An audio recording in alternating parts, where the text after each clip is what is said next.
Okay. Oh, I hate OBS.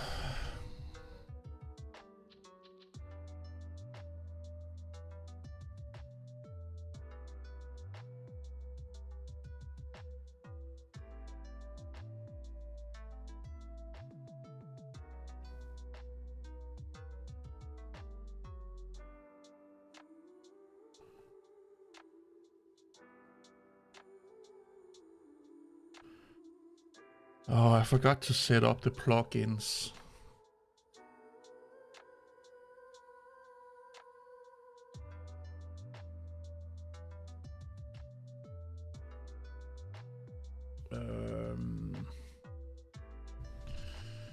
How the fuck do I do that? Oh. There you go. YouTube. Shit. Why the fuck am I using Bing?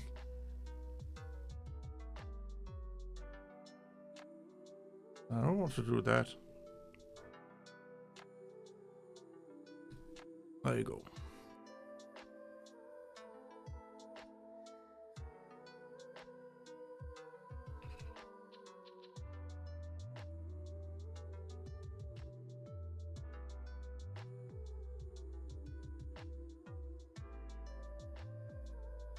Tom's Hardware, okay.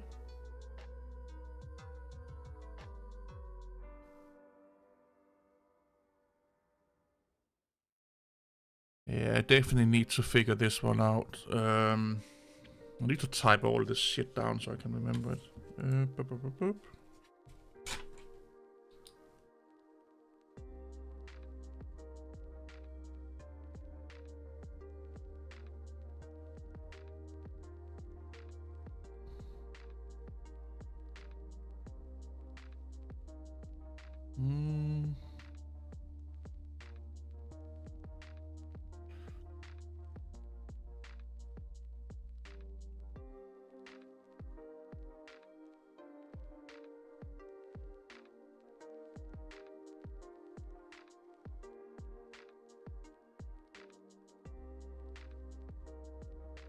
Is there anything else I need?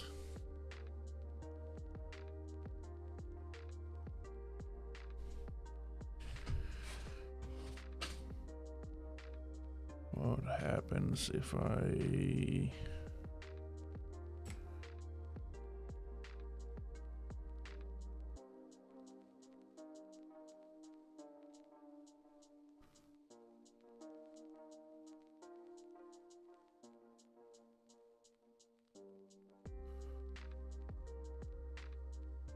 Okay, I can't do that. That works. Strange.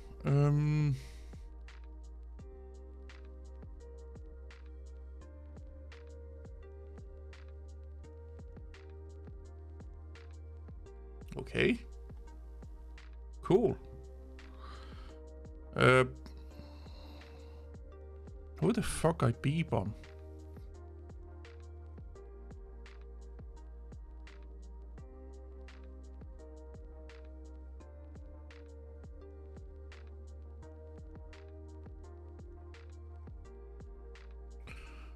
Also, I desperately need an ad block on this one.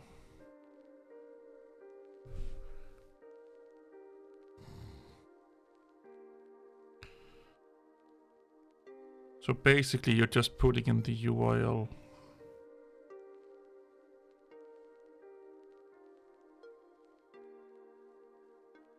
Pop out, yeah.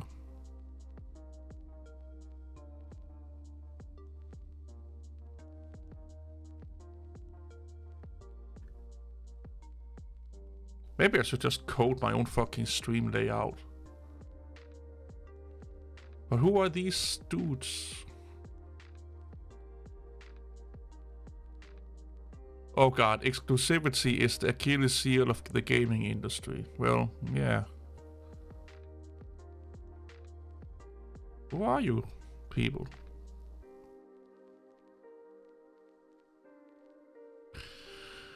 Who the fuck are you?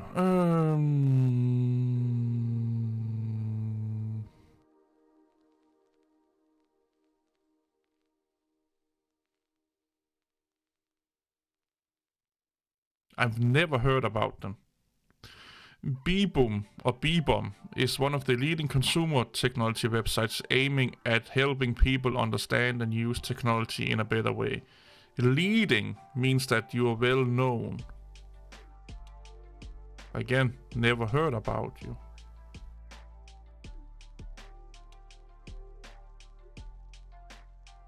Looks like a lot of Indian dudes.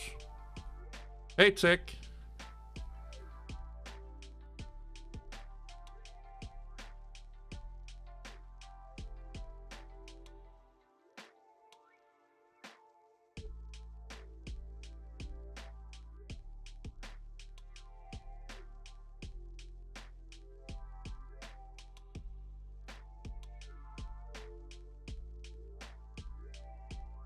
When I see a CEO with ankle socks on, I'm a little bit worried.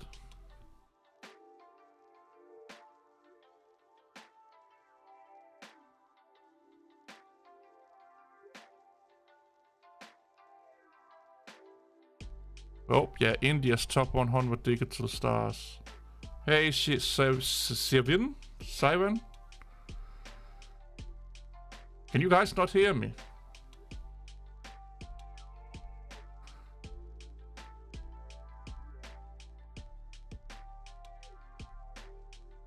I have no idea what that is. Oh, you can? Okay, gotcha. I don't know who that dragon is. Yeah, I have like I know nothing about Magic the Gathering. For me, that whole thing was always like a I don't know. How can I say it in a nice way? The people that I knew that played Magic the Gathering are people that you wanted to stay like 10 fucking miles away from. If that makes any sense. So I never got into it. Both. I don't prefer any operating system. I use whatever I like to use. It depends on what I'm doing.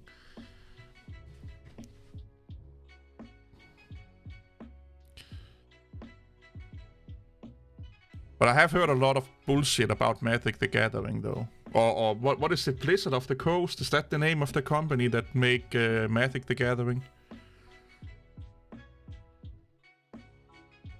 They've tried a lot of different things on making different games and always failed at it, I guess. Oh, I have something in my eye. Maybe I should have taken my eye drops before I started streaming.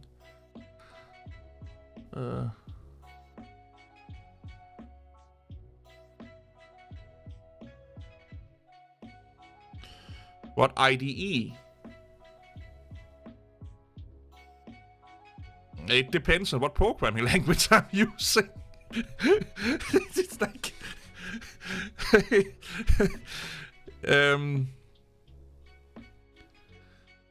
if I'm working mostly in front-end and Windows technologies, it's either Visual Studio Code or Visual Studio.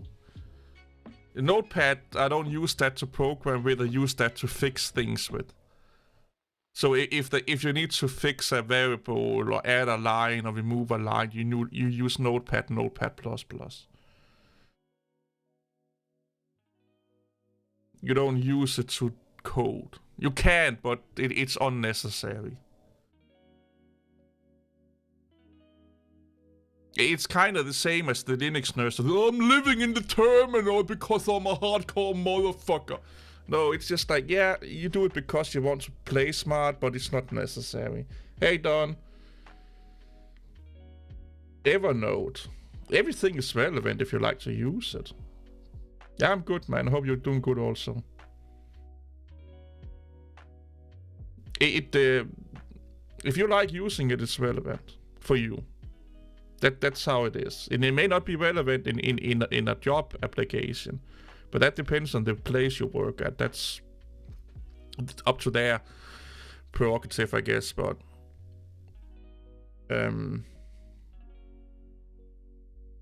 if you want to, you can still code in Fortran. You know, like like if you find that relevant and fun to do it. You know, that there's not much.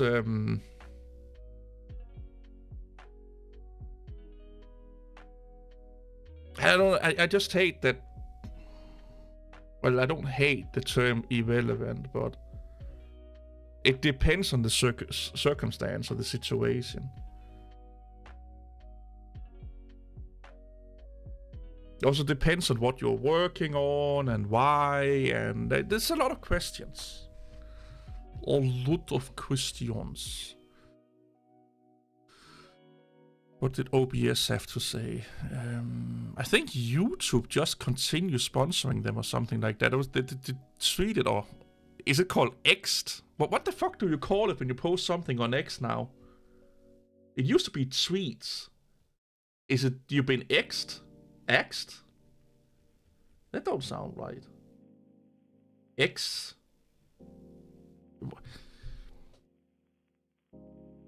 X's?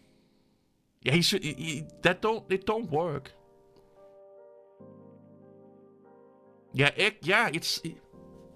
He should never have changed the name. Because Twitter, tweeting, you know, it had a lot of things going for it with that name. Even though there was a lot of negative associations with it. Post it on X? But it sounds like you're posting something on Facebook. Maybe they still have... Yeah, here. YouTube renews premium sponsorship of the OBS project.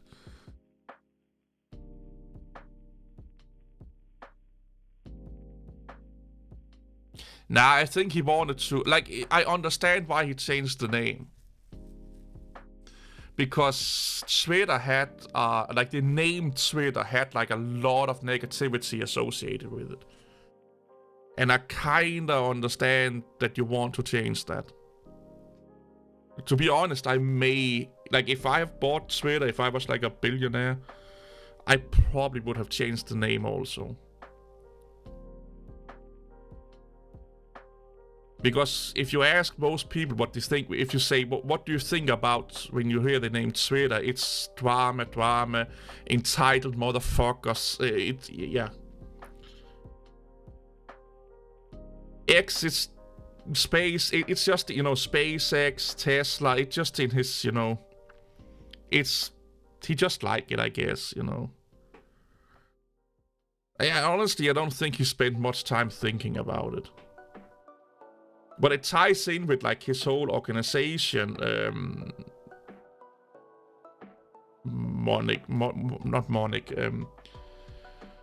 philosophies, I guess, you know, like, they kind of have somewhat the same name, blah, blah, blah, blah.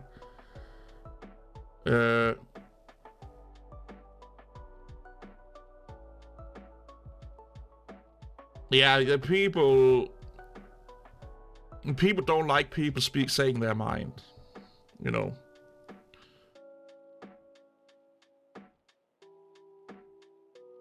Yeah, I could, like I said, Don, I can see it, like, if you want to, like, if you want the name to represent an organization or a personality like Elon Musk, you know, you kind of know what companies Elon Musk owns, you know. They kind of have these weird names. Or not weird names, but they have the X in them or something like that. The only one that's a little bit outside is Tesla, but that makes sense because it's battery powered. But when you think about it, SpaceX, X, you know, like, yeah, you can kind of associate that with him to some degree. So I kind of, like, it kind of makes sense. You know?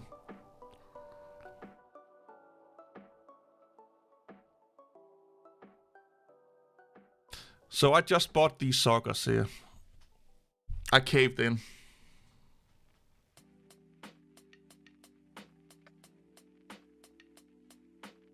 Oh, X chats. Nah, that's no, that's more like a live chat.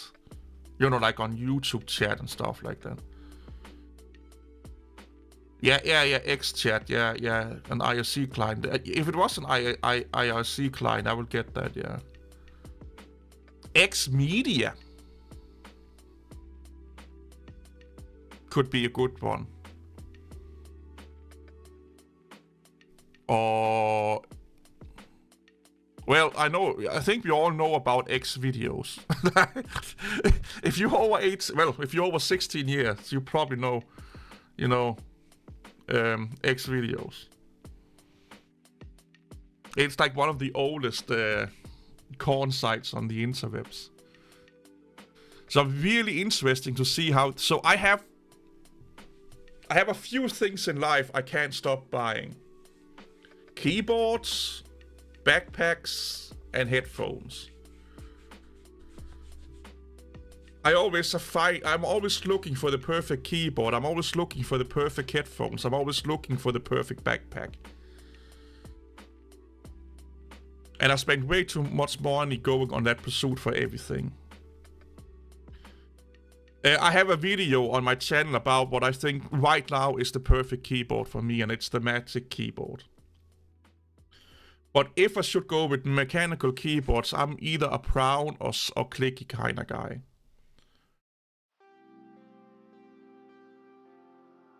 Oh yeah, that could be a troll, yeah, turning X videos into a YouTube channel.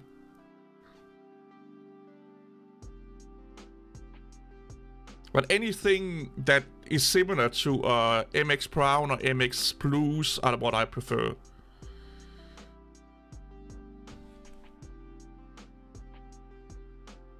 So yeah, I'm really interesting to see how these suckers here, how good they are. Yeah, they are expensive, I'm not going to lie.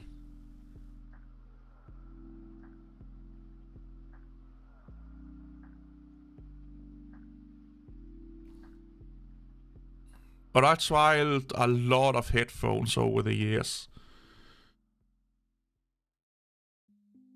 All metal keycap, God.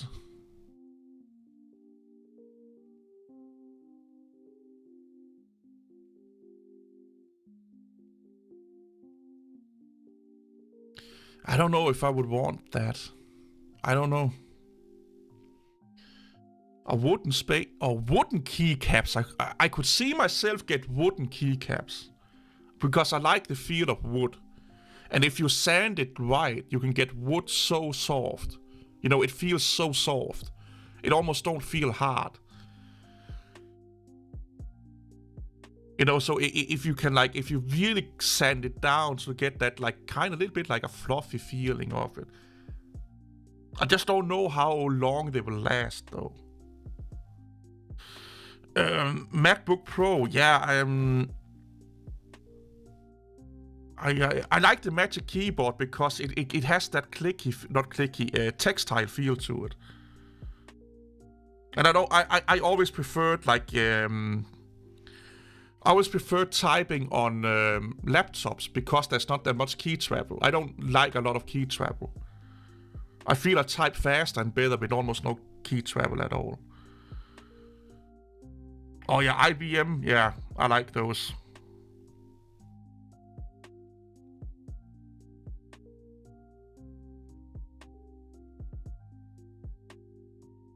The only thing I don't like about the Magical Keyboard is the bottom. When you bottom them out, it's like you're hitting a brick wall, you know, boop.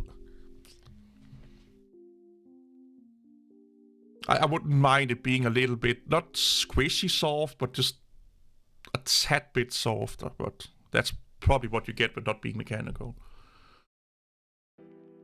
What the fuck is going on with that dude?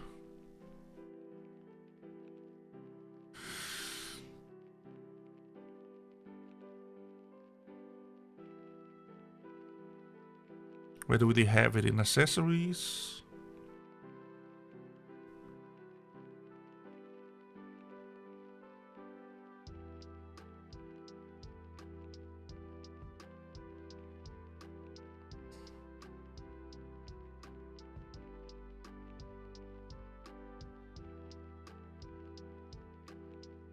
Hey, Master Bedman. I got the non-Touch ID one because I don't see a reason to having Touch ID. I know that you can use Pay, Apple Pay and whatnot, or, well, yeah, Apple Pay with it, but yeah. Yeah, we have a high tax on them, that's true. But I found that if you shop around, so I saved about, what the fuck are they in here? I can't remember now.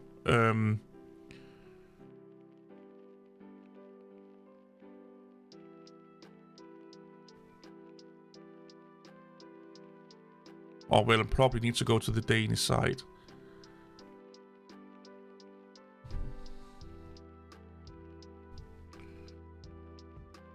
Just give me a second, because I actually saved a little bit of money by shopping around.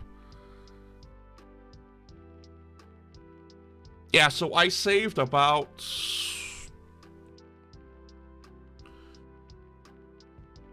$200 by buying it from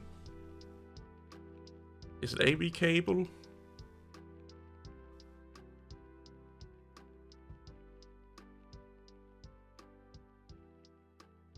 Yeah, buying them in here.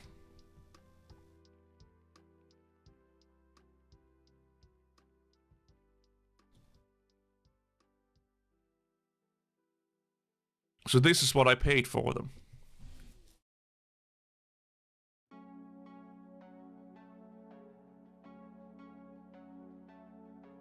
I don't mind the Steam Deck, but the Steam Deck is not a computer, if you ask me. It's a gaming console. Yeah, but the best headphones I ever had was the Samsung Galaxy Buds, the first generation. And they cost about $2,000. And they were fucking amazing. But they only work with Samsung devices, and I'm using iPhone now. You do get what you pay for 90% of the time. I tried headphones for 500 crowns, 600 crowns, 1,000, 1,200, and they all suck. Like, the quality is good. Like, the sound quality is okay. But they feel, and they just feel cheaper, you know? And then if you go up to, like, this price category here, you get amazing sound quality. It's a little bit like buying a SteelSeries headset or Razer headset, and then go buy a audiophile headset. That's the difference that we're going about here, you know. And also the noise cancelling and the talk through and ambient awareness in most headphones are shit. Like, they really are shit. The only good ones I have used is from my, again, Samsung Galaxy Buds Pro that cost a little over 2,000 crowns. They were amazing with the ambient awareness, pass-through, and noise cancelling and all that shit. And if you want the Sony ones that everyone uses on Android, they cost about 2,000 crowns also. Yeah, the Sony Sage 9s. Yeah, I think those are the ones everyone uses. Yes, you call them. Oh, it's the Sonobor. It's the Buds version of these that everyone are using. The Sony's.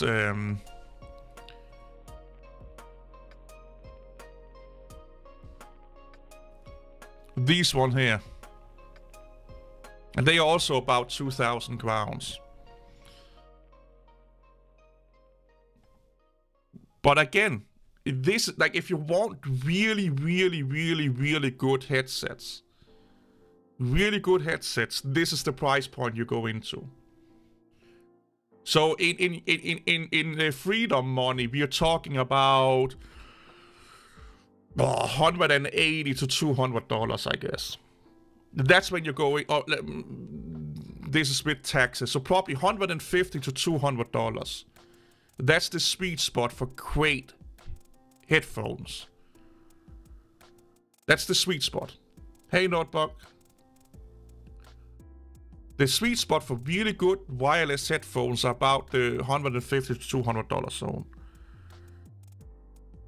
Or I would say 170 to 200. That's where you find them.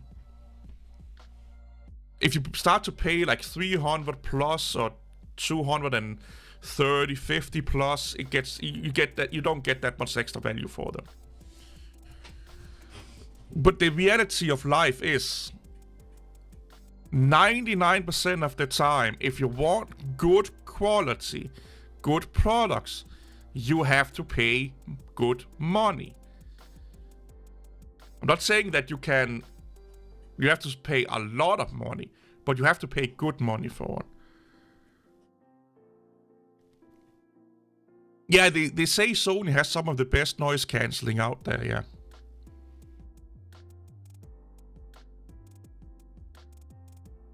Oh, Amazon is making a Danish website. I can't fucking wait, man.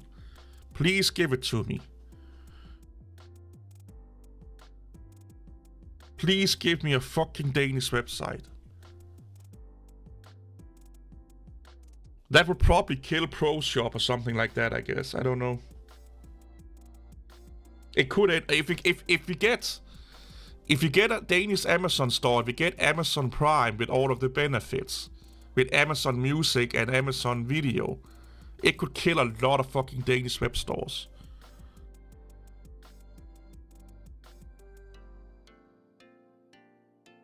Yeah, when I'm walking outside and out and about, I don't use over-the-head headphones. Yeah, I think it would be terrible for normal retailers, yeah.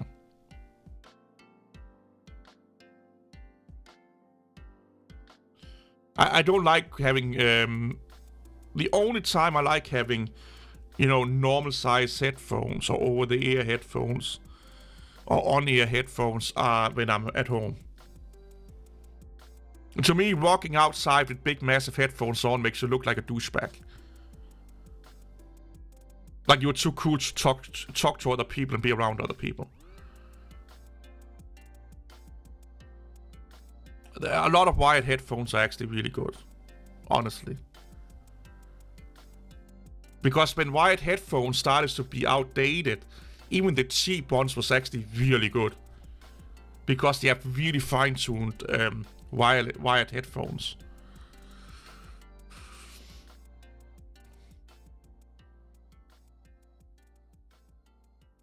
But it also depends on what the Amazon store sells. Because if it's just like, if you go onto the German Amazon store, it's basically just food, and then it's like AliExpress. It's Chinese bullshit you don't really need. And then of course there's some, normal shit in there, but Amazon DE, they're basically just the local AliExpress wish, basically.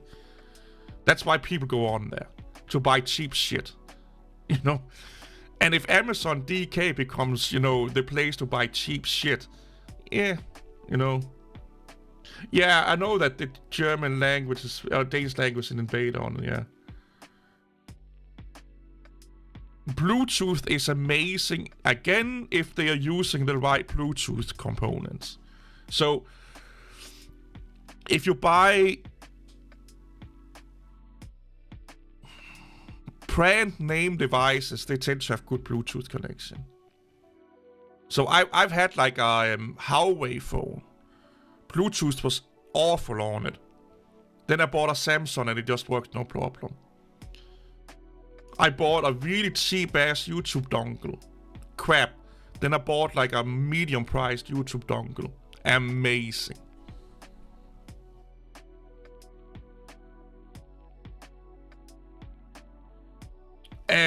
Amazon would be willing to take the hit if you were buying more shit on the store. Because the money that they have to pay for shipping, they earn by you buying more items, basically. Or buy more often. That's how it works everywhere. Like, that's how it works in every country. They use Prime for people that buy a lot. And even in Denmark, I think that, well, it's not really that massive expensive if you use PostNord. It's like 30 crowns or something like that. I have a Pepsi with me today. So expect a lot of barfing.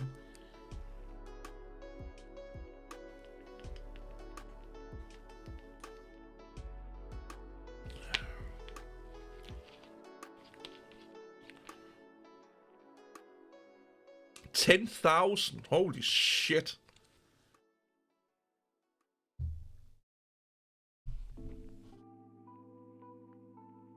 But I actually can see that be like, yeah, that's actually don't surprise me now you're saying it. Because Amazon's in the States,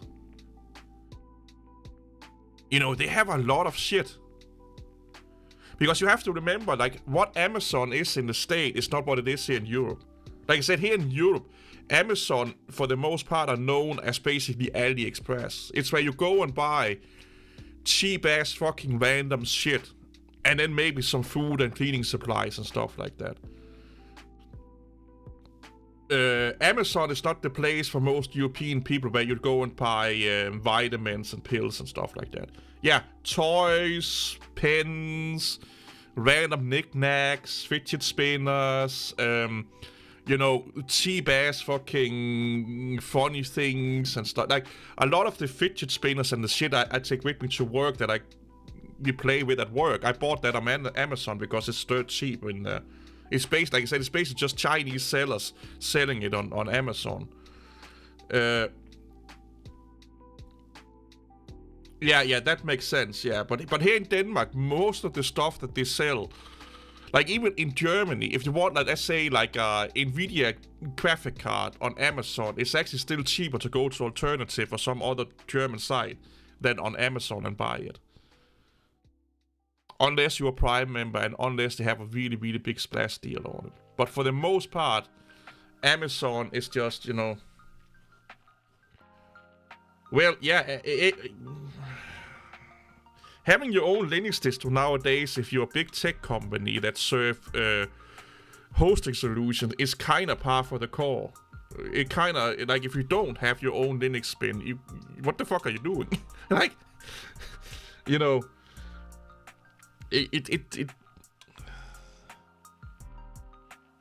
But that don't help the desktop though. That has not, like, it means nothing for the desktop. It's like comparing a Formula 1 car with your family saloon. I'm so fed up with Linux at the moment. It's not even funny. It's like I'm so like.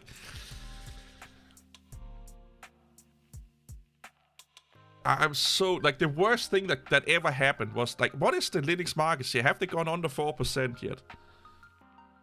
4.3, so it's the same as it's always been.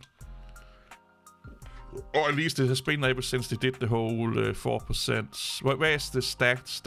I'm still using Bing. Yeah, I'm still using Bing. That's why I need to change the fucking default search engine on this one. Here you go. Stat counter global. This is the one that's the most accurate. Where the fuck do we have Linux? It's actually fallen.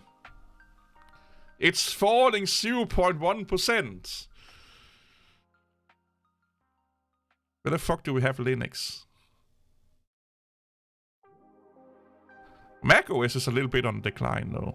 It will pick up again.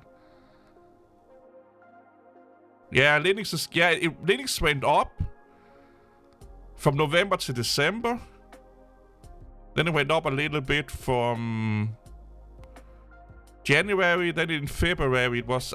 last thing I saw it was 4.04% though. It could just be how they're gathering the data, I guess. I don't know. Yeah, Linux Mint is kinda okay. Remember when this happened? Remember when that happened? Microsoft is dead. It's about 60%. Nobody's using it anymore. Long live Linux. Blah blah blah. I cry a lot.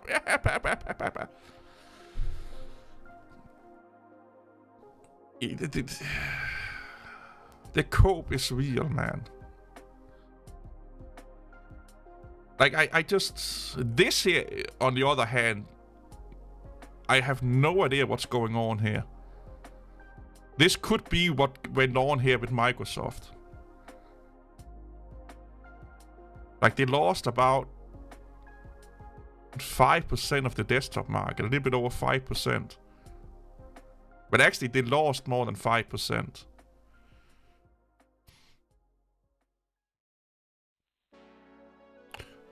But that could also be the trend that people... well, what could have happened is that people over Christmas got small tablets. What if we look at... is that an easy way to go into tablets? Oh yeah, we can just do tablets. There you go.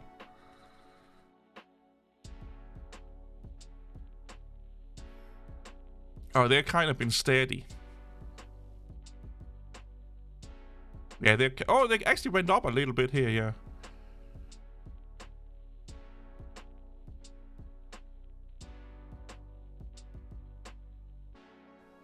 So here's the thing. I'm going to burst your bubble. If Linux ever become really popular on the desktop market, you will see distribution makers pushing their own technologies on you again, just like Fedora does, just like Red Hat does, just like SUSE does, just like OpenSUSE does, just like Canonical with Ubuntu does. And also, if you want really good distributions that are supporting the latest and greatest technologies, you cannot use Bob's little distribution he made in his basement. You have to use the big brand name distributions supported by big companies with a lot of money that pays a lot of money to get exclusive or get their fingers in the pie with the latest and greatest technology. The computing world is not going to change if Linux become the dominant desktop.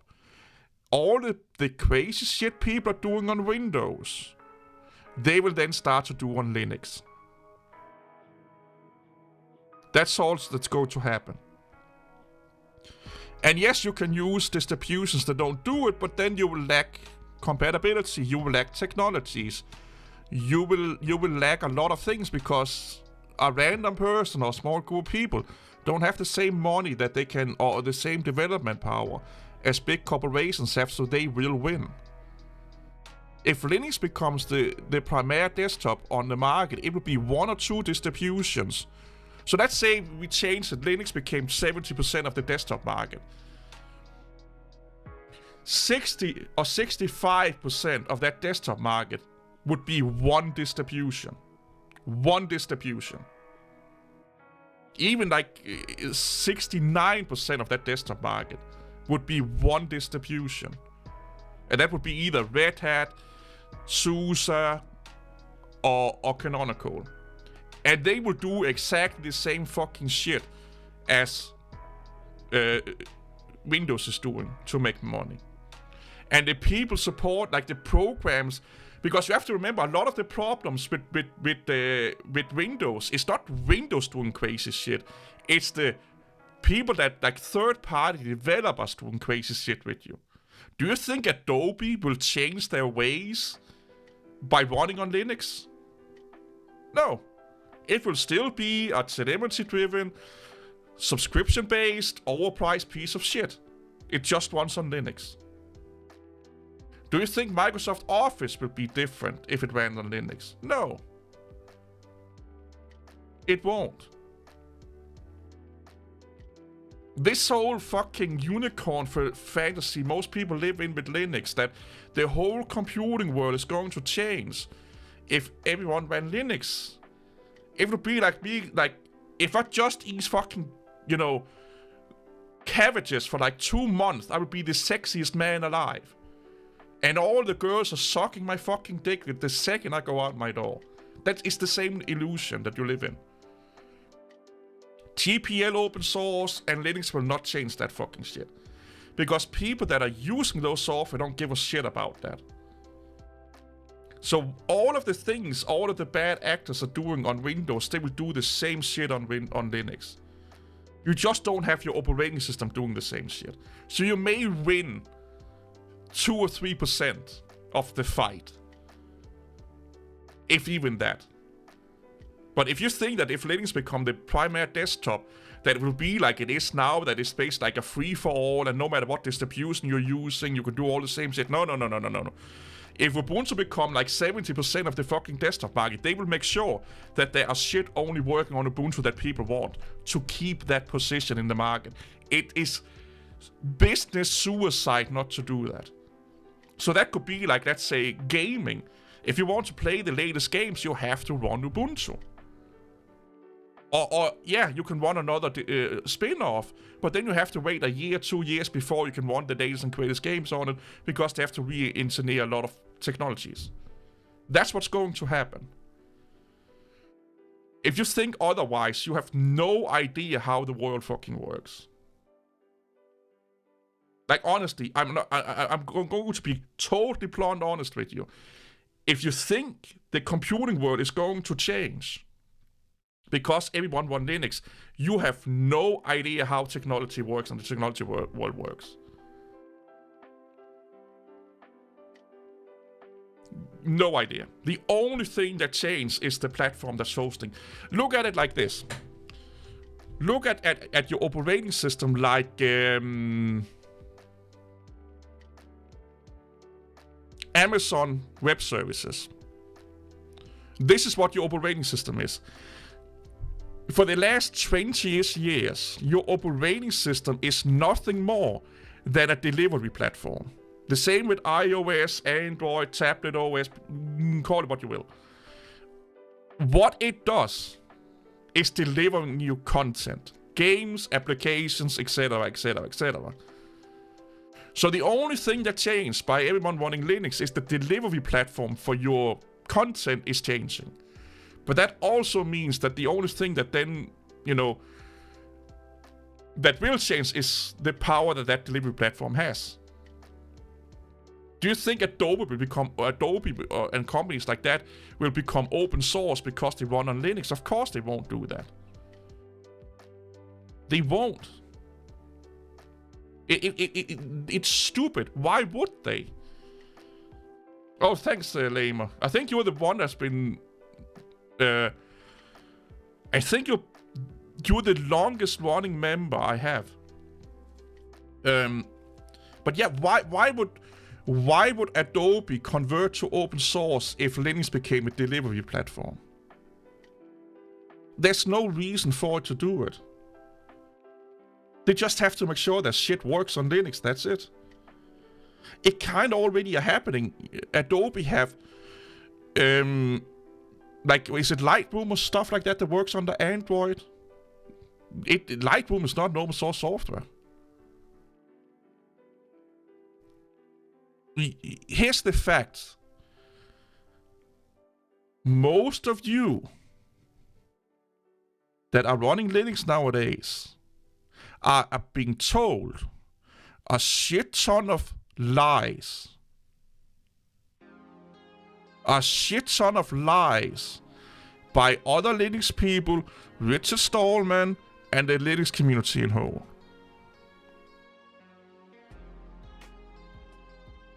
Windows is...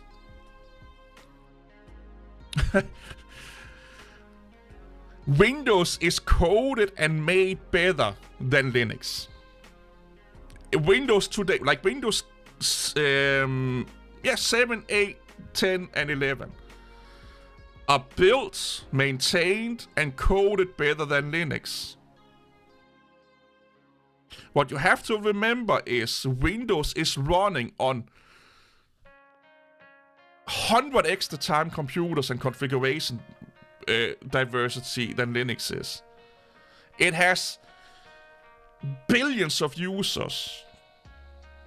Billions versus millions with Linux on the desktop.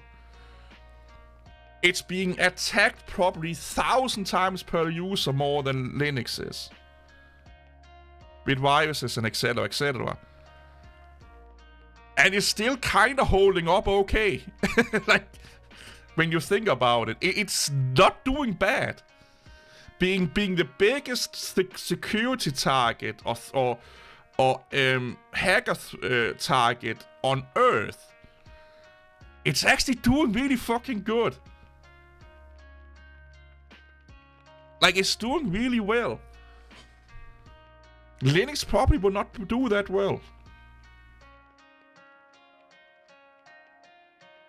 Just from the way that it's managed as a whole, like the way that a distribution, like, let me put it this way, Linux could probably do as good if it was Red Hat, SUSE, or Canonical running Linux. Then they will probably do as good because they have the power. When I mean power, they have the possibilities of having enough developers and money to keep up with what's going on in the world, like the bad actors and stuff like that. The only reason why you can run something like Solus and not having security issues is because most people don't give a fuck about you running Solus. Hey, Vestry Events, thank you for being a member, man. Like, I hope this makes sense. Like, if you took Solus, like, I love Solus, I love the developers, don't get me wrong here. Yeah, but that's what you get, Basement Nerds, that's what you get. If you took Solus and put that on 70% of the desktops in the world, it would be a security nightmare, privacy nightmare for the users. I don't think people understand how well Windows and macOS actually are doing. Because they just want to hate it. Yeah, they can't code, yeah. Like, I honestly, they just want to, and I get it. I hate Microsoft as a company. I hate Apple as a company. Both of them are doing crazy shit I don't agree with. But they're doing exactly what any other company are doing. What they do is legal 90% of the time. If not 95% of the time. And they're doing what every other company do that want to keep their position in the market. That means that, you know they're saying that, oh, Ubuntu is the Windows of Linux because Canonical are doing Windows, not Apple. Let me try again. Canonical are doing Windows practice. Why do I say Windows? Canonical are doing Microsoft practices. Yeah, that's because what Microsoft is doing is textbook business management. So yeah, of course they're going to do it. It works. Lock your users into using your system. Promote your system so they get dependent on your system. That's how you grow your market, your user base, your revenue. Like, that the collective internet is so stupid they don't understand that is baffling. Like, it's like, I made a new channel. Okay? I will announce this here. I have a video coming out about it, but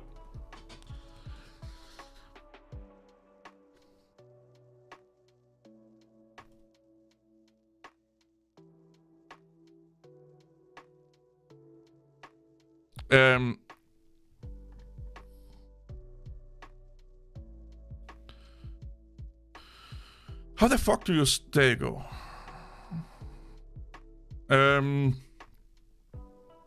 It's probably not here because, yeah. It's called Debater. So this is what the name actually means. It's not Debater. It's a...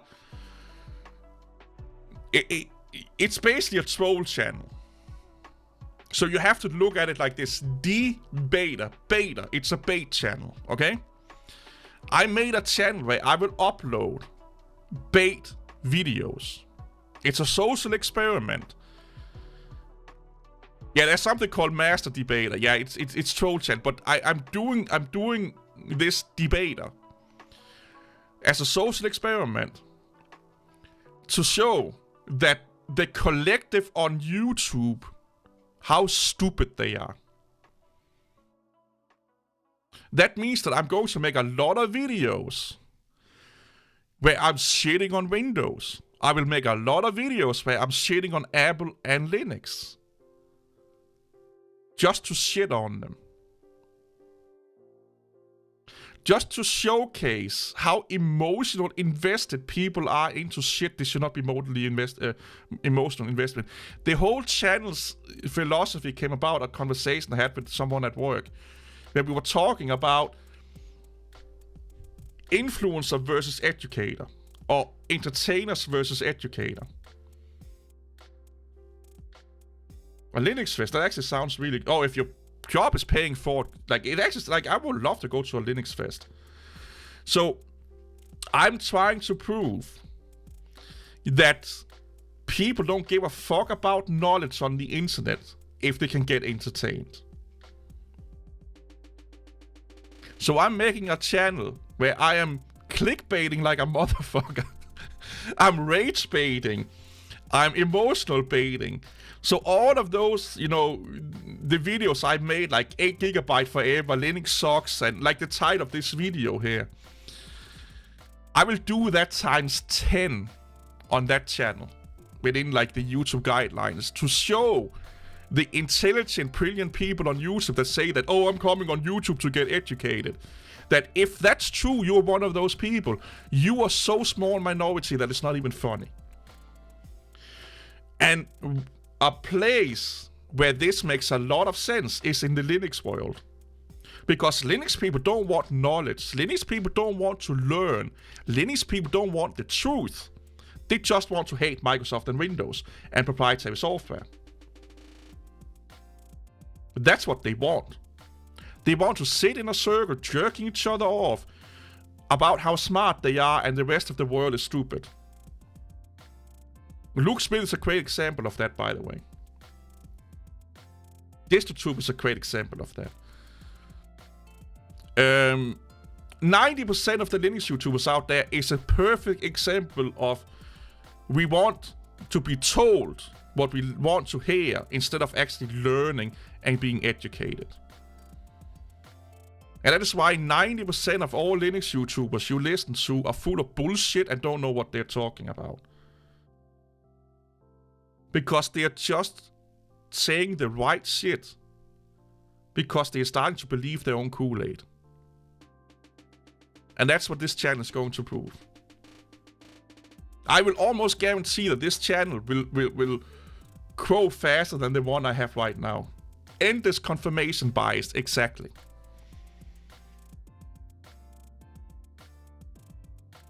Even when Microsoft donated $10,000 to the GNOME Foundation, or what the fuck it's called, even the positive spins on it had a lot of negativity to it. It's called Debater.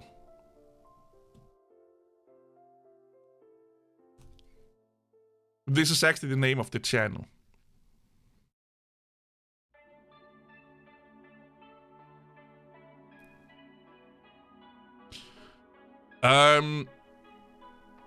Yeah, give me a second and I can find it for you. You will see a blank screen right now, so just bear with me.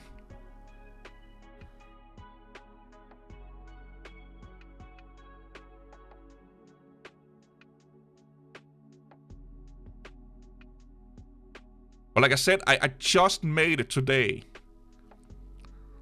It's actually called Debater YT YouTube.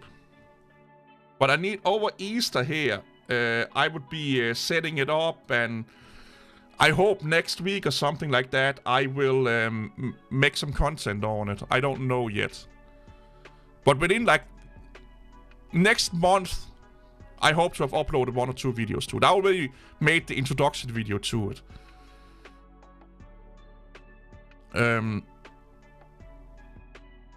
But this channel is meant as a troll channel, basically. Look at it like or entertainment. Call it what the fuck you want. Hey, I may do a VTuber, yeah. Why not? Why not go on the fucking train and do a and make it into being a girl? Have like a voice filter also, sound like a girl, to show how fucking thirsty those fucking YouTube viewers are for some pussy because they are so afraid of talking to a girl that they are masturbating to a fictional anime girl that's really a fucking fat 40-plus-year-old guy from Denmark. I wonder how many fucking 18-year-old, 20-year-old that will masturbate to that fucking avatar. And it's me. Which is really creepy now I'm saying it out loud. But yeah, this is how stupid. I'm so tired of how stupid the fucking internet is. I'm not even joking. I'm so tired of how stupid Linux people are. In general, like, honestly, I've had more intelligent conversation with Windows users and Mac users than Linux users. Because Linux users just boil down to proprietary stuff that is bad, okay? And like, yeah, but who gives a fuck? Give me what I want. Give me what I need. Give me what I care about. I don't give a fuck about seeing the source code. I'm not a developer. Well, at least I'm not developing that piece of software. Yeah, take care, man. Go and do your thing. Like, I'm right now, I'm at a point where I just don't give a fuck about people on the internet anymore. I just don't give a flying fuck about people on the internet anymore. So why am I putting the same people or all the people that use Linux under the same umbrella? Easy. If something is applicable to 90+% of a group of people, well, if the shoe fits,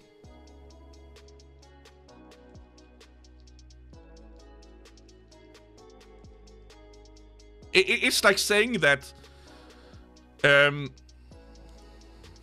all furries are not bad furries because, let's say, 2% of them don't go around and fuck animals or something like that. Oh, no, let me put it another way. That was a bad example. Scratch that. Not all people that like to fuck a horse are bad people because because some of us don't fuck horses. We just get turned on by them. Well, if most of you fuck a horse, well, you kind of have to do, like, you kind of have to fucking put where the shoe fits. Another example here that's probably a little bit better is like, why do you say that everyone in Denmark or Danish, no, put another way. Why do you say Danish people speak Danish when there are like 0.1% that speaks English or other language only? If the majority in a group do something, that's how they are going to be identified. Okay, if the majority of users, vocal users, are doing a thing, the same thing, that's how they're going to be identified. If you are the outsider or the exception, you now have a really important job. And that is to be louder than all of the other asshats in there. And make a group that's better than those assets. I just became a 13-year-old child for some reason. And then you make your group be the minority. You become the biggest voice in that group. Until you are the biggest voice, if you're not like those in that group, you are failing. And you will be put under the same category. It's that fucking simple. I know a lot of great Linux people. I know a lot of smart Linux people. I know a lot sound-minded Linux people. None of them have a YouTube channel. None of them are running around on Reddit, Facebook, Instagram, TikTok, all the fucking social medias and bitching and moaning and advocating for Linux like they're vegans. They work with Linux. They use Linux for productive shit. But they don't go around and tell everyone about it and have massive debates about, all the fucking stupid shit other people have. So you don't hear them. You don't see them. You have to find them. You get what I'm coming at here? What you're telling me is that I cannot say that Danish people speak Danish because the majority of people don't speak, or there are some people in Denmark that don't speak Danish. No, most Linux YouTubers are not addicted hobbyists. They are cult members. Almost every GNU and Free Software Foundation fan are delusional and a cult member. They are part of a political party. But they, for some fucking reason, they are put into their mind that they are not. And I will show you why that is.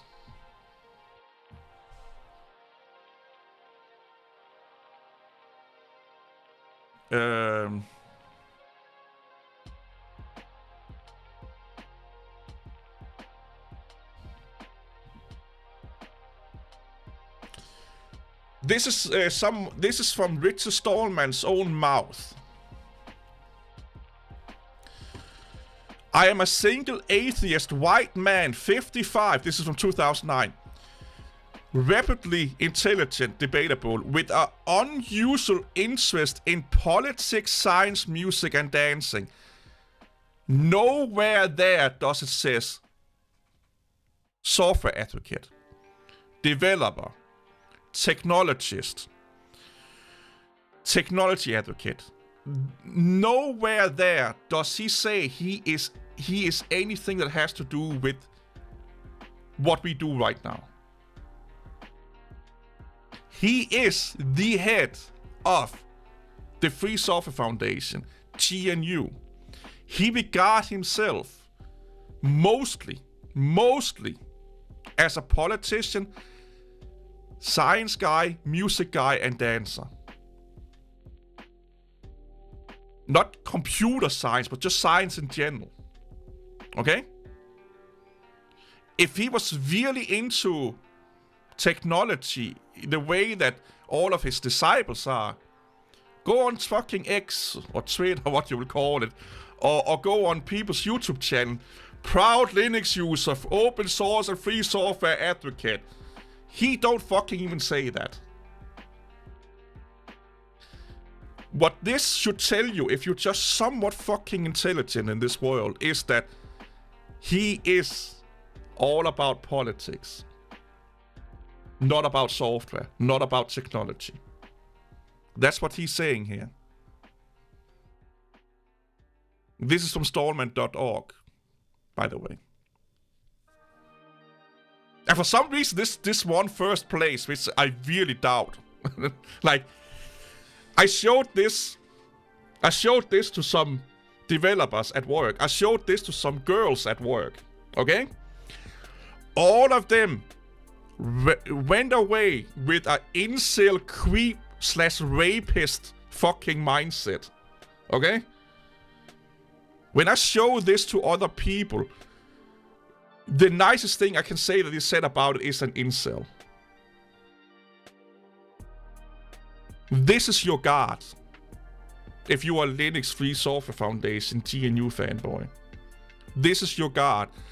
Someone, when people have no fucking idea who this person is, that have no idea or interest in Linux and open source, when they read stuff like this, they get so creeped out that incel is fucking a terrible statement towards what they actually are thinking and saying.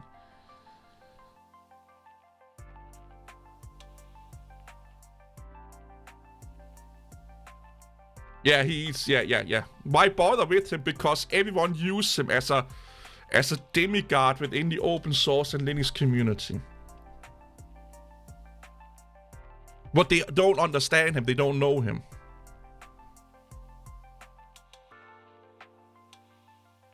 You want to know why I say 99% of all Linux people are delusional, stupid fucking asshats? Because they think this dude here, is a technologist. He is a he is a nerd like you and I. No, if you want a technologist, if you want a nerd, if you want someone that really care about technology, you go to Linus Torvalds. Linus is everything people say this dude is. But most people don't like Linus because he's not forcing, and he don't want to force other people to do things they don't want. That's why he's not adapting and never have adapted the GPL version 3 as the license for his kernel, because he see that as a restriction and actually to some degree as bad as proprietary software, because you're now forcing people instead of just giving them a guideline. I have a video about that on my channel you can look at, the Free Software Foundation versus Linus or something like that. All of the things the Linux community is saying about Richard Stallman is exactly what Linus Torvalds is. But most people still look at Richard Stallman as the demigod, as the guiding light, because he made the GPL that Linux is using. The GPL is a political fucking license.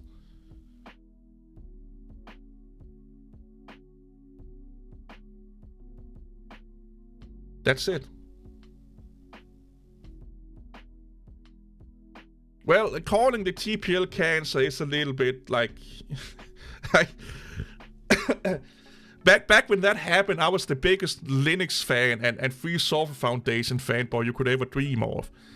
Even now, when I'm not that, I still think it's a little bit overboard calling it cancer, honestly. But I get where he was coming from. I get his mindset of it. You know, like, I get where he's coming from. That you're basically changing one devil out with another devil. That's kind of what he means, is that, oh, you want open source run by the GPL? Yeah, it is going to infest everything that has to do with coding then. Not just the OS or your program, your plugins, their plugins, or it's going to infest all license that is associated with your software, and that's what he means. That is cancer. That the second you convert to GPL, you're now not only affecting your code, but other people's code.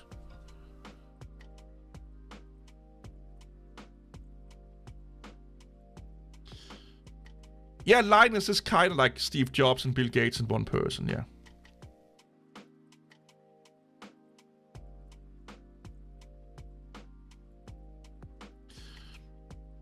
I'm not a Linux user. I don't see... Well, I am a Linux user. Everyone is a Linux user. I have Androids and I use Linux at work and I use it at home. But I'm not a... I don't regard myself as a Linux advocate or a Linux...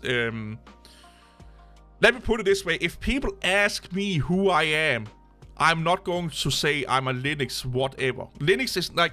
If I'm explaining my life to someone... Well, okay. If I'm explaining my life to someone, I have to talk about Linux.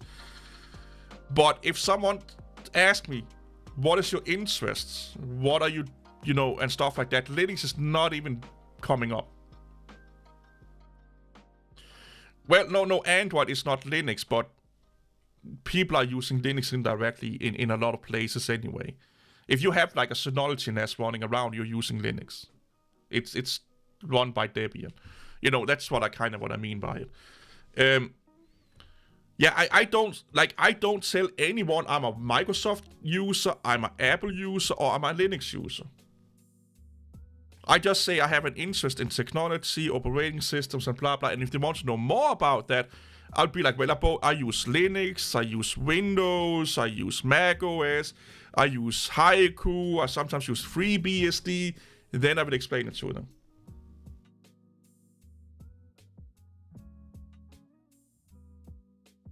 But if you have to tell people that you are a Linux user, that's the same as people have to tell other people that they are vegan. Or I am an anti-vaxxer, or I am it becomes their identity. And if an operating system becomes your identity, you need to change some fucking shit in your life. Because if that is so important in your life, you have either your priorities massively mixed up, or you are living a really sad life, where the only thing you have in your life is Linux.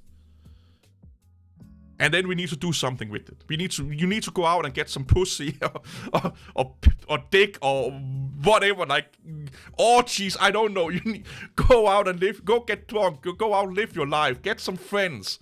Go to the gym. Go to some concerts. Do something with your life. Linux can be a hobby. You can love using Linux, but it should not be your identifier of who you are as a person. Linux should not be something you tell people over what your job title is. Linux should not even be part of your conversation of your bio on any social media unless you are working directly with the Linux kernel or for a Linux company.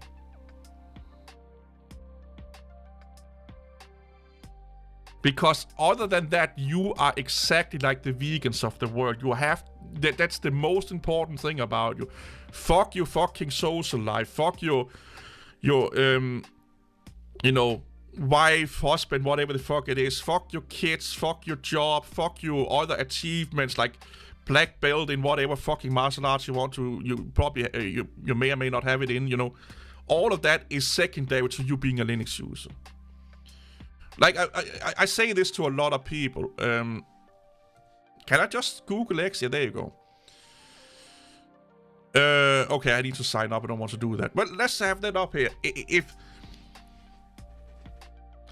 If you want to know what is most important for people, like what they value the most in their life, you look at their bio on social media. You go to Twitter or X and you look at what is in their description, what is in their bio. The first, it's still called Twitter.com.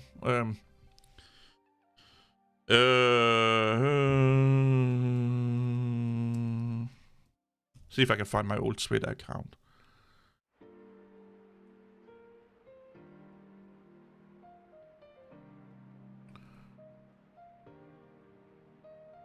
There you go.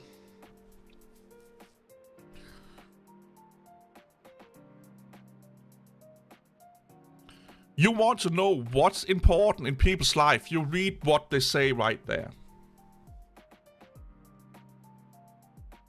Yeah, I'm a sysadmin. You don't need to know what sysadmin exactly.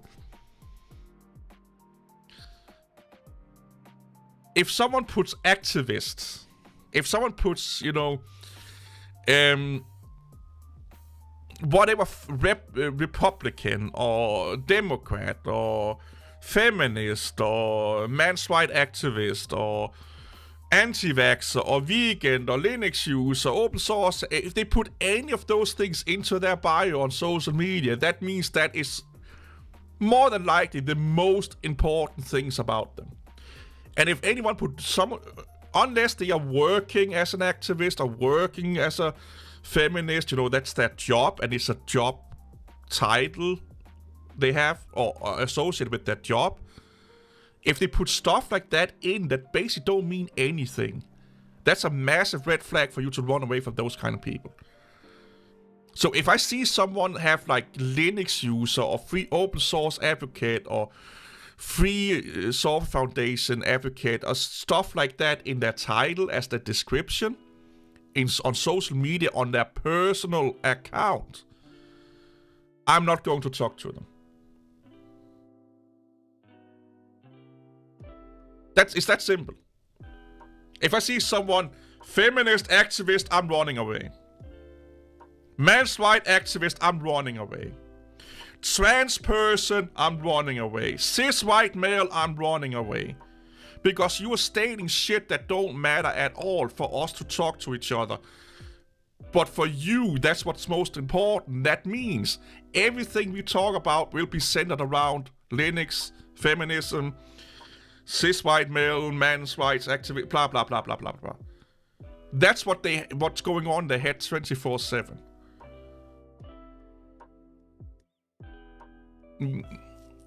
So here's the thing. The problem with many YouTubers calling themselves the community is probably you not understanding what they mean, for the most part. Because you have to understand some ground rules here. Right now, on this live stream here, we are on a social media. It's that simple.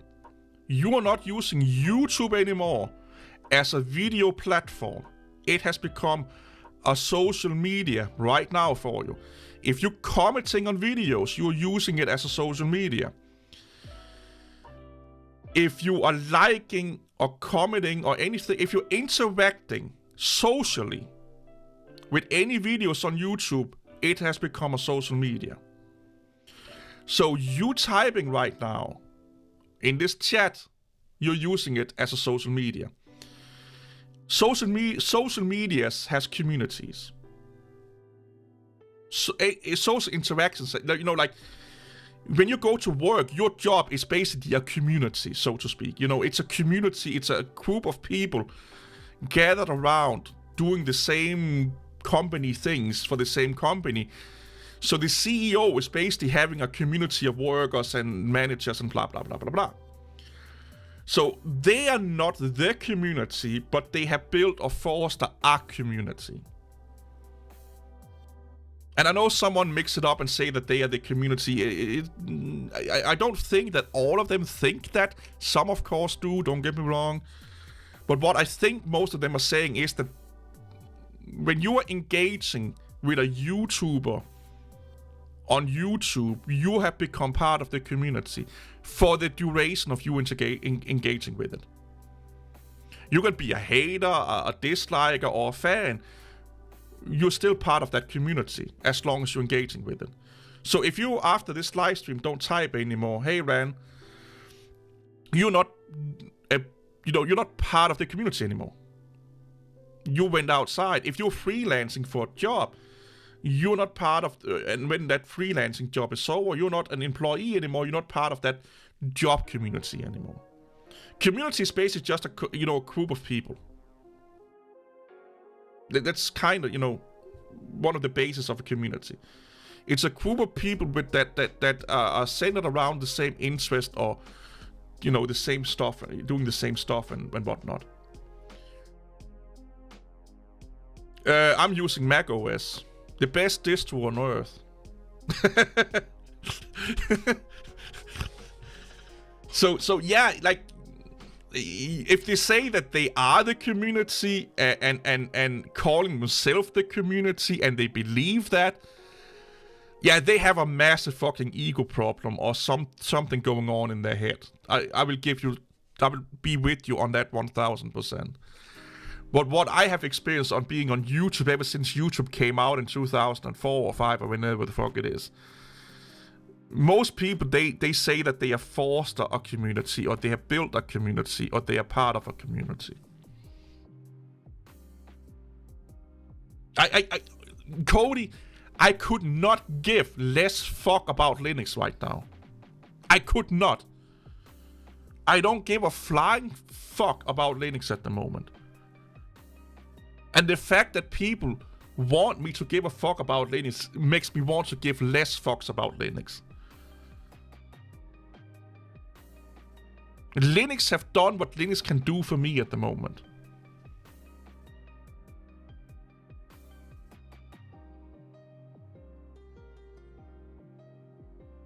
I have had no... So here's the thing. I've been using Mac OS on an 8GB system since December last year. I have never had a freeze up, never had a crash. I reboot once a month. I play Farming Simulator, World of Warcraft, a lot of fucking games on it. The games I can't play, I play on my gaming computer. I have had Linux and KDE crash more on me the last 5 years than any Windows or Mac installation I've ever worked on. Let me say this again. I've had Linux crash on me more than Windows and Mac OS the last 5 years.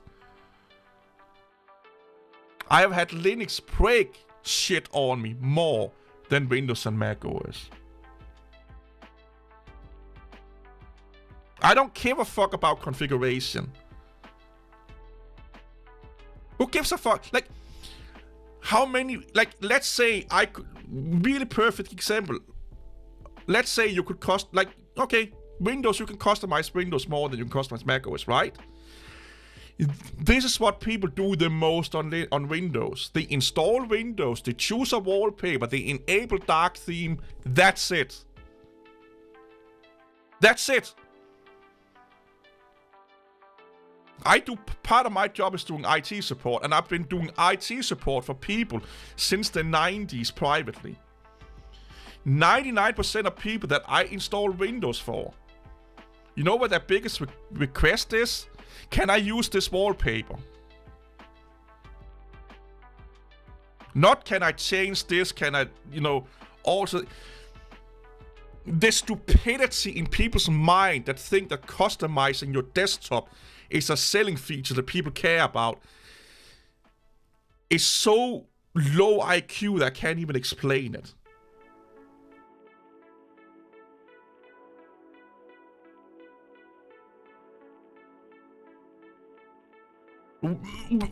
Okay.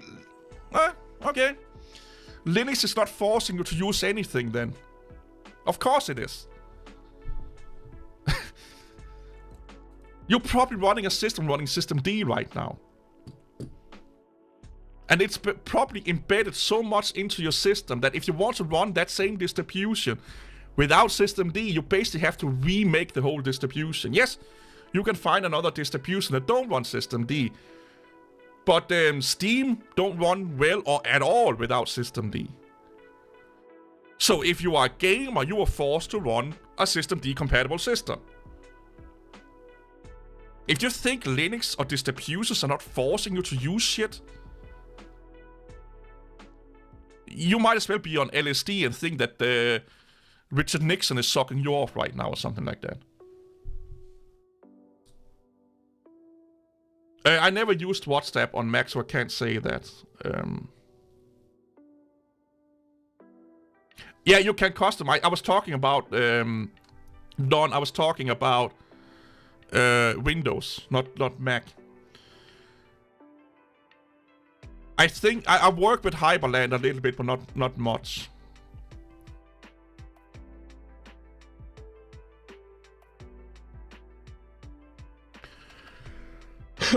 But yeah, macOS is probably more configurable than Windows is. Yeah, macOS is probably more configurable than Windows is.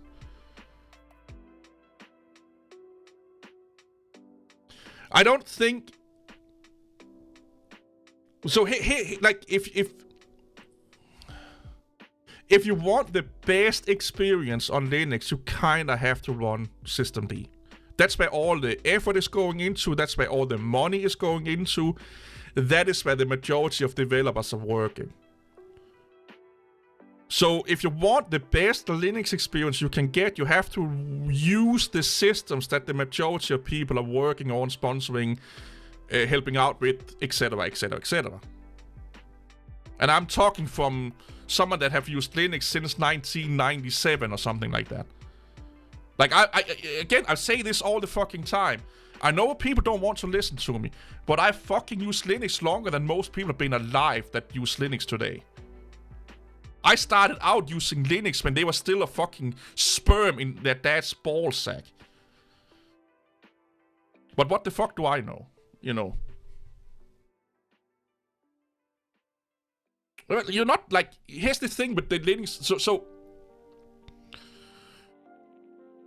you have to kind of understand some principles in life, okay? You can be told what to do, and like, if you don't do this, I will chop off your leg and stuff like that. You know, that's a form of forcing that's forcing people to do it, okay? And then there is like, well, you can do whatever you want, but if you're doing these other things, you are limited, or you can't really do these other things, and but yeah, you could do whatever you want, but we highly recommend just you using these things, and we're giving you all of these benefits. And so it's like they're not directly forcing you, they're nudging you. They're like, yeah, we kind of prefer you to do this, but hey, you can do all the other things, but then you can't use some other stuff. So, and I know you really love these other things, so you kind of have to use these things anyway. That's still forcing you. It's just like passive-aggressively forcing you, or what you will call it. I get what... I hope you get what I'm coming at here. I used to use this a lot, that Linux is just as much a dictatorship as Windows is and Mac OS is. Because what Linux is doing is that you can vote on any political person you want to vote on, as long as the people that I have told you or I have validated for you to vote on. So it would be like a dictator saying, oh, we have democracy in our country because you can vote on 5 different candidates, but they are all 5 candidates that I have said that you can vote on. So it's the illusion of freedom. Linux has a lot of illusion of freedom. Because technically, in quotes, technically you can do a lot of things, but if you do those things, you're now becoming annihilated, or you are losing out on a lot of things that you then can't do anymore with Linux because you're doing these niche little things with it. So in reality, it's like it's freedom as long as you are voting on the things that I've told you can vote on.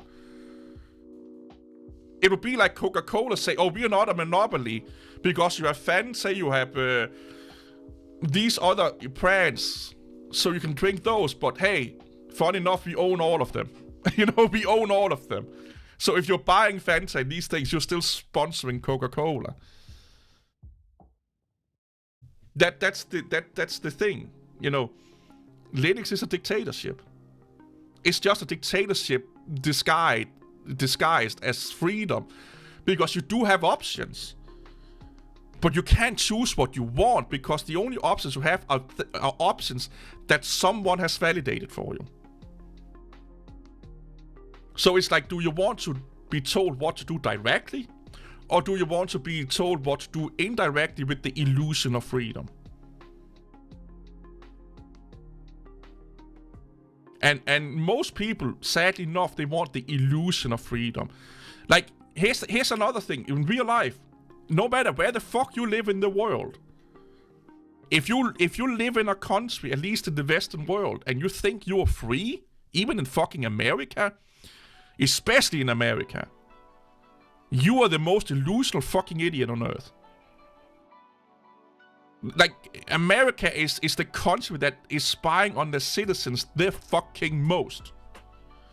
But they give you a lot of rights, like bearing arms and stuff like that, to give the illusion of freedom.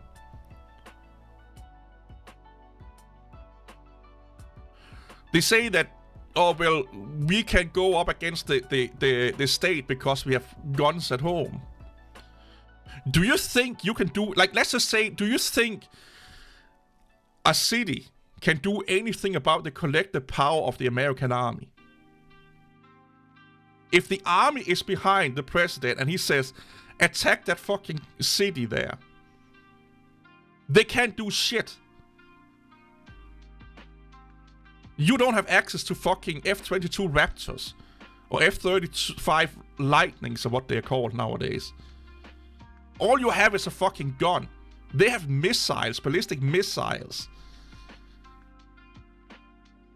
You know, they have drones. They have all of these things. Like, the army could nuke. They could nuke a fucking city in one button press, but they could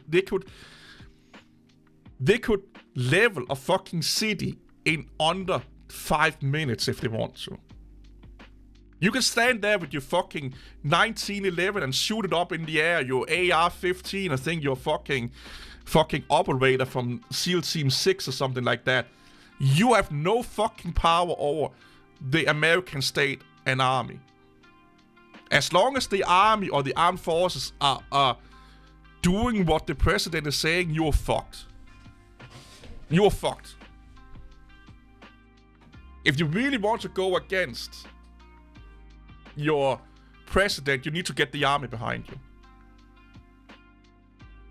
If you look at how other countries are doing mutiny, you know, other countries where they throw off the government is done by a military coup. 90% of the time. Because they have the fucking power. They have all the guns, they have all the missiles, etc. etc. Hey, Benjamin. And I know someone else was saying, hey, Broken Eves. Yeah, hey, man.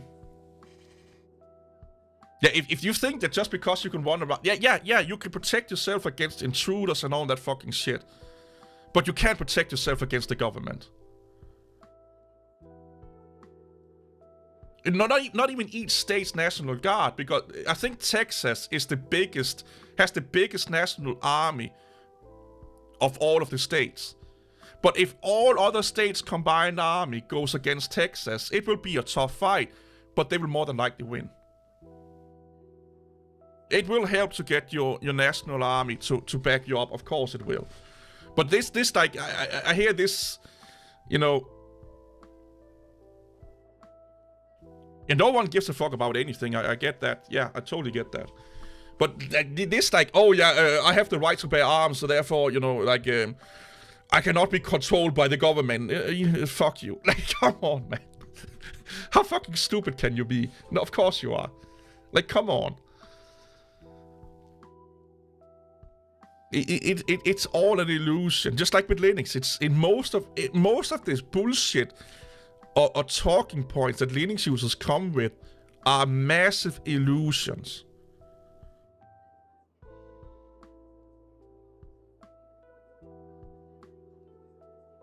Who's talking about monopolies? What's going on here?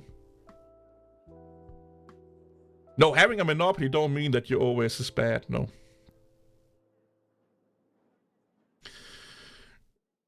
Apple and Windows monopolize the OS market. So what would you do if Linux monopolized the OS market?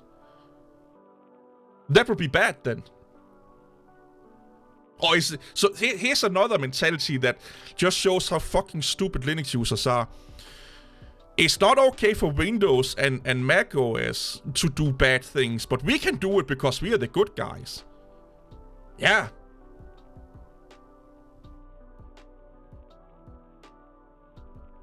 That's okay.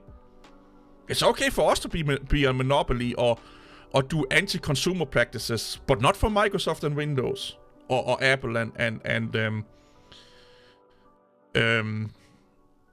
Mac OS. I say this a lot. If you like, I know a lot of people, a lot of Linux people, not all, but a lot. Hashtag not all, by the way. But a lot of Linux users, they look at Android as a Linux operating system. If you really stand behind if you're pro-privacy, if you are anti-data collection and anti-monopolies, anti-big businesses controlling you, telling you what to do, and all of that fucking shit, you should hate Android. Android is doing exactly what Windows and Mac OS is doing times 100. Times fucking 100. Anything you say bad about Windows and Mac OS, Android is doing the exact same thing. But it's okay. It's open source, some of it. It's kinda Linux. So it's okay. Yeah, exactly. Not what? Yeah. Yeah. Yeah. I could kiss you right now. Yeah, exactly. Linux people, most Linux users use Linux because it's a niche and it's a special thing. If Linux users are hipsters. I became a 13-year-old again. Linux people are hipsters. When something becomes popular, it's not good enough anymore. It's not unique anymore. So yeah, if Linux became the monopoly, they will use Windows. Exactly. Exactly. How many people loved Ubuntu in the beginning? Look, Ubuntu's helping people come to Linux. Ubuntu is doing all of these amazing things. And then Ubuntu became the most popular Linux distribution. Now we hate Ubuntu. It's basically just Microsoft now. Yeah, Bill Gates have bought up Canonical. Ubuntu is not doing anything different than they did in the beginning. It's just that you're not that special anymore if you're running Ubuntu, because you're running the most used Linux distribution on Earth. So you're not a unique little snowflake anymore. You know, you're not as unique as your mom told you. Come on, dudes. Yeah, a true Linux phone sucks, yeah. Yeah, just like people wanted Apple in the 80s when IBM had the monopoly, exactly.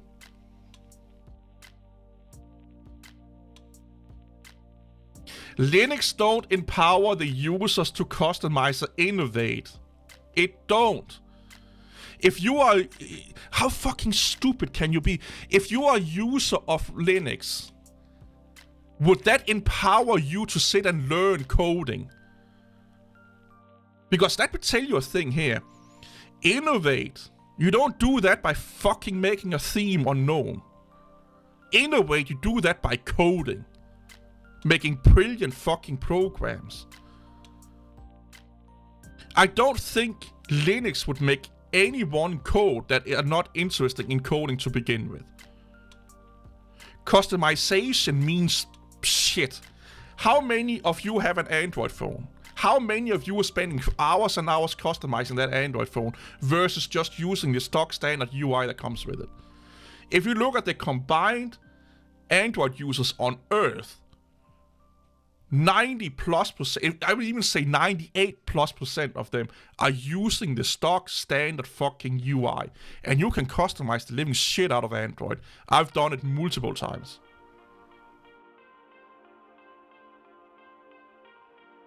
Okay? Linux do not promote innovation more than any other operating system. It don't promote customization than any other operating system. Innovation and want to customize is a personal thing. It may make it easier, but it don't promote it. It don't make my grandmother, if she used Linux, it don't make her want to fucking learn C++ so she can code for the kernel.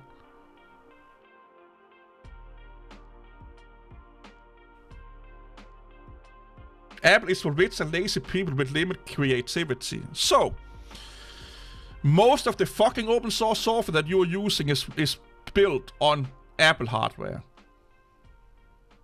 If you look at screenshots from the Twitter now X offices, it's 99% Apple hardware. If you look at all of your fellow students, if you're on university that are doing computer science, you see a shit ton of Mac computers in there.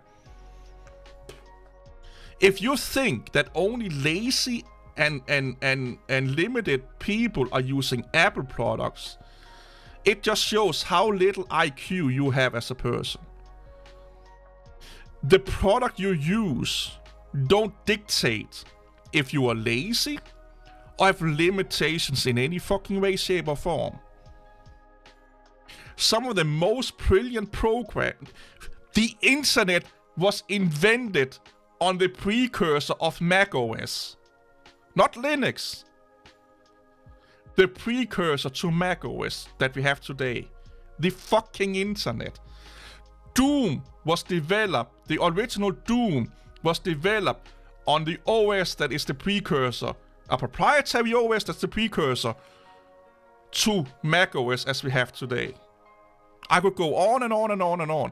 Creativity and stuff like that is not determined of, the next step. Exactly, yeah, exactly.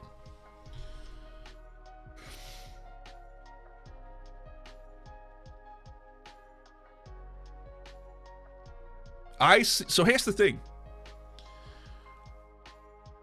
I see a lot of professors. I see a lot of PhDs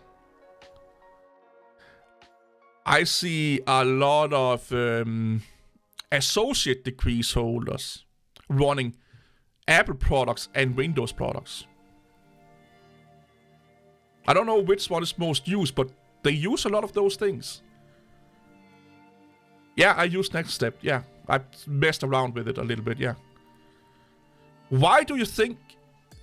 Let's say why do you think a PhD software engineer would like to run Apple and Windows versus Linux? Because here's the thing. This is what most Linux users can't get into their fucking low skulls. When you are working, let's say you're working on the next Twitter. You don't want to fucking mess with your OS. You don't want to come to work and have to configure your OS for an hour before you can start to code. A lot of brilliant people use Mac OS. Again, I become a teenager here. Not because it's the best OS, but because it makes them do their job faster. Why do people... Let's go into the Linux world again here, because I love messing with Linux people. Yeah, Pixar Movies is also built on Next. Yeah, exactly. It has nothing to do with making them look rich. Again, I'm sorry, but you must be the stupidest person on earth. I'm just saying it. You're the stupidest fucking person I've talked to today. You are now single-handedly lowering the IQ of the internet. I have not in my life talked to someone as fucking stupid. Ever. I'm not joking here.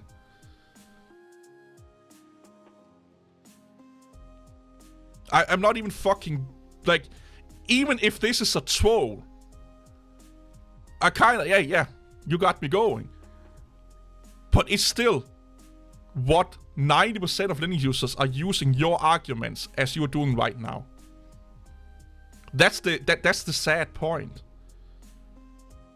That's the sad part of it. Even if you are trolling, which I think you are, what you are saying is what 90% of fucking Linux users are saying. So it's not even a good troll.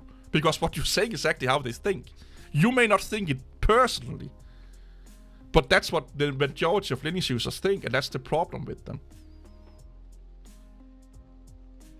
So again, let me draw a really good example in the Linux world. If people really cared about customization and ultimate freedom and ultimate control over their OS, everyone would be running Linux from scratch. Why do most Linux distributions, or why are most Linux distributions done in the way they are? Because what people actually care about, and I'm talking from being in the IT world for my whole life and talking with IT people for my whole life, and also users of IT things and operating systems and computers and laptops for my whole life. 99% of people, they care about one thing. How fast can I come from a non-working computer to a computer where I can do the stuff I need to do on it? That's what they care about. My computer is not working, or I'm getting a new computer, or I need to install Windows because XY reasons, or Mac OS or Linux. How fast can I come from nothing to start to working? That's also what your boss care about if you start to work in IT. If you're selling them a Linux system where it's like, this is the best thing ever, but you will have a lot of downtime because I have to fiddle with it like every week and stuff like that. Or every time you set up a new server, it takes me a week because I have to customize all these fucking configuration files.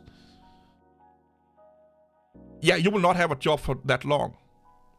What your boss wants, when he gets a new computer, how fast can you install X operating system with all of our software so it can start to earn us money? That is why 99% of IT professionals don't run Arch Linux, Linux from scratch, and Gentoo. If they're using Linux, they run some pre-made Linux distribution that they install, Bob's your uncle, and they can get to work.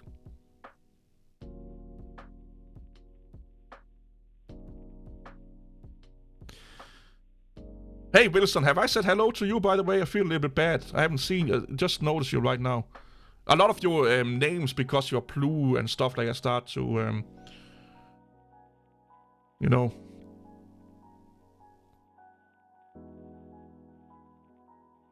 Yeah, people care about, like, even IT proof, like, do you think the developers at work, where I work, care about how much they can customize their OS versus how much time they can spend programming? They just want to fucking program, man. Okay? I will tell you why you use Windows or Linux. It's new. It's different.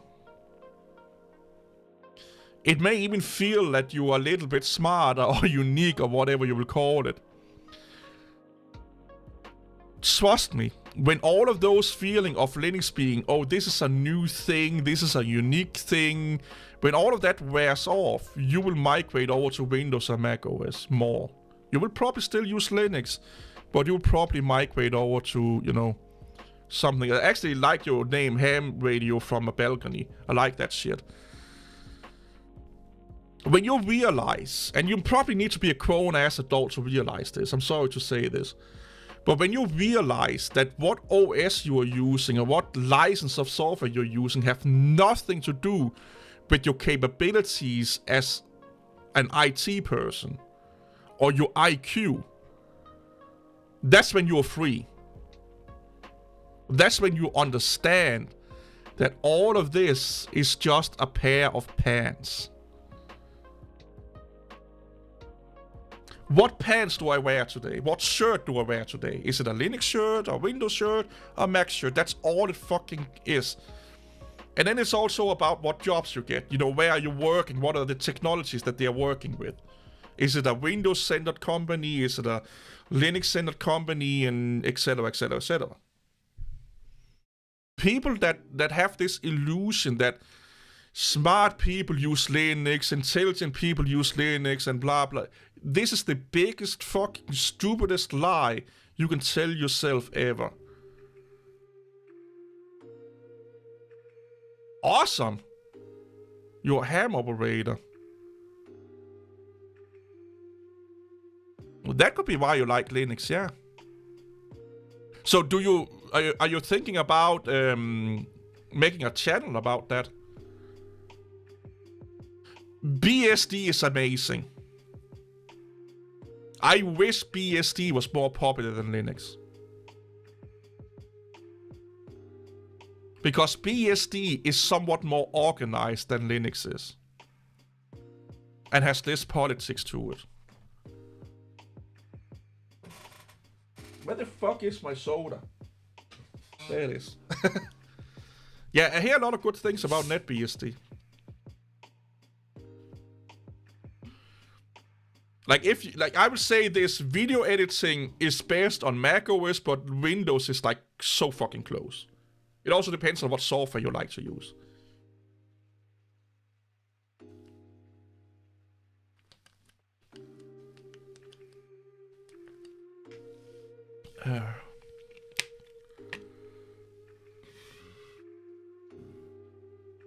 Yeah, I think pfSense is FreeBSD, but I cannot guarantee that. I would operate eating ham right now. Oh yeah, ram or ham. Yeah, if BSD had better hardware support, I would probably use that more than Linux, yeah.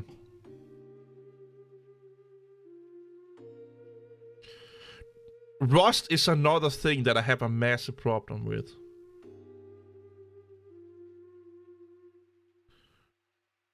Here's the thing. if you want to make your own, it depends on what you want your mobile OS to do. So, a couple of scenarios.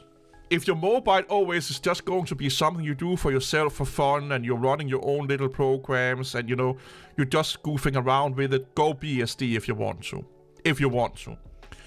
If it's for a company that's going to host their own applications and only their own applications on, a phone or tablet, yeah, go with BSD if that makes sense. If you want to have access to all of the APIs and libraries that comes with Android, you have to go Android based. Hey, I'm starting to do mobile development this year. We're going to make an app for the company. So I'm learning React Native Expo right now, also, while doing front-end shit. Because we want to do more mobile apps at work. Because that's where the future is. And we looked into a lot of things, how to do it, and they like Android, they use Android phones. But they also want to support iOS, so we're looking at universal frameworks. So we looked at Flutter, with Dart, we have looked at a lot of things, and all of the people that we know, me and the other developers know, almost all of them say go React Native. Because then you get access to, the APIs and stuff like that. So this year, I'm going to mess around with app development. I've actually done a little bit of it already. Right now, I'm looking really into bootstrapping and front-end development because it's needed. Maui, don't do Maui. .NET and Maui, no. Maui is really not supported by... So, Xamarin and Maui, I think right now Maui have 10 active developers supporting it from Microsoft. We looked at it like a few weeks ago. Microsoft really don't give a fuck about their mobile front ends. They really don't. And it's really sad because if you are in the C# world, as we are at work, Maui and Xamarin would actually make sense. But Microsoft don't fucking do anything with it. The documentation is shit, the support is shit, we looked at the Maui, I think it was Maui. Yeah, it was Maui. 10 fucking developers, man. Maui is not bad. And this is another thing when you're choosing a technology. How well supported is it? The better supported it is, the easier for you it is to work with. What are you saying, William? Or Wilson, sorry. View.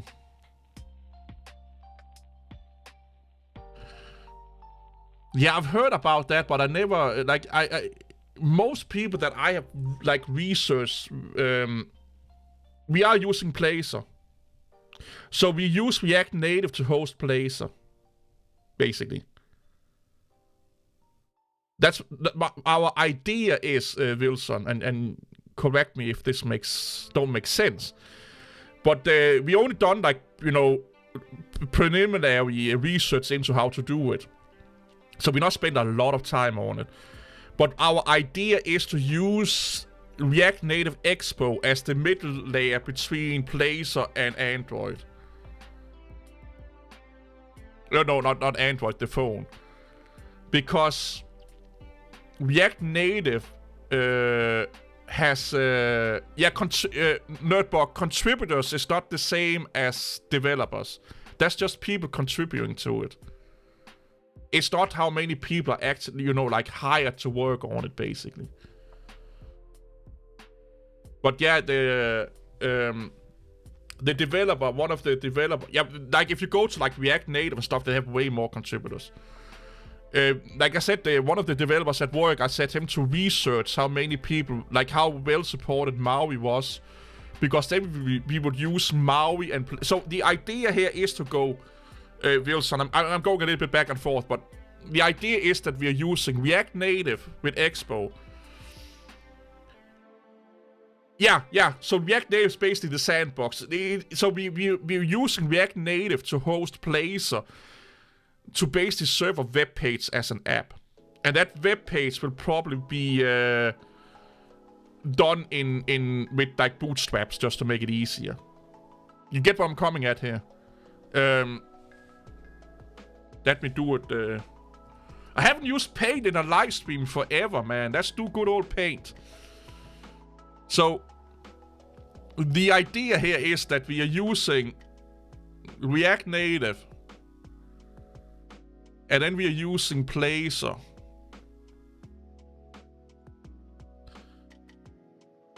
And then we are using Bootstrap or, you know.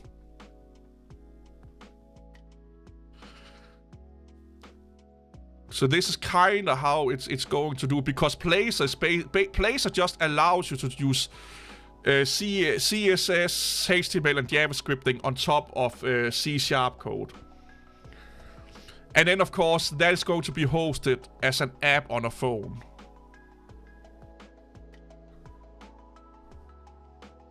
Python is never not worth learning. Go for it. Go for it, man. But this is the idea that we're running with one. Blazor is not that difficult. From what I have looked into, it is not that difficult.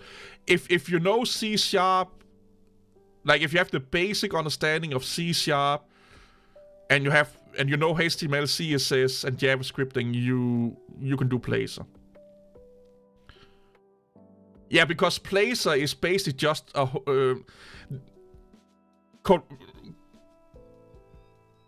I will not know. Rust is not good to learn. No.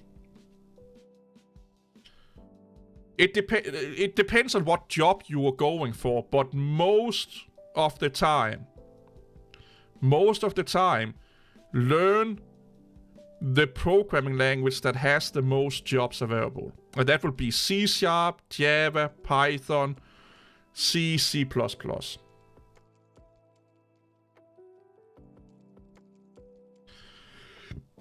The way okay, Nerdbog, help me out here a little bit, but oversimplified, this is how they explain it to me at work, is that Blazor is basically just a hosting. Look at it like a web browser that supports C# on the back end. So you have Blazor, and the front end is C#, not C#. The front end development part of it in Blazor is HTML, JavaScript, and CSS. The back end of it is C#. So if you're working with APIs and back-end protocols and stuff like that, you use C# to then, communicate it into Blazor to then showcase or make the UI with basically web development. If that makes sense. Like, I'm really oversimplifying it here. We could Google it, to be honest, yeah.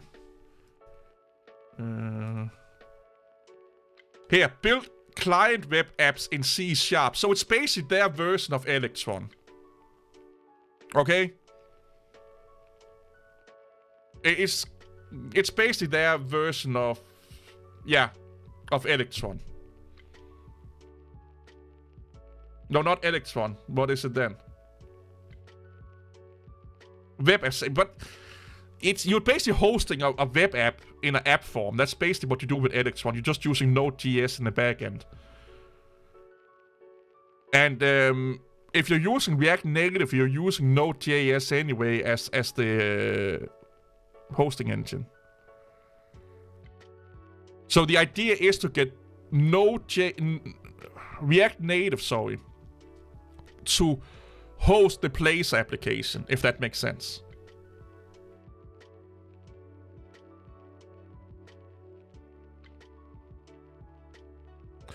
Electron can be used both for mobile development, web development, desktop application. What Electron is more or less just a Chrome on top of Node.js to showcase an application. Because I was looking into making it Electron also, but But it's basically the same. You build cross-platform desktop apps with JavaScript, HTML, and CSS. COBOL, I've looked into it, but I've never really, never done anything with it. Ryton? No.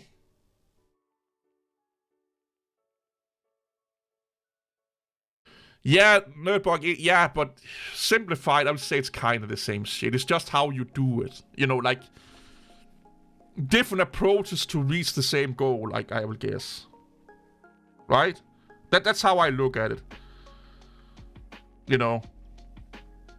Where Electron is more, Electron is basically hosting Chrome. Where, Placer is not really hosting anything. Basically Placer becomes what Chrome is for Electron. But in the end, the way that we are doing it with the phone thing is that in the end, both of them are going to be run with React, with Node.js in the backend, because React Native use Node.js also. You know. Yeah, that Bing AI created. I actually done a little bit of Bing AI coding, or Copilot as it's called today. But this may not work. The reason why we're going with React Native is because it's cross-platform, like Android and iOS. Maybe I should do it over here. I need to change the React Native Expo.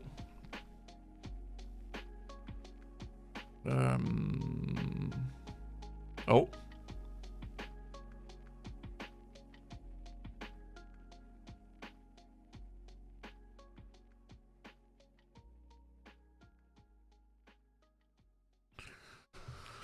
So React Native is just an easier way of to do cross-platform apps. That's why we want to host it on React Native.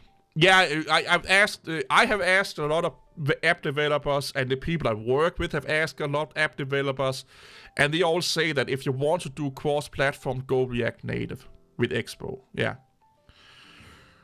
So this is our idea, that we want to use React Native to run the Placer program, if that makes sense. And why Placer and C#? Well, what the tool is going to do is to work with an internal program that have a lot of APIs that's done in C#. So we want something that's C# compatible to then, so we don't have to relearn. Flutter is shit. Okay, don't go Flutter. It's not good enough. Flutter is not good. We were thinking about Flutter. We had someone that really wanted to use Flutter. Flutter is a mess to work with. It's not that well documented compared to React Native and the tools like this, and it's not that well documented, and it don't support a lot of the same things yet. Flutter is really bad for what we want to do anyway. But yeah, we have a lot of existing code and systems that are running C# that we hope we can use with Placer. So we don't have to rewrite everything, basically. Or do as little rewriting as possible. So it's going to be like a Frankenstein app, and we may end up going totally different way. So it's going to be React Native with C# Placer that then is hosting basically a website that do a lot of things. And that website is going to communicate with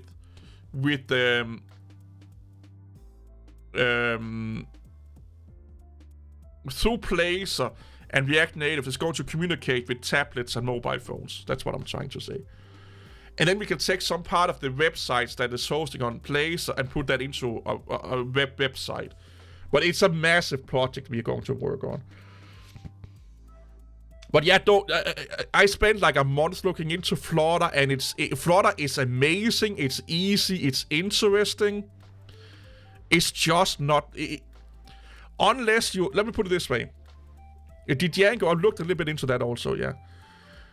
Unless you're going to work for a company that use Flutter, or you want to make your own program that use Flutter, I will not learn Flutter. I will learn React Native instead. Or React, or Kotlin, or what the fuck it's called if you're an Android person. Or Object-C if you're an iOS version. But if you want to make universal programs, I would go with React Native. It's what the most people use. It's kinda, to some degree, the industry standard, if you will call it that, you know.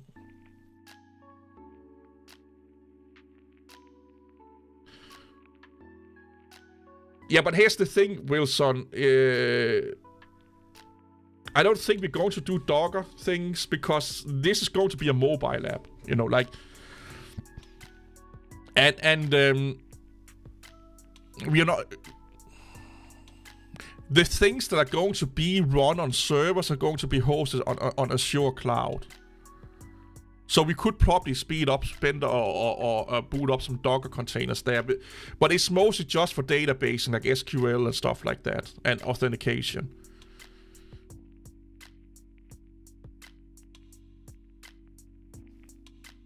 Web apps is the future, Cody. Yeah.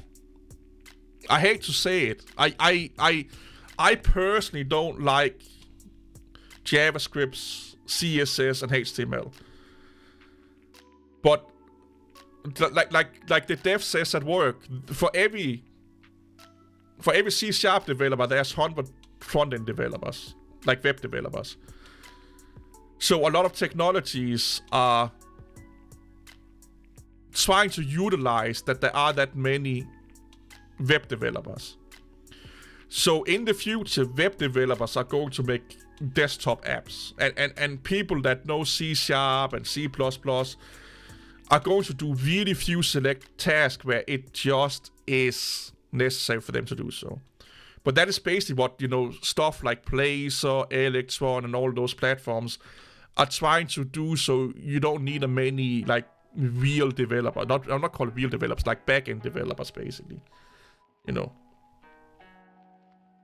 Yeah, exactly, Nerdbug. That's our idea, because they use Azure a lot anyway, so we are thinking about doing it that way. Yeah. Yeah, like yeah. The easiest way to get a coding job is to know front-end development, and that is HTML, CSS, and JavaScripting. And then maybe learn Python. Or C#, or at least just have the basics understanding of them. It's actually really cheap. Azure is not that expensive. So I was looking into doing using their OC, that's Cognitive Vision API that did text extraction, and for about 1,000+ items a month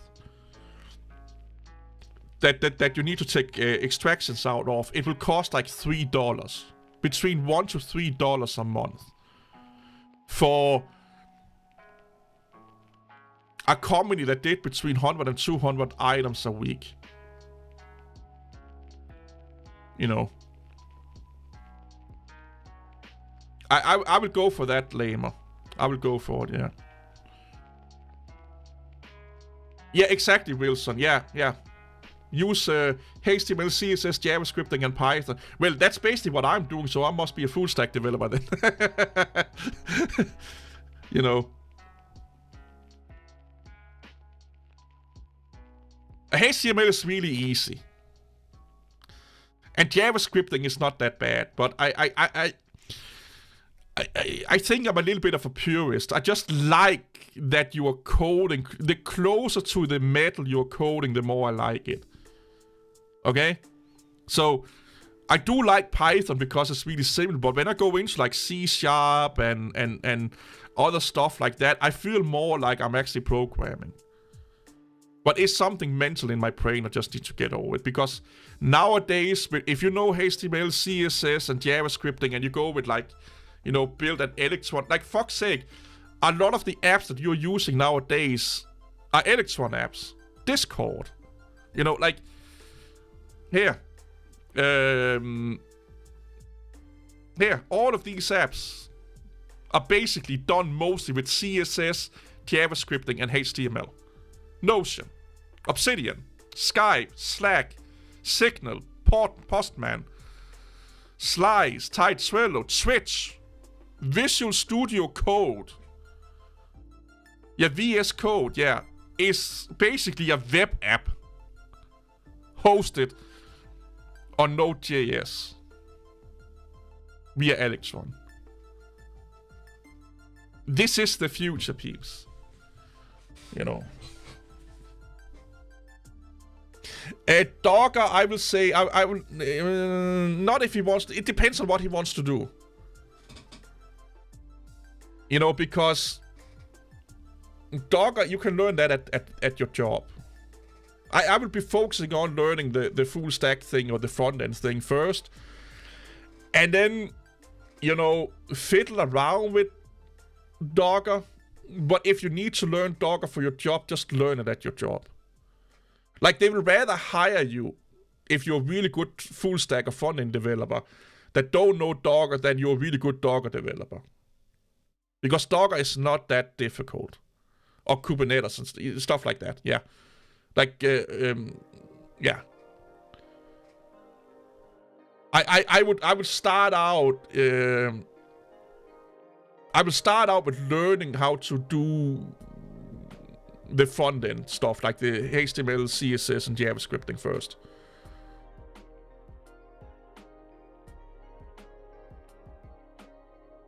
Yeah, but here's the thing. A lot of jobs, those are, you know, even for small companies nowadays, they have a front-end guy, a back-end guy, and a database guy. So it kind of depends on what he wants to work with. So if you want to work with the back-end, you focus more on the back-end side. If you want to work more on the database side, you focus more on the database side. If you want to be a front-end developer, focus more on the front-end part. Like, it don't hurt to know everything. But even to this day, they are still, like, they still like to divide it up is the word I'm looking for, you know. And if you, let's say you're a brilliant back-end developer and they want you to do front-end and you know a little bit of front-end, they will probably hire you. And then teach you a little bit more front-end. You know, it's not like you can't get a front-end job if you're a database guy, a back-end guy.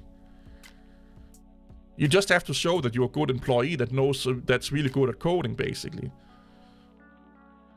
And also good at learning. If you can show you're good at learning, there's no endless possibilities of the jobs you can get. Like, one of the developers right now, he spent most of his weekdays learning right now. He's learning Blazor right now. He's the guy that built the whole C# thingy. Basically the whole tool chain that they're using. He's spending a lot of hours learning Blazor right now at work. Because we're going to use that later on. And people are okay with it because he's a good learner, you know. I not so much what a company value. Figure out what you want to do as a job first. Not what you want to do, what you prefer to do. So let's say, well, you love Python. Then become a Python guard. Or if you love front-end development, become a front-end guard that knows a little bit about Docker, that knows a little bit about this and a little bit about that, but your expertise is whatever you want to work the most with. Because then use that to get the foot in the door. And then when you're in the door, show them that you're willing to learn other technologies and you can apply them and you're good at it, like you're good at learning. Because the more they can use you, the more value you become for the company. So if you can be both a front end and a back end and a database fucking genius, you're way more valuable for the company than if you are a front end guard or back end guard. But focus on one thing to get the foot in the door. You know. Yeah, teammates do exist sometimes. Sadly enough, you have to work with other people. But like, if you want to get in the door, find what you're interested in doing and working mostly on that, because that will give you motivated the longest. Don't sit there and be like, okay, like in 4 years, what would be the most high-paid job I can get? Then learn towards that, because you may not get that job. So just focus on what you really, really, really, really want to learn or work with. Try a lot of fucking things out. Use Microsoft Learn. Yeah. Try some Python, some C#, even try some C++, C. I've done that also. Try some back end, front end, middle end, rear end, top end, low end. Try as much out as possible and figure out, okay, I love bootstrapping websites and making them look fucking amazing and interactive and stuff like that. That's what I love to do. Then become a front end guy. If you're more like, I love databases, optimizing them, and become an optimization guy, a database guy, If you want to do like the backend guy, depending on what kind of backends you're working with, learn that. But figure out what you like to work with the most, and that becomes what you should learn.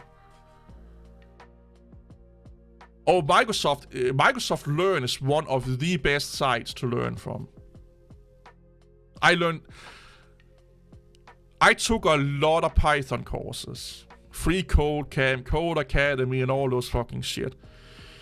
The one place that really taught me Python, Microsoft Learn. The same with web development. I would say, like, for front-end development.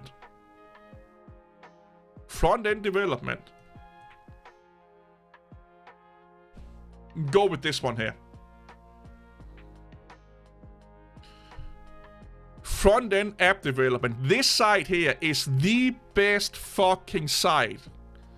Like, we have an apprentice at work, and I got her. She's using this site to make a website for a cat shelter. Their site looks like something from the fucking 90s. This site is, well, they also do, well, they do fucking C++ and C# now. Holy fuck. Yeah, if you want to learn to code, use this site. Okay? This site is the best fucking site to learn to code on. I did not know they did C#. They even have C#. Holy shit.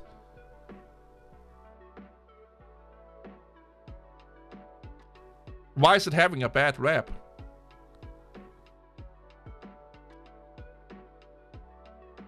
It even have fucking SAS.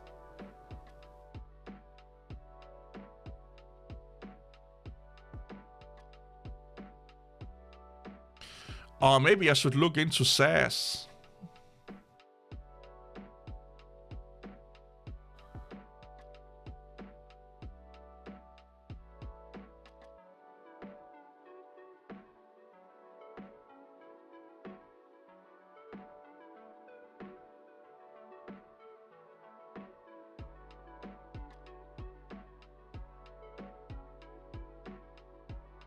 Exactly, Wilson. Yeah, SQL, yeah, don't... Yeah, they... Yeah,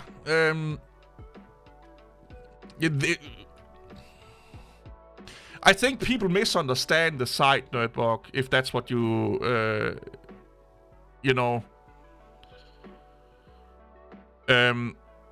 don't use this if you want to become an expert. This is how you learn the basics. So I use this a lot, so, like, when I'm doing JavaScripting and Python, like, when I'm doing anything, I use this as a reference guide. Like a reference guide. Like, if I'm like, let's see, like, Python, how the fuck do booleans, oh, well, that's maybe not, list, how the fuck is list working in Python?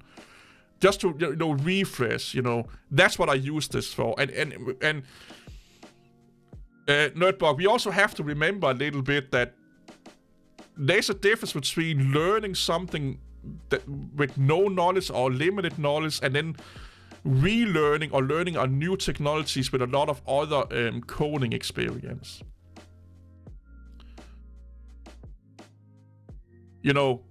And for most people that want to test out a lot of technologies or figure out what they want to do coding with their life, like stuff like that, this is a great site because they have all of these little things here where you can try stuff out really easy, you know. I know a lot of other sites also have this, you know. But in my humble opinion, these people here do it the best. For everyone that is like, I want to be a developer. I'm like, I say to them, go to V3 schools and then just do a couple of fucking things on each category that you find interesting. You know? And then figure out, you know, do the maybe not Java, you know, yeah, do the first, like, this first tutorial list here. It's like probably an hour long or something like that. Mess around with some of these things. Do you like that? Nah, that's not for me. Let's go into Python a little bit and do like the, you know, the first like 20 or something like that. Or just mess around with Python a little bit.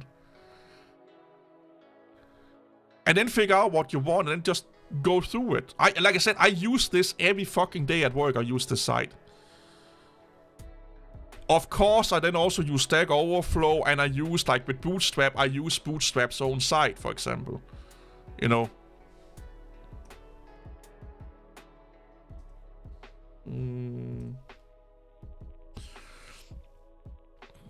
So in my case right now, where I'm learning bootstrapping, or well, I haven't looked into bootstrapping in many years, so relearning it. If this don't tell me what I where are you? Whoop. If this don't teach me what I want to learn, then go and look at, you know, the more up-to-date documentation. Or if something you do in here don't work, then I will go over to Bootstrap. So it would be the same with like Python. I would be like, does this help me out? If not, well, then I would be like, I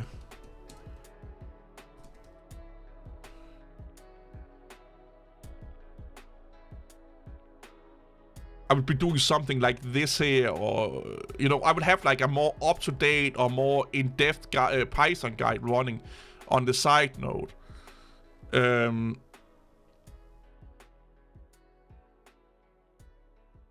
Probably have this one here or this one here running, or even their own documentation running in the background also.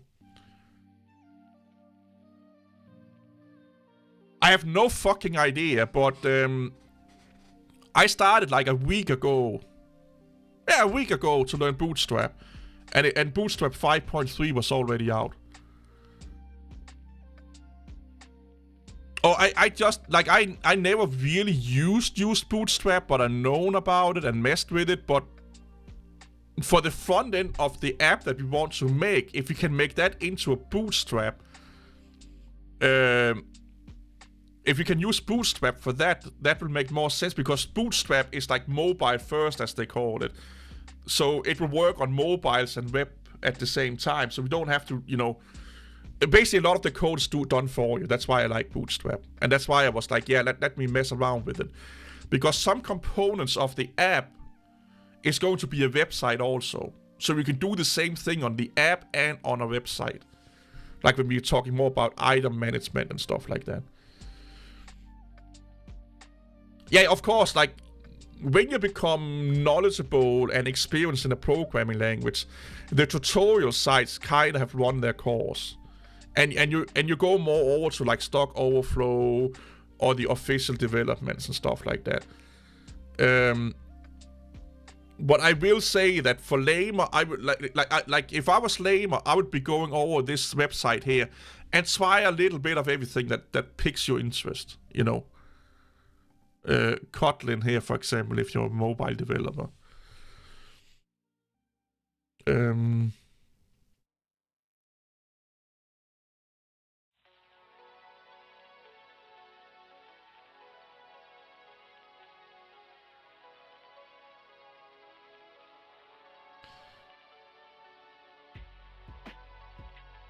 But I don't know when Bootstrap 5 came out.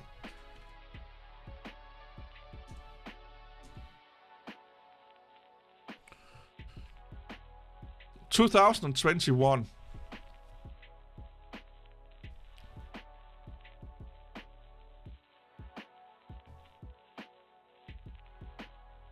So it's 3 years old now.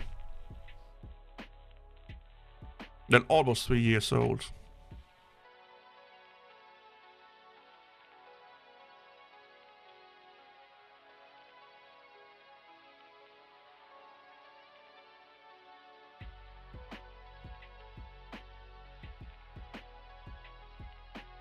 But I'm using it to make a help desk for work that has all our documentation and information on how to do stuff. So if I'm not there, people can look at the website and they can do stuff for themselves, set it up. I do like the dark mode thing that they built in now. But if you like, Python is kind of like the go-to fucking thing, man. Also, software development is such a broad term. Like, way back in the day, when you said software development, you kind of only had like 1 or 2 or 3 options. You have probably thousands of options in software development nowadays. Are you an AI developer? Are you a usability developer? You know, like, are you focusing on usability aspects of software development? You need to figure out what you want. I think why you can't stay focused is because you don't know what kind of software developer you want to be. That is the first thing you need to figure out. What kind of software developer do I want to be? Because today's software developer is so many things that you will fucking lose your marbles just thinking about all the possibilities out there. So try out as many things that you think of interest in underneath this umbrella called software development. And figure out what kind of software developer am I? Am I a researcher? Then Python is the way to go. Like, do I love doing computer science and research and development where you have an idea and you have to test it out as fast as possible? Then that's Python, for example. You know, if you are going for that kind of computer science, software engineer kind of thing. Even with software engineering, it depends on what kind of software engineer you want to be.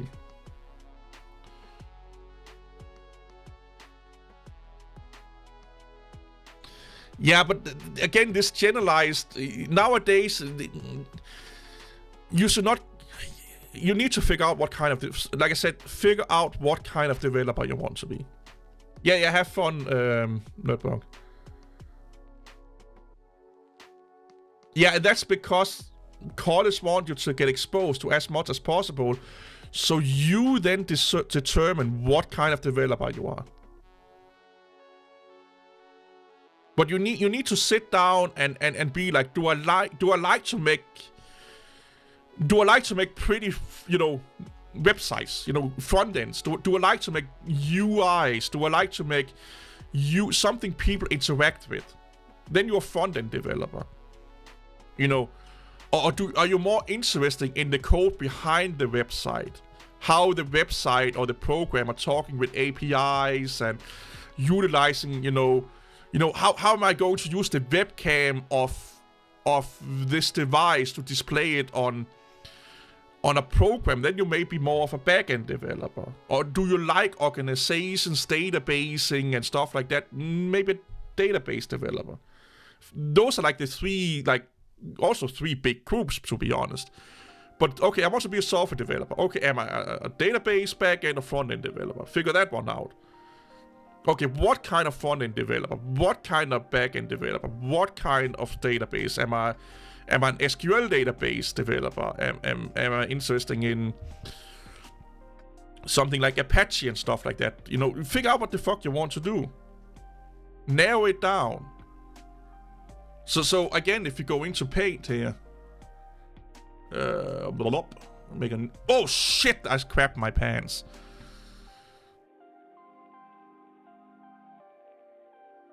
So I'll be like software dev. Okay. Do you want to be a front end? Like our good boy said, back end, Or do you want to do databasing, the big D? Then underneath front-end, what kind of front-end developer do you want to be? What kind of back-end developer do you want to be? What kind of database developer do you want to be? And then you take those boxes out. You know, what do you like to work? What technologies do you like to work with that has to do with backends? And then when you find something that you really, really like, let's make it really simple. You really like to do front-end development. Okay, what are the most used? What are the most used technologies on front-end development? Learn those. Or if you want to be a back-end, what are the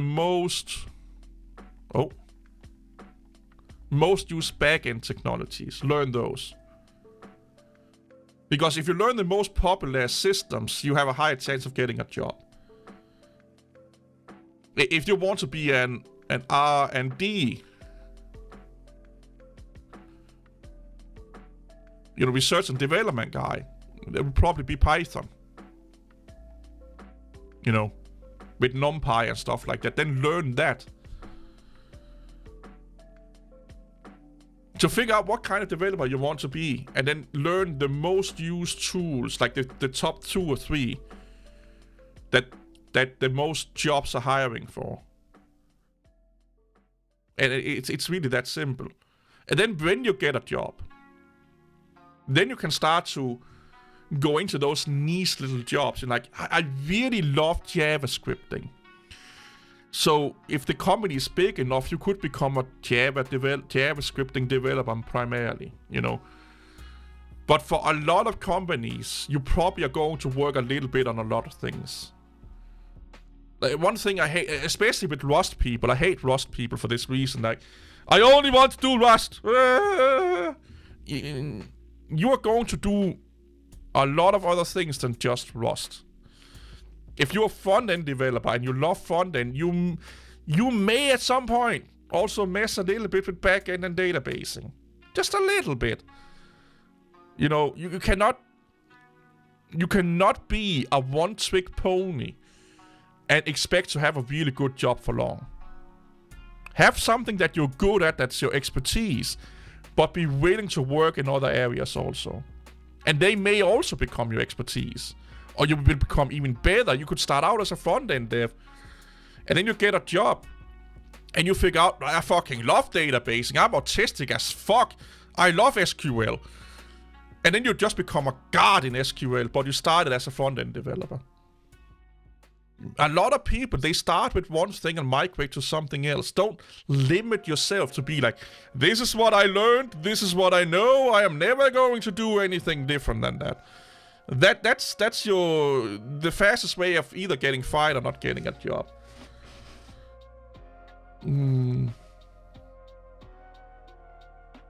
Yeah, science games. You need to figure out what kind of software developer you want to be.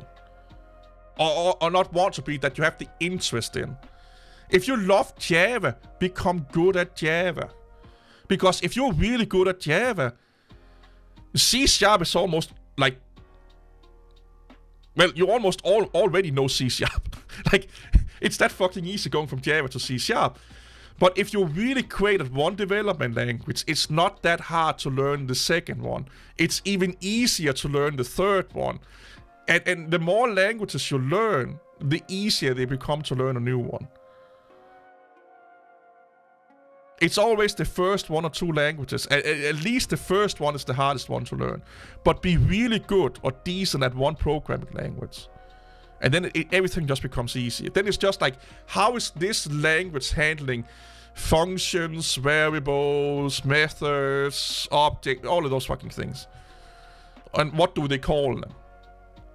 Because when you understand the basics of programming, is fucking simple. They're using a lot of the same techniques. They're just calling you different things, or using different things in front of them, and sometimes nothing in front of them. But a variable is like, one thing that's basic in any fucking programming language is like a variable. I never heard of a programming language that don't have a variable. It's just, how do you declare that? So you don't need to understand what a variable is, you just need to learn that one time. What you need to learn is how to, with this programming language, declare a variable. And those declarations, is that the right word? How to declare something is really easy to learn when you know the basics. Or they become easier to learn. Like in Python, a function starts with, correct me if I'm wrong, but I think it's DEF, definition. In JavaScript, it's function. I can't even fucking remember what it is under C# now. I haven't done C# in 3 months. But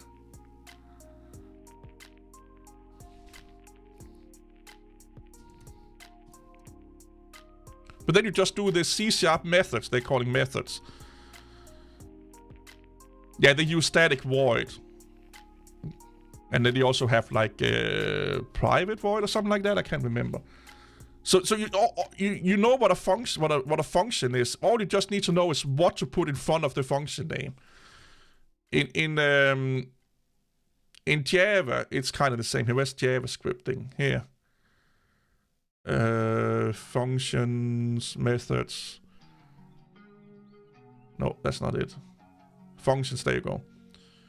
Oh, you do that's a function. Okay. You know how to inherit, you know, objects from other places. How do a Python do a function? Oh, it's DEF.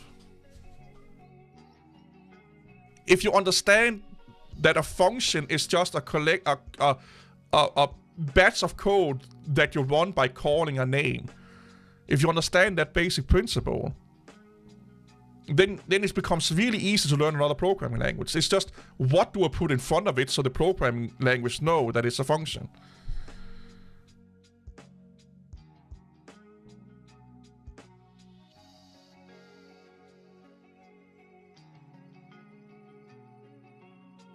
Yeah, you need to learn what you like to use.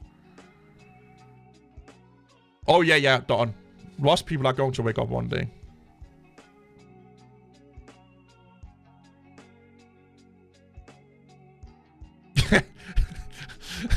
Now you're a lumberjack, yeah. Oh, fucking hell. Emac, you have to use Emac all the time.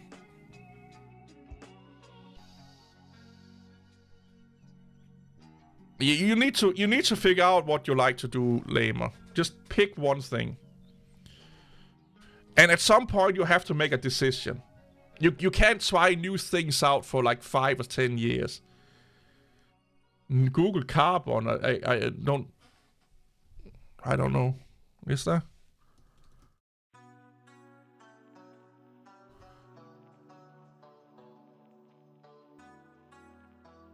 I actually haven't heard much about it, to be honest.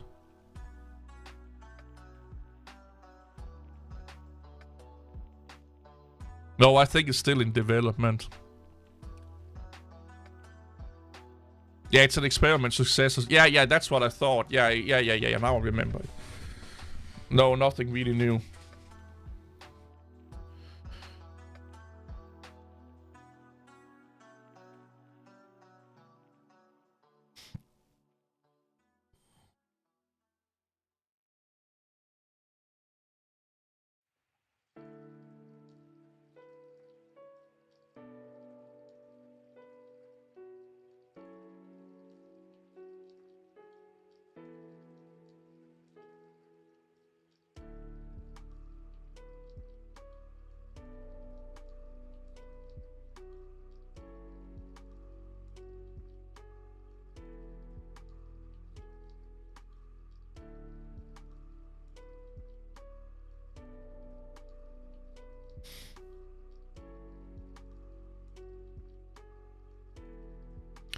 I should look into TypeScript at some point.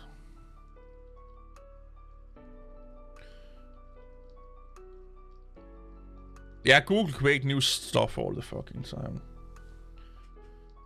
Yeah, go with web development. Because here's the thing, Cody. Web development is so easy. I'm not joking. If you think Python is easy to learn, HTML, CSS, and JavaScripting is way easier. At least CSS and HTML. And then we have like SASS, which I haven't used at all. But TypeScript, I've never looked into it, to be honest. But you have to understand. So here's the thing you have to understand, Lamer.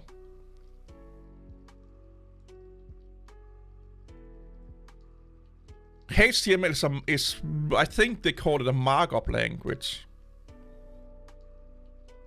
Oh, sorry, HTML and CSS. You are manipulating a front end. You're not really coding. I know we'll get a lot of hate for this. But doing HTML and CSS is not really coding.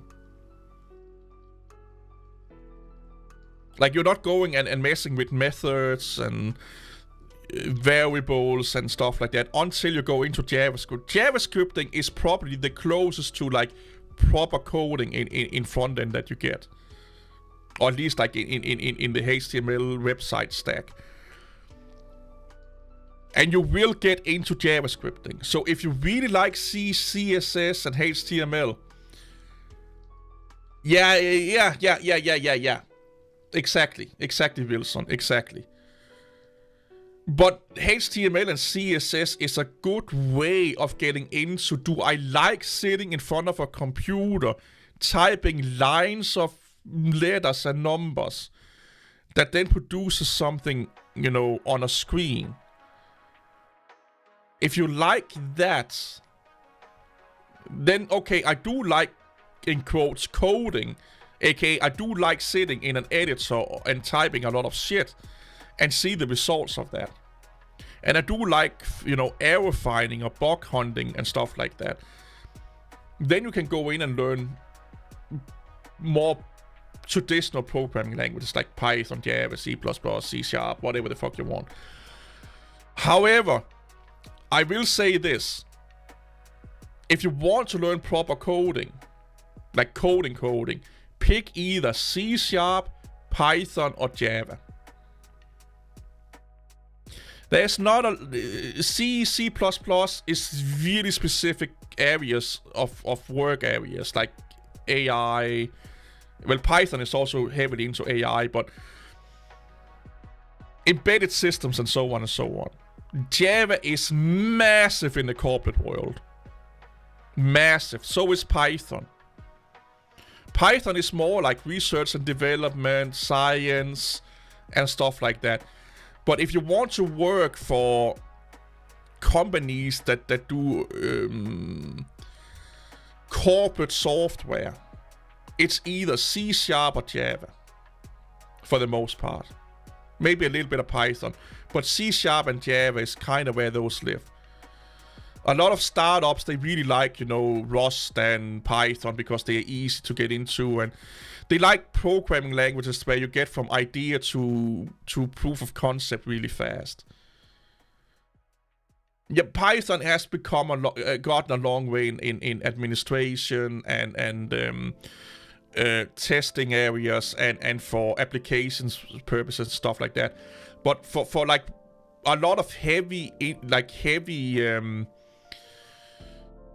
systems, like let's say massive storage management tools or database administration tools or tools that works a lot with front-end, back-end, database and stuff like that. A lot of that is C# or Java. Especially if you want to work for companies that is not new.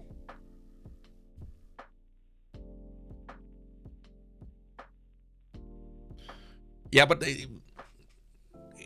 languages is highly dependent on what kind of developer. Like I said before, what kind of job you want. Like I said, like you need to figure out what kind of developer you want to do first. Because that kind of dictates to some degree the programming language. Just because one programming language is highly required in your country, don't necessarily mean that you can get a job for it. It's better to look at what field do I want to work with and then learn the most used programming language in that field. Like, do you want to be a security expert? You know, pen test and stuff like that, and develop for those kind of people. What kind of programming language is mostly used in cybersecurity? That would probably also be Python. You know, nowadays it's so important to know what kind of developer you want to be before you choose a development language. Figure out what kind of software developer you want to be first. Not only do we have a shit ton of fucking languages already, like probably too many, but like I said before, being a software developer means so many things nowadays. So figure out what kind of software developer you want to do first, and then pick the most used language within that category. If you want to be a front-end, use the most used learn the most used front-end technologies. If you want to be a cybersecurity expert, learn the most used tools, languages, or program languages within cybersecurity.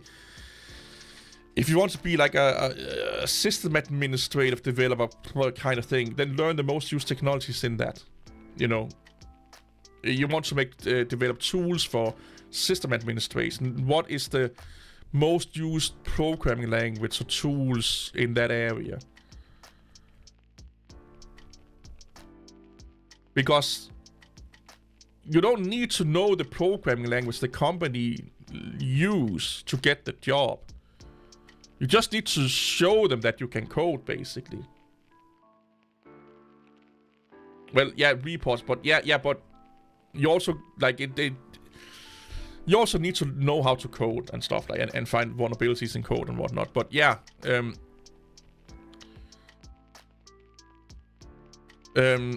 figure out what kind of person you want to be under the software developer. You know.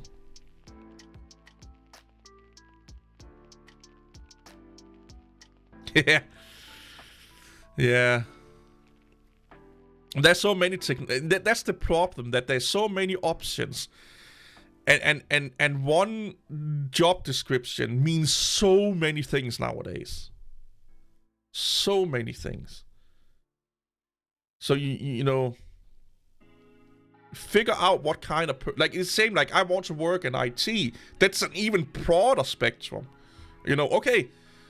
Do you want to be an administrator? Do you want to be a developer? Do you want to be a team leader? Do you want to be a manager? Do you want to be a supporter? Do you want to be a hardware person? You know, like, just like wanting to work in IT today, it is like everything that has anything to do with anything electrical. It's almost like you need something IT knowledge to do that. So you're working with IT. Do I want to do IoT devices? Do I want to go the AI route? Do I want to do autonomous driving? All of that is under IT. And yes, I do think that schools are really bad at doing that. They need to be more specific. Get like a 6-month ground course in as much as possible within IT. And then say, okay, I want to be a developer. Then take 6 months with inside development. And then figure out what kind of developer do I want to be. The whole IDE, yeah, Neowin, no, Emac, always Emac. No, but the IDE, you should choose the IDE depending on your primarily programming language. That's probably the best thing I can say. The universal one would probably be Visual Studio Code or Visual Studio Code. That's a good starting point with all the plugins they have and stuff like that. But let's say you really are going to do Python like 90% of the time. PyCharm would be where you need to live then. Because as good as Visual Studio Code is, PyCharm is built for Python. You know, like it's purposely built for Python. But as a generalized, like I'm going to do a lot of, like I use Visual Studio Code a lot because I mess with a lot of programming languages. But if you want to do one specific, you know, like, you know,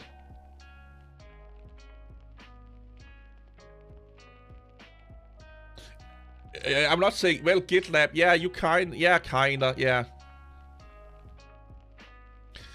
I personally don't like PyCharm myself. But IntelliJ from JetBrains, JetBrains, sorry, is probably where I would go for Java. And I do use PyCharm if I'm doing, like, let's say I'm like, I need to do a lot of Python programming the next week or 2 weeks, then I will be using PyCharm, even though I prefer Visual Studio or PyCharm. But then I'm using an editor that has a lot of extra small little things that is purposely built for Python. Yeah, but I think Visual Studio Code's kind of power is that you can do a lot of different things in one place. It's like Visual Studio Code is the thing where it's like the jack of all trades, master of none. That's kind of how I feel working with it. I love it to death. And plugins make it so much easier and great. But it's not the master. That would be like in Python, that would be PyCharm. Could you use and live in Visual Studio Code? Yeah. I do that myself a lot with Python. But honestly, if I only were going to do Python non-stop, I would be using PyCharm. And the same with Java. I would be finding a Java-focused editor that I like to work with.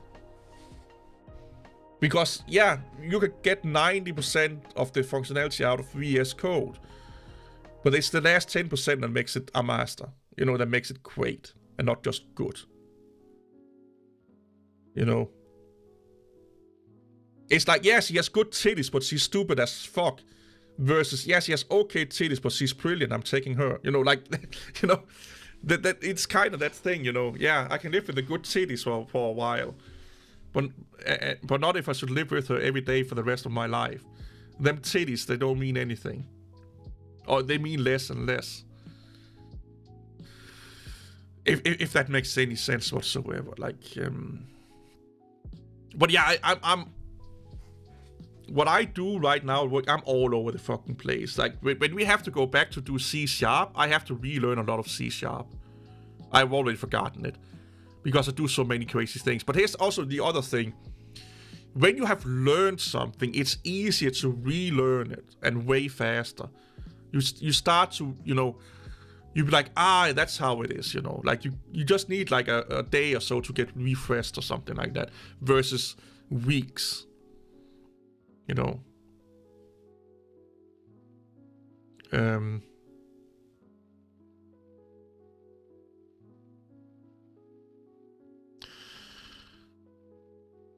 What your company gives you is not always what you need to, or what you're required to use.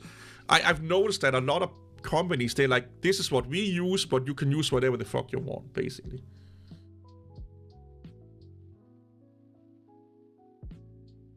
Yeah, that's kind of what like, I have a lot of C# projects that I can just pick up again. But the kind of things I do at work, I'm doing more and more management and IT work, like setting up computers and stuff like that. And right now, because we don't have a dedicated front-end guy, I do a lot of front-end development. And I don't mind doing that. I do like front-end development. I don't mind it at all. Because we already have like 3 backend / database guys, you know.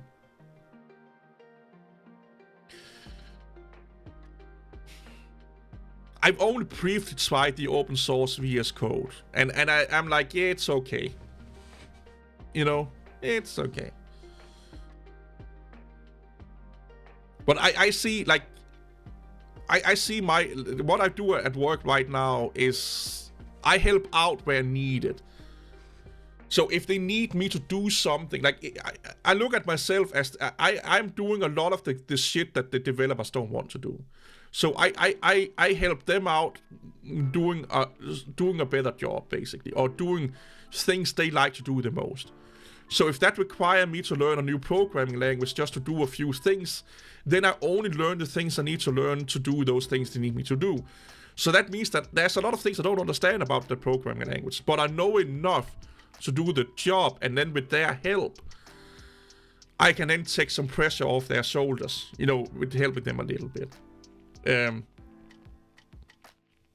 Microsoft is a great company, man. They do a lot of great shit. Like Microsoft of the 90s and to 2008, maybe 2010s, 2010. The way, let me put it this way, the way Linux people look at Microsoft, that don't exist anymore. And that Microsoft have not existed for probably 20 years, if not more. The Microsoft of the 80s and 90s was so bad. They did so many bad things. They didn't do anything for the community and stuff like that. Microsoft is almost like what Linux people wish Linux distributions did for the community, Hey, no problem. Just ask all the questions you want, man.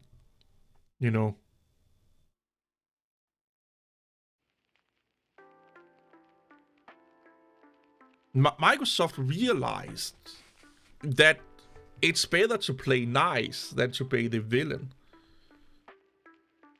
And again, that's what I said. The biggest problem with Linux is that Linux don't want to play nice. They are doing exactly all the things Microsoft did in the 80s and Apple did in the 80s and 90s and early 2000s. Our way. Everyone else are the bad guys, and you have to do it our way and only our way.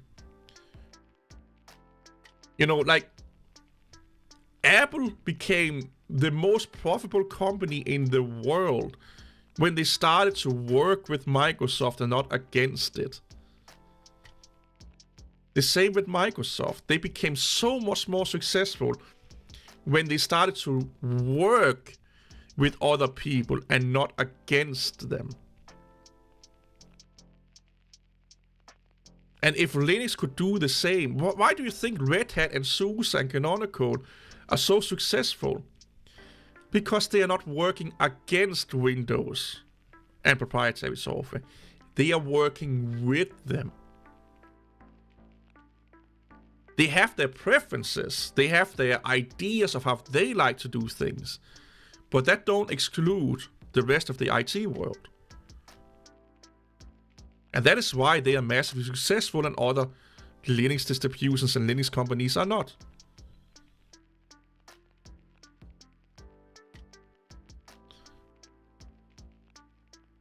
Yeah, you told me that about MS Learn, Cody, yeah.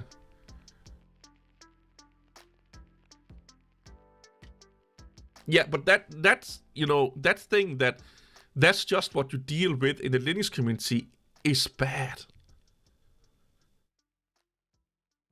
It's bad. That's not how it should be. It's like having an abusive partner and be like, yeah, they're really good in the sack, they look pretty, but they beat me up every Friday. It's just something you have to deal with. No, you don't. You don't have to deal with it. That's the issue. It's really easy not to have to deal with it. And that is to live in the world that we live in. To teach them that that's not okay,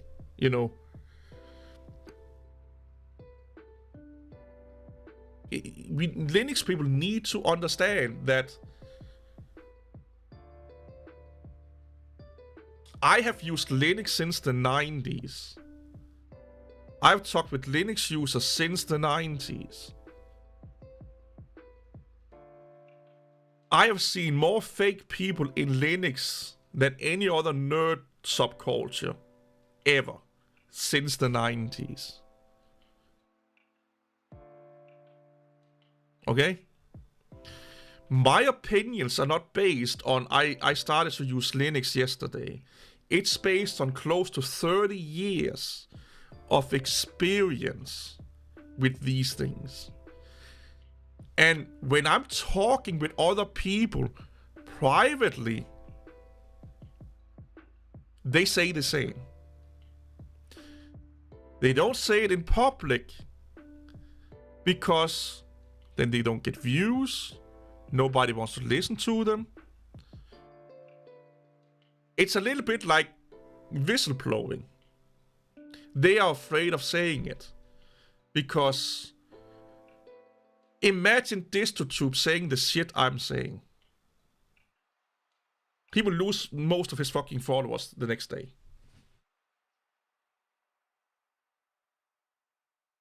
You know, and that's the sad part. That's the sad part, man.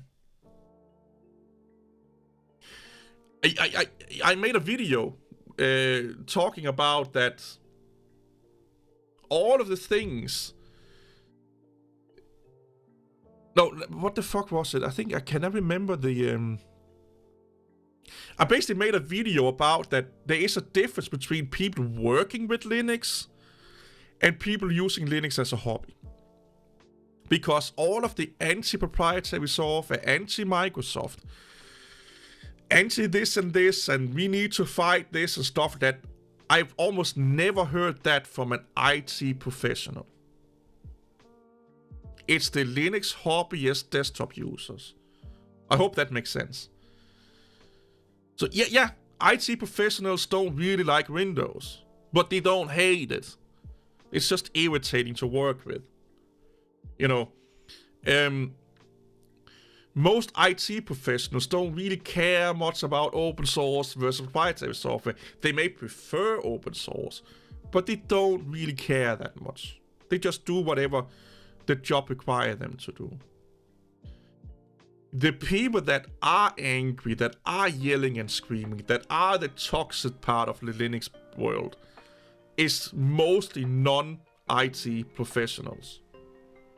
But they are also the biggest part of the Linux community and the most loud part. If that's what you mean, I agree with you. Yeah, you know, like I've seen even Windows fucking developers and Windows admins and talking positively about Linux and be like, yeah, I wish we could run Linux, but our software don't support it and there's no alternative and stuff like that. The only people that are not willing to work within the world we live in is hobbyists within Linux. You know, I hope that makes sense, you know.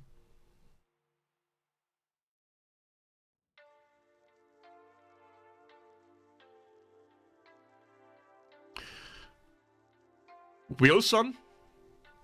That's not that rare. I've heard a lot of developers and a lot of IT people say the same shit. A lot of IT people don't really like working with Linux that much. Because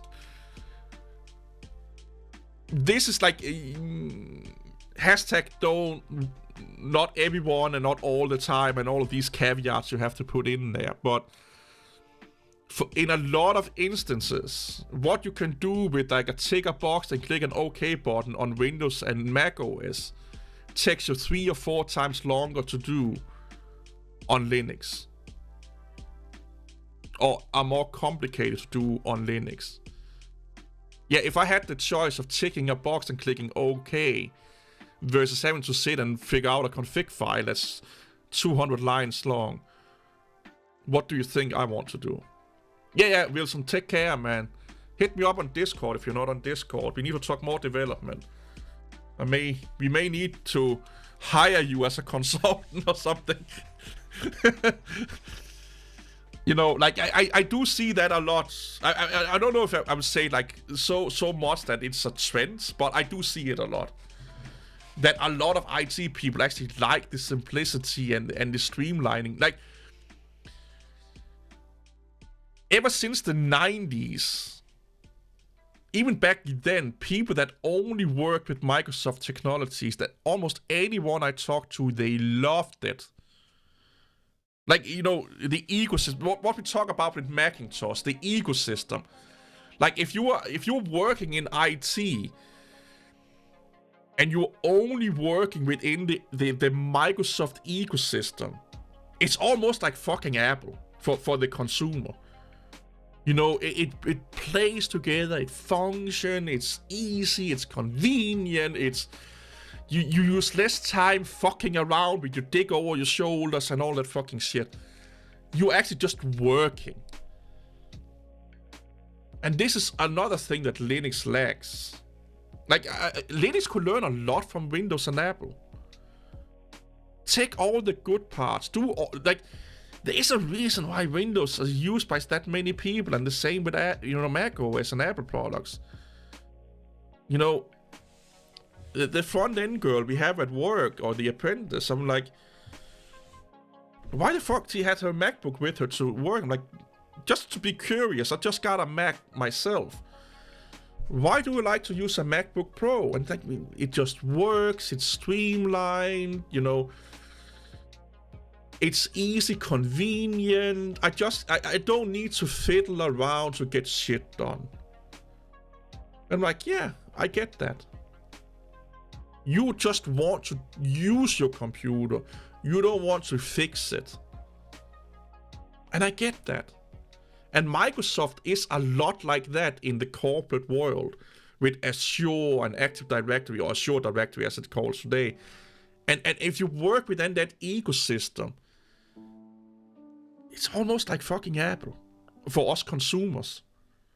You know, it just plays together, and yeah, there's a little bit of, you know, irritations here and there, like, but it plays together, man. You know, it just plays together. And again, that's why people like, oh, why do you say Adobe is so popular? Why do people need Adobe? We have GIMP. Yeah, true. GIMP is amazing. But what you forget is that people don't get or use Adobe because of Photoshop. They use Adobe or Photoshop and Adobe because of the ecosystem. Like, how easy is it to work 3 or 4 people on the same project under GIMP? You can't even do that, but you can on Adobe products, Adobe Photoshop. There is project management. It's the backend that does it, basically. That's what they are selling. It's not really Photoshop or Premiere Pro or After Effects that they are selling. It's the ecosystem and backend that they are selling. That Photoshop people can work with the After Effects people really easily and exchange projects with each other and working on the same project to get all of those things. That's why people want Adobe. Not because Photoshop is a good photo editing suite. It's not really that good. You know, Affinity Design or Affinity Photo, in my opinion, is just as good. I use that myself. You know, GIMP arguably is also as good. But people don't want Photoshop because of Photoshop's photo editing capabilities.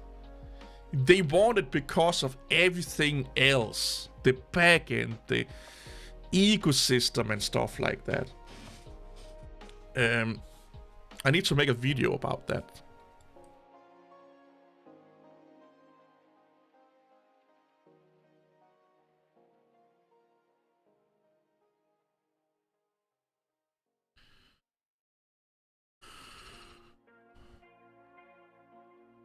You know, I hope this makes sense, you know.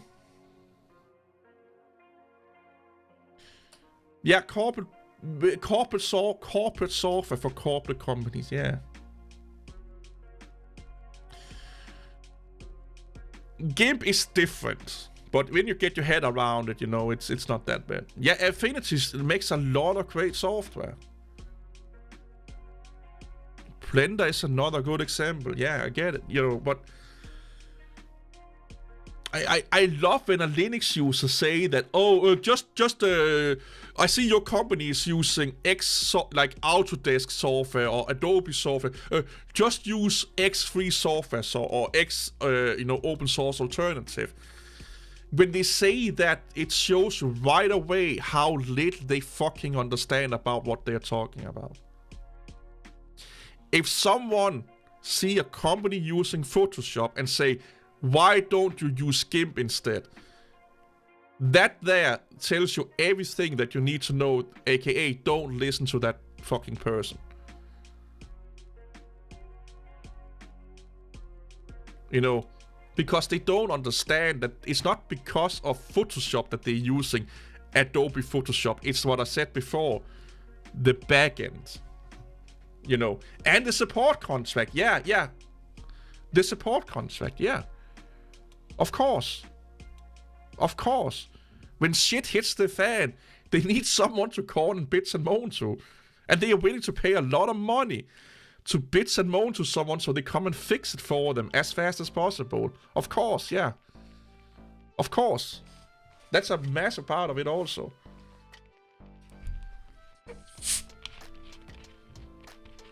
Yeah, I'm totally with you on that one also, man.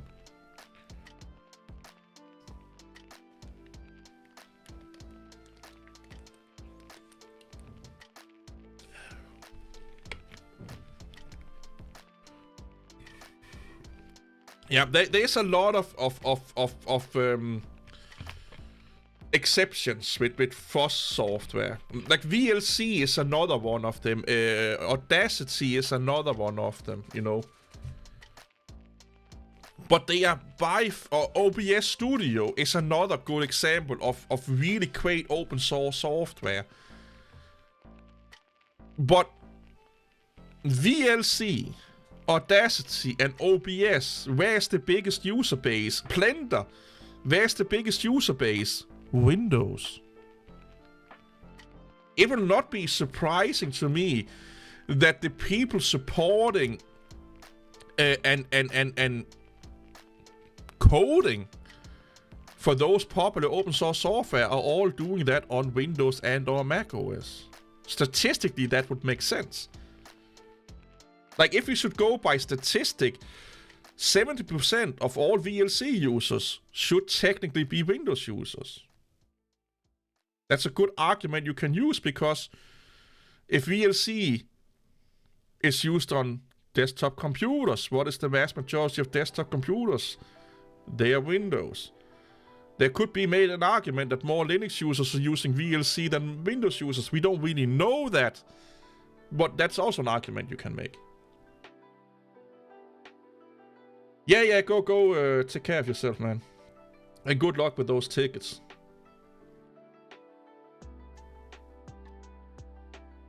You know, don't Ubuntu give you have like a support agreement with Blender or something like that? That they provide I think they provide like a support agreement or something like.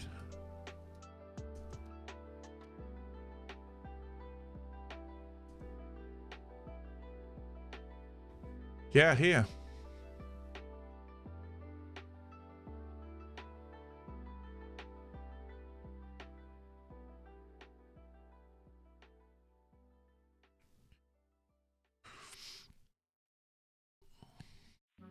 I'm going to I've anged with so many people today. This is why Ubuntu is the best Linux distribution. Not because it's technically the best technology, but because of things like this. They are doing anything or as much as possible outside of delivering a platform for you to use Linux that 90% of other Linux distributions don't do. You know, they're giving you support, they're giving you help, Canonical is almost the backbone of Linux nowadays, along with Red Hat and SUSE. Like, without Canonical, without SUSE, and without Red Hat, Linux would crawl to a stop. Those are the guys that are probably accounting for 90+% or 95+% of all development that's going into a lot of the open source projects that is going on right now. And people are hating on them. Talking about biting the hand that feeds you, man. And if you want to talk about the kernel, look at how many, like the Linux Foundation, look at who is sponsoring that shit. That's massive billion-dollar companies. And without them, Linus would have to find a job. Everyone that code, or the main developers for the kernel have to find a job. And that means that the development of the Linux kernel will slow down to a crawl. I remember a time in Linux, I'm not joking here, where support for a new graphic card could take up to 2 years. 2 years to work 100%. And it was still not as fast as on the Windows. Like every time a new AMD was a little bit faster, but every time AMD and Nvidia came out, it was not uncommon that it would take between 2 months to 6 months to have like basic support for it.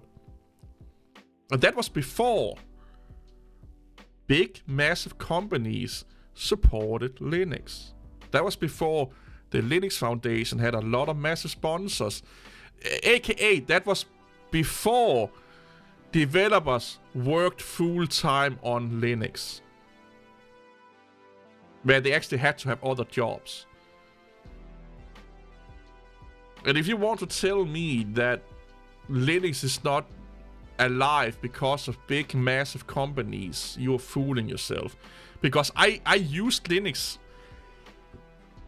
in a time where that was actually the case, where Linux was 100% community driven, and the development was slow as fuck. And we still had Red Hat, we still had SUSE back then. We had Mandrake and stuff. We had a lot of somewhat big company, like big in quotes open source companies supporting it. But they are not the size and the magnitude that they are today, of course, and don't have the money that they have today, because they had to do business like deals to get that. They have to do what businesses does make a lot of money. So if you're saying that Linux can run without money, you are fooling yourself. Because in the day, someone has to get paid for their job so they can pay the bills, they can feed their family. You know, servers needs to be paid for. Electricity, like, you can't fucking get electricity for free. Yeah, take it off the grid. Someone has to fucking buy for the petrol. Someone has to buy for the generator. You know, pay for the generator. Someone has to buy for the solar, you know, whatever you want, however you want to get electricity. If you think that something cannot cost money, illusion breaking fucking thing, it does. It's just that you don't have to pay money for it, and maybe not the next layer. Another video idea I just got here.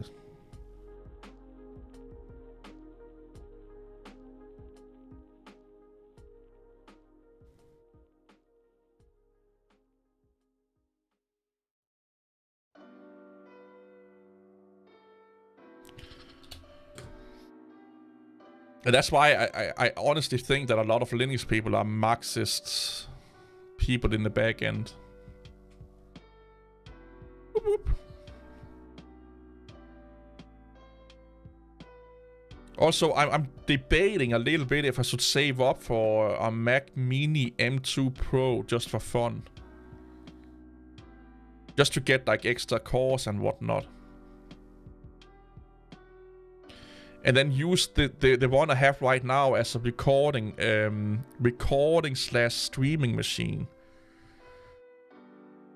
Because right now I'm using Parsec, which is actually a really great program, to remote into my Windows computer, and I actually game off it. Is that how you spell it?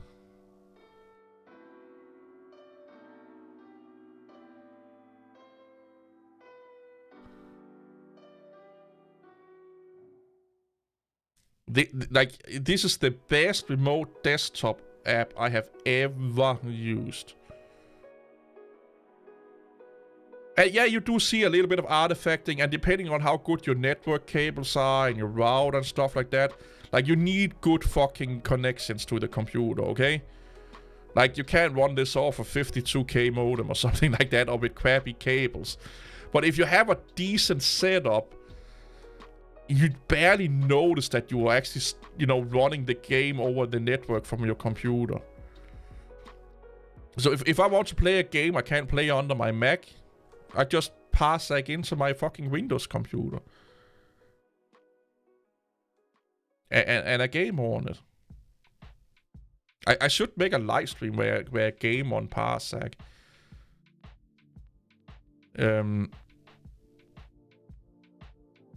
But it's amazing, man. But I'm not. I need to try that out. I've not tried it out from outside of my own network, like local network. I've only used this from inside my own apartment. I'm not, like, gone at work and then try to play a game at work. Maybe I should try that one day, just to see how that works. Because I've seen a lot of videos where people say that, they use this at home and then they go to like a vacation in the Philippines or in Asia or some fucking place, and if you're not playing like competitive shooters and stuff, like high intensive games, it's actually okay. Like, you barely notice the input lag. And I'm using the free version. I'm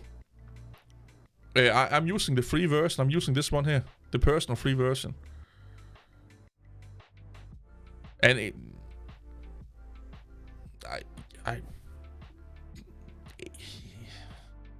if you look for artifacts and stuff like that, and also depending on how intensive your game are and your network connectivity, yeah, you definitely can see it if you really, really look for it. But when you start to get into the game, in my humble opinion, you start to not noticing it at all. But of course, it's better to just, do it from your own machine, so to speak. But if you guys want to see more about this tool here, I can make videos about it. But just let me know if that's something you're interested in.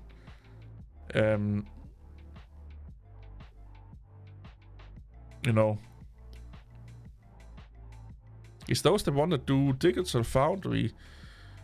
Are they not the...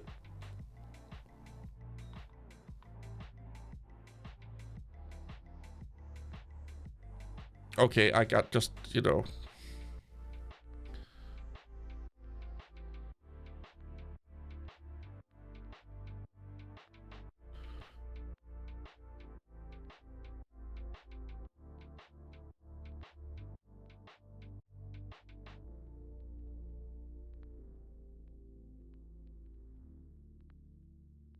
What the fuck? It said read more.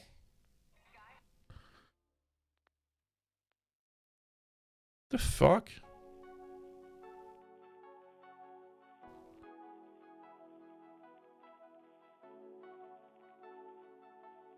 Is this also a video? Nope, that's not a video. Good.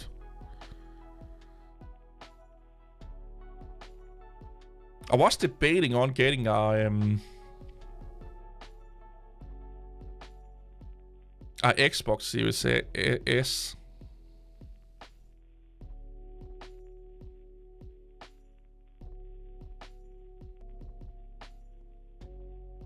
Hey, welcome back, man.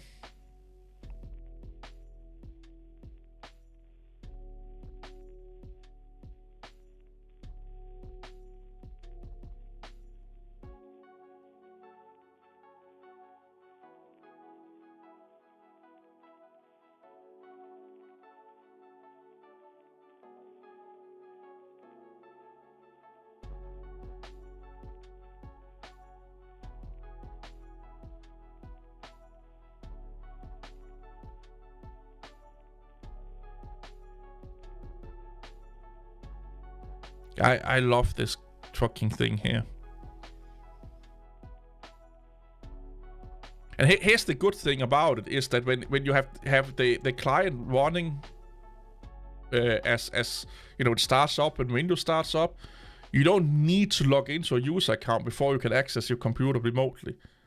You just basically be presented with the login screen and then you log in. You can even run this in on a headless computer.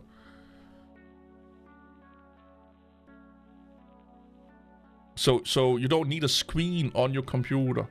Yeah, Parsec is amazing.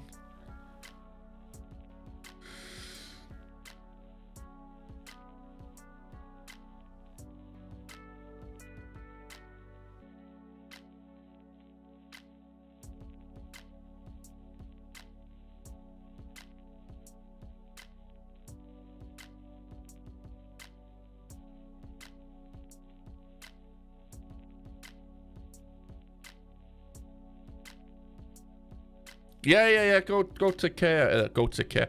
Take care and have a good day, man, or evening, or whatever it is. Yeah, I already have this on my to-do list about making videos about, to make videos about.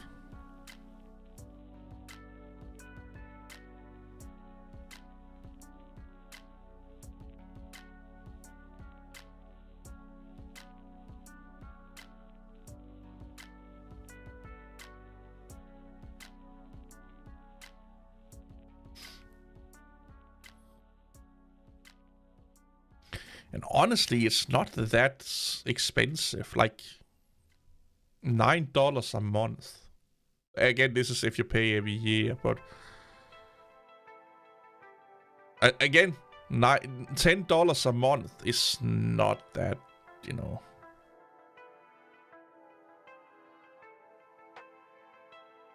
It's not that bad.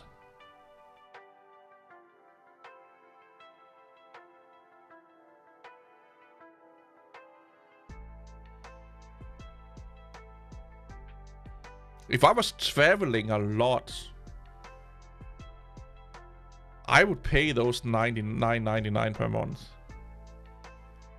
So I could, you know, access my gaming computer from wherever I am in the world.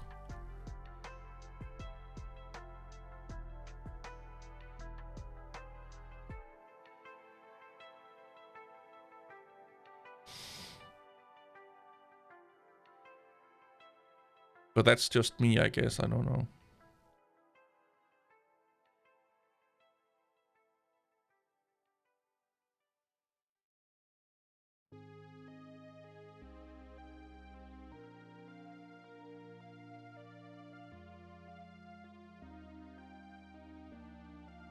I'm actually debating if this is something we could use for work, but again, I don't know. Do animation while living like a vacation.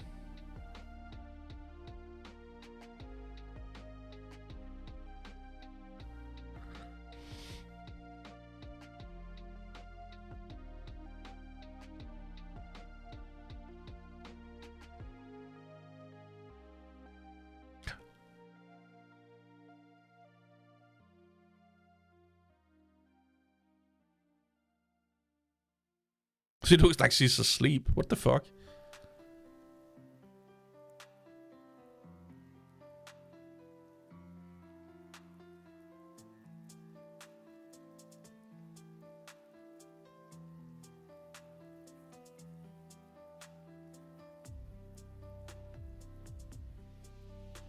I've not heard a lot of good things about Apple Vision Pro, to be honest.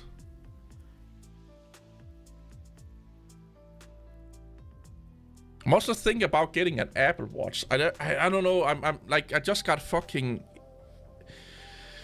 earbuds or AirPods or what the fuck they're called. AirPods, yeah. Like, I'm getting too fucking entrenched into the Apple ecosystem, it looks like.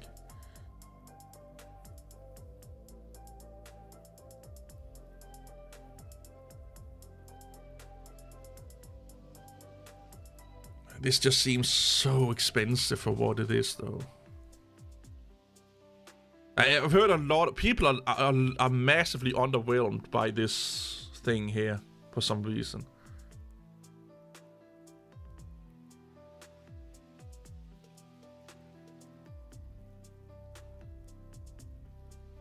Yeah, why are they getting sued? I haven't like really looked into it. I just seen a lot of headlines that they are getting sued, and I can't remember why. And either I can't remember, or I actually think I didn't even look into it, to be honest. Just more than the states are suing Apple for some reason or another.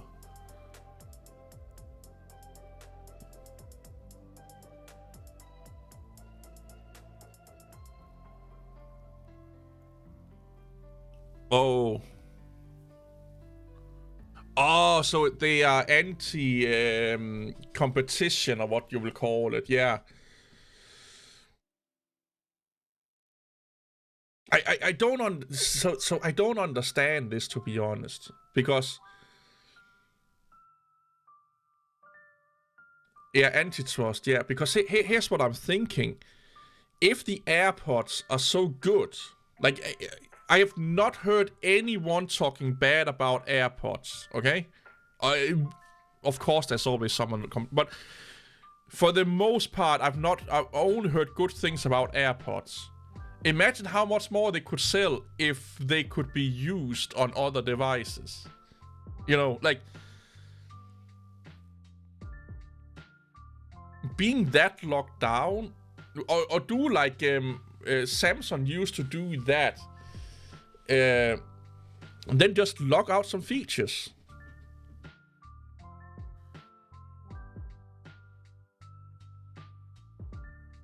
Yeah. But the limitation, I think that they're okay with, because Samsung do the same shit. Like, if you're using a Samsung watch on a non-Samsung phone, you're losing out on a few features, and I think that would be okay. You know, have some exclusive features. You know, I can understand that, but at least allow your peripherals to be used on other devices. Because I would love if these AirPods is as good as people say.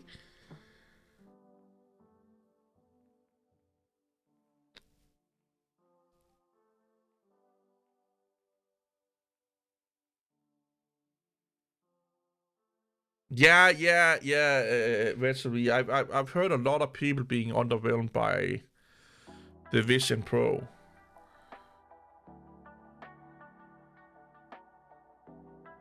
Okay, customizing it. Yeah, but don't correct me if I'm wrong. Like spatial awareness and a lot of those things don't work on non-Apple devices, right? So spatial awareness and all of those things only works on...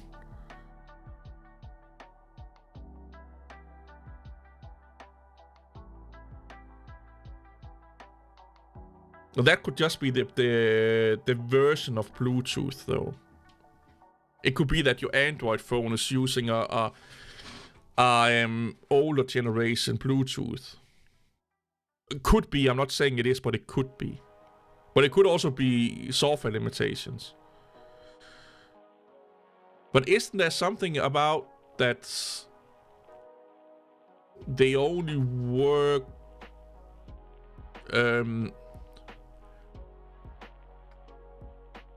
So adaptive audio don't work on them, as far as I know. And transparency mode, I don't think work on the Android. And the same with and personalized volume.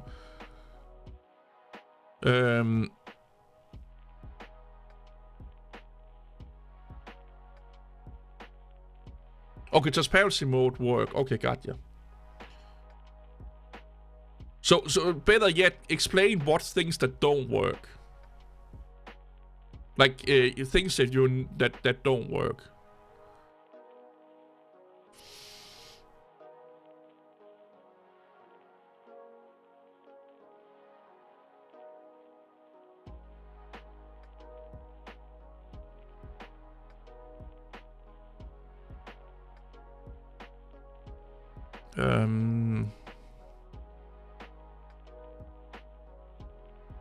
I'm looking to see if it says something about that these things don't work on Apple device, or not Apple devices, Android devices. Okay, so you can. Okay, so a lot of the. So basically, they are just becoming, you know, standard headphones then. So all of the extra, so all of these extra nice features here don't work.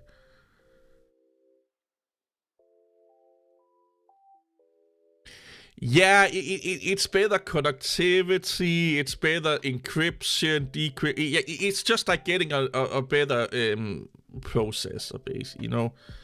Sometimes there is a massive difference between some versions, and sometimes, like if you're going from, let's say, 4.1 to 5 point whatever the fuck it is, you will probably notice better quality, better less dropouts and stuff like that. But it also depends on where they're putting the Bluetooth quote unquote antenna or chip in that device, you know. Are they putting it in a place where it's easier to obstruct the signal, basically, and whatnot, you know. I have had headphones that was good headphones, you know, wireless earbuds, but if I put my phone in my pocket, it started to crackle and daggle and whatnot, because the Bluetooth version and the way that they made it was like a lesser quality Bluetooth chip, and they put it in a place where if I just hold my hand over it, it would start to drop out.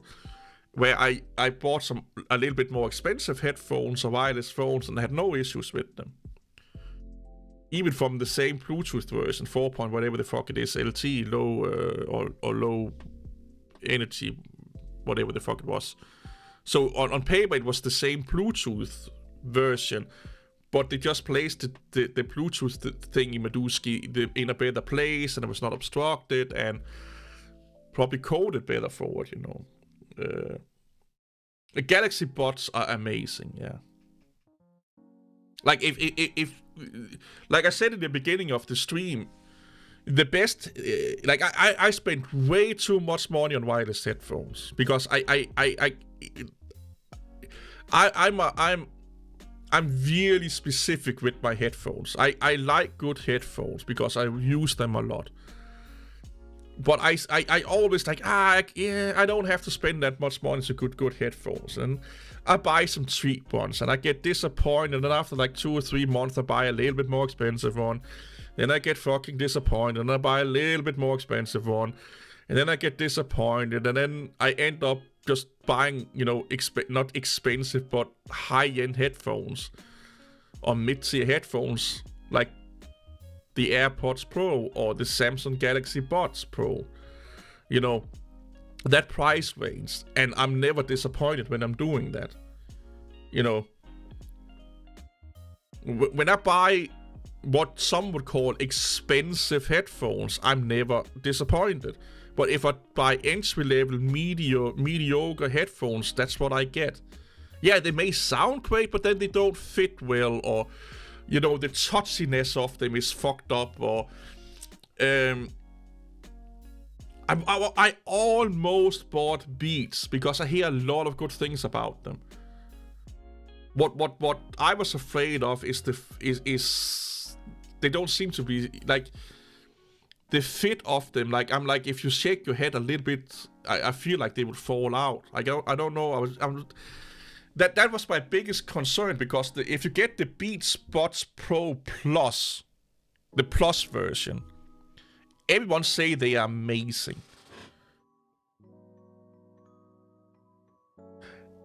Done? 100,000% yes. It's the same with watches, and it's the same problem I have with bags. I love fitness and smartwatches, but I always buy with like so it's the poor man's dilemma, I think. But it's like, yeah, I want to save money, so I'm like, yeah, this is good. This would be good enough. And when you have the second you say to yourself, oh, this will be good enough, it won't be good enough. Just buy the fuck what you want to begin with, because you end up buying it anyway. 9 out of 10 times. I end up buying the shit that I wanted to begin with. I'm just, these would be good enough. Oh, no, that watch would be good enough. No, that watch would be good enough. Then I bought the fucking Samsung Galaxy Watch. And loved it. And that was the one I wanted to begin with. That's why, you know, Xiaomi and Huawei, or not Huawei, no, all these fucking Denver, all those fucking crazy smartwatches, you know. Then I went over to Apple and I bought a Suunto fitness watch. I actually fucking love this one. But I always kind of want an Apple Watch, but I don't like that they don't, you know, the battery life sucks on it. So I'm either I love this Suunto watch, and I got it on sale for like 50% off almost. And I love it. It's the fucking best watch app, but it don't have a lot of the smartwatch functionality. I get notifications and calls and all that shit, and I love it. But it don't have a fancy screen and all that fucking shit. But it's doable and what have you not. And I may end up saving up for an Apple Watch anyway. So I can alternate between my fitness watch and my Apple Watch. But at least with watches, I now have learned, if I want a watch, don't try to find an alternative. Buy what the fuck I want. I do the same with bags. I'm like, yeah, this bag is too expensive. Let me buy, you know, a lesser version, and then I use that for 6 months, and I buy a little bit better one and use that for 6 months, and then I buy the bag I want. You know.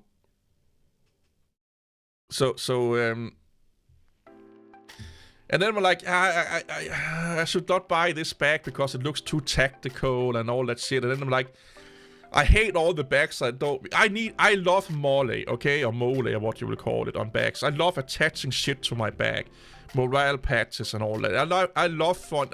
Right now I have like this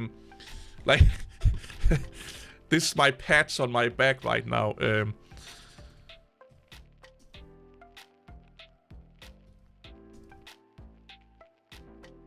I think that's how it's. I don't know. This is the one. I have this on my back right now. And I love it. You know.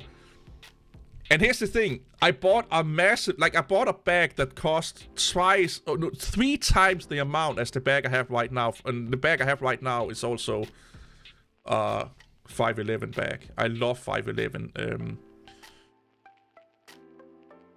Where is it?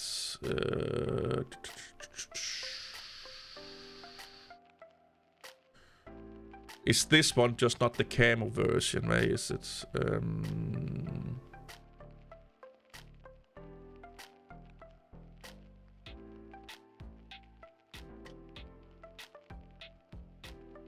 This one.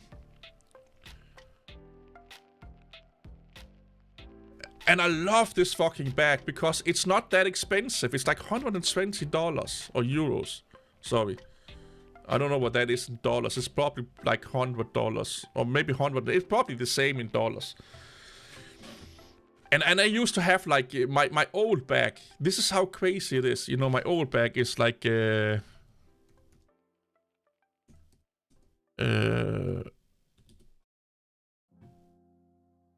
was this one here. This was my old bag.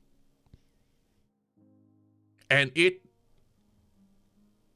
an expensive fucking bag. Is this the right one? Yeah, R2, yeah.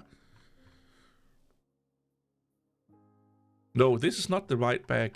This is this... Oh, it's... Wait.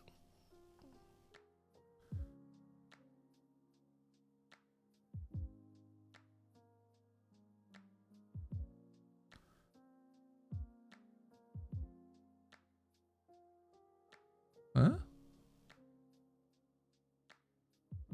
This one here. And it's cool. It has a, you know, it looks like sleek and shit. But there's not much organization in it.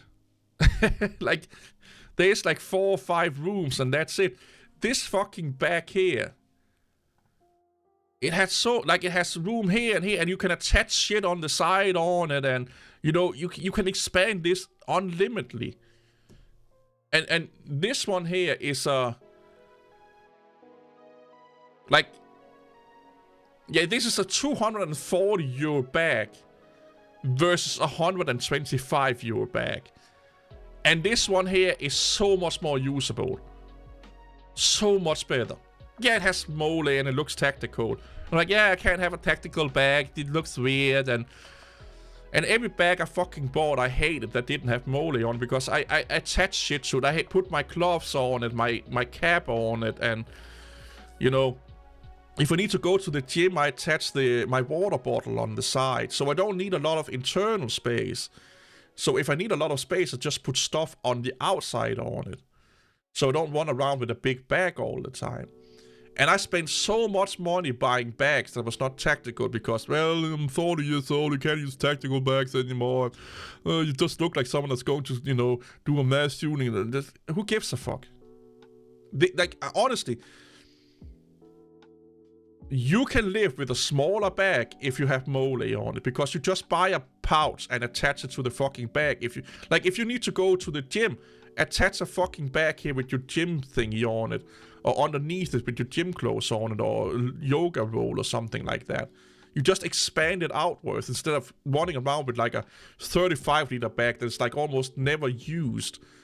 It's only like 10% used 90% of the time when you go to work and stuff like that. I'd rather have a smaller bag that's, have a lot in it that's almost full, but I can expand it on the outside, because then it's become modular. Versus something like this one here, where I can fill it up, but I can't really expand it anymore. But I do like the laptop compartment. It's way better than the other one I have. I still have this bag. I still fucking love it. I love the look of it, but this one here, this is another thing. It's 130 euros, okay? If someone breaks it or steals it, I won't cry over it. I'll just buy another one. You get what I'm coming at? I can get 2 of these for the price of this. And this one here, I throw it around and I have my laptop in it. I don't give a fuck. It sits on the floor, it gets dirty, it gets used way more because it's so much more useful and it's more doable than this shit here. This is the only time where I'm like, I could live with less, is when it comes to backpacks.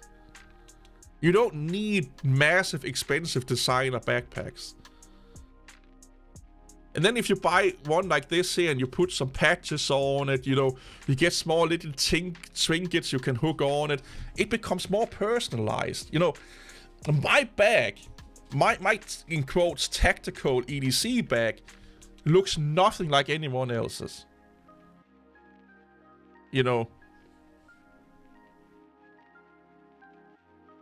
Nothing like anyone else's. But this bag here, if I have this bag and you have it, they look kind of the same.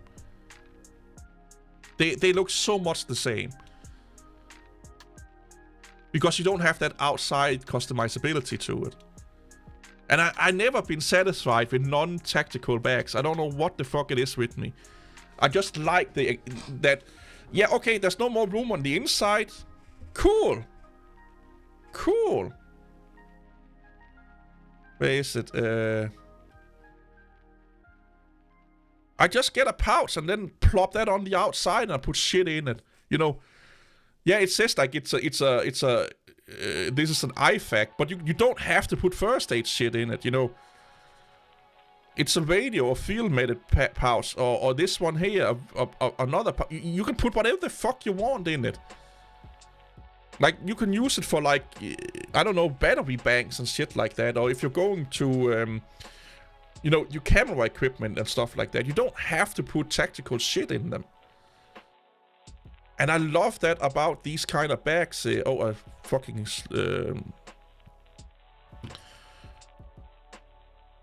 I love this about these bags here, is that they're so customizable. And so fucking cheap. And so doable. And so comfortable. Like the harness system. I don't know if I'm fat or well, I am fat. But every designer bag I have ever bought, when I wear the harness system, when I wear this, they always try to get away from me. If I'm not using the sternum straps, they are trying to push away out, get out, they're going from here. They're pushing this way here. And that's because this part of here is too narrow for me, basically. But if you look at this one here, this here is the most comfortable thing I've ever fucking used in a bag. I have the big brother of this one here, the 37 liter, and I use that if I'm out shopping a lot. And no matter how much I put into that fucking sucker, it's so comfortable. And then you get a bag that costs 2-3 times more sometimes with these designer fucking... Like, any designer bag I have used, they've always been built for apparently small kids. Because they are so uncomfortable to have on if you put just a little bit of weight on it. Or the straps are trying to push away from me. Even other tactical bags that don't have this here, I can't wear them. They press us out to the side. And being 6'4", if I put a Sturman straps on, the way that bags are built, they're built for, I think they're built for 5'11" guys, 5'11" people. That means that this Sturman strap is like right up in my fucking throat. Like, it's basically choking me when I have it on. Like, if I'm wearing I'm not joking, a 37 liter bag on me looks like a fucking 20 liter bag. I'm that tall and big. Or built that way, or whatever you will call it. When I'm wearing this 12 or 24 liter bag, it looks like a kid's bag on me. They think it's a school bag that's like only like 10 liters or something like that, because it looks so small on my body. But I never had any harness system that's been more fucking comfortable. And I don't even need the sternum strap. And it has the quick... I love this. I love these bags, man. And I can just like unhook that fucking clips and then it's off me. But this one here is 100% waterproof and all, like it looks cool. But don't buy shit because it looks cool. I may switch between them once in a while. Yeah, it does open up flat. Yeah, it also stands on its own. That's one thing I hate that this one don't do. This one don't stand on no. This one here, empty, will stand on its own. It will stand on its own empty. No problem whatsoever. Like you can put it down like this, empty. This won't even do it when it's full up. Or maybe if you fill it to the gills, maybe. But this one would. And again, like, it's even, like, it normally costs 300 fucking euros. That's the normal price for it. That's the only time where I'm like, I should just have bought a cheaper version backpack to begin with. That had Molly on it. Or Molly or Melee, or not Melee, Molly, whatever the fuck you call these things. Yeah. In the summertime, if it's really hot outside, you can have 3-4 water bottles on the side, man. I can't explain how much I love this fucking bag, man. But yeah, it's meant for people that conceal carry and all that fucking shit, but don't let that dictate what you can use it for. I actually, like, this is a 26 liter, if I'm not mistaken. 25 liter.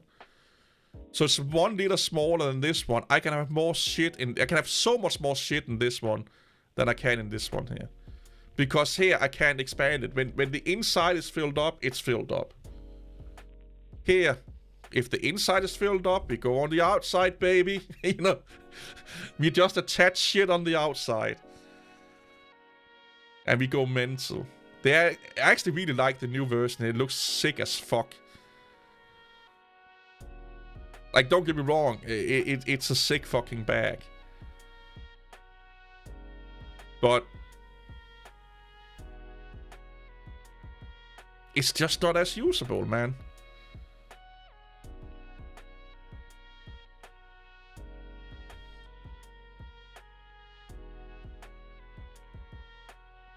It's a neat tech bag, don't get me wrong. But you have a limit to what you can do with it, and that's what I don't like about bags. Hey, looking or lurking. I want bags that I can expand almost unlimitedly, and or either expand them unlimitedly if I attach other pouches to it. Because here you can only carry 25 liters, that's it. On the other bag it's 24 liters plus everything you can leech onto the outside. Or latch onto the outside, sorry. My bag is better than yours. Well, this is my bag right now, so I don't know. I kind of like this one. But this is the version 2 of this one was my old bag. Just explaining that sometimes more expensive and designer don't mean it's better.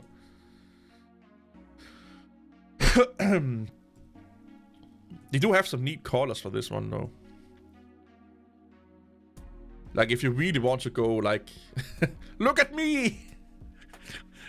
Look, here I am. I don't like, oh.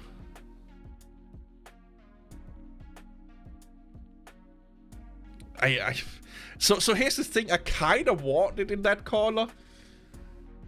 As a joke, but it's an expensive joke. But part of me kind of love it because it's so much in your face. But I think I would get tired. Like this I could probably live with a bit more.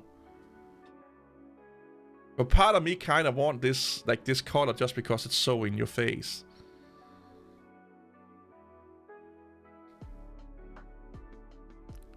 I just don't like the interior of this one here because this bag is built with the mind of documents. Like they want you to carry a lot of documents. Let's see if we can see a picture of the inside. So there's not a lot of like slip pockets. It's all like these small pockets here that's built for like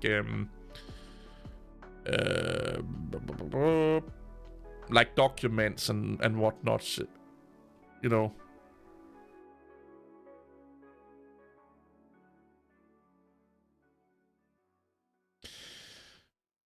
That's true. That's actually true. That the less expensive your bags looks like and your clothes, the less chance is that people are, you know, stealing it. But honestly, if I'm going to be 1000% honest, it's only a little bit factor into it because people that want to steal, they steal every fucking thing. Like people that steal backpacks, you know, like, yeah, people that go for jewelry and stuff like that, they know what they are looking for. But people that steal backpacks and jackets and stuff like that, they're going for your wallet or phone. So they will steal your shit even if you have like a shitty bag or shitty coat or expensive one. Because they're not really interested in your bag or your coat, they're interested in what's in it. And let me put it this way, if you have nice clothes on, nice shoes, an expensive fucking watch, and your backpack looks like shit, there's a high chance you have some good shit in that backpack anyway. So I'm going to steal that if I'm like one of those kind of people, you know. If your clothes look like shit, you don't even have a fucking watch, you look like you don't even shower, and everything on you just look like a hobo, I'm probably not going to steal from you. That's why I kind of laugh a little bit at the EDC people that like, yeah, I'm using a non-tactical bag because then people are not going to think I have something on. No, but here's the thing. You have a beard, you're tatted up the fucking shoulders with like freedom and American flag and guns and shit like that. You're wearing cowboy fucking denim pants and a cowboy shirt. I'm expecting you to have a fucking gun on you. Even if you don't have a fucking tactical backpack. You know, like, people focus on, I love this, I love laughing at those people because they focus on like one or two things and they forget that it's the whole package, you know. You look at the whole person. If I see someone that looks like they have no money but they have really, really expensive shoes on them or watches, they're probably trying to hide. But they're treating themselves with a good watch or shoes. So I will steal your shit anyway. And if shit really hits the fan and we're really in like fucking the Armageddon of times, I don't care who you are. If you have a backpack, it's mine. Because there may be something in that I need for survival. So I'd rather steal it than not. If I should do a bank robbery, All backpacks in one fucking place. You know. This whole Crayman shit that a lot of people talk about, or inconspicuous dressing, don't really work as well as you think it does. Unless your whole persona say that's what you are.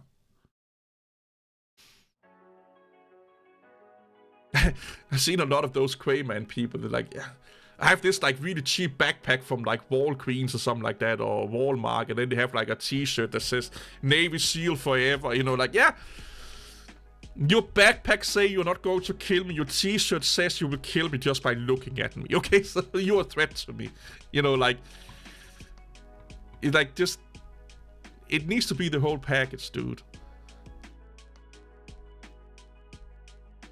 But yeah, a lot of people are weird. But yeah, I love this backpack, man. I have it in black.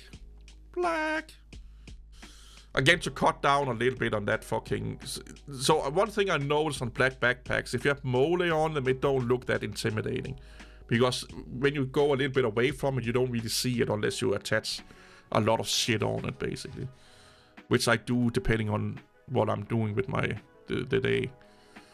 And then I have the 42, like the 37 liter one also. That's just Gen 1. That's the best backpack I ever had, man. I've carried so much shit in that backpack, and it still looks new.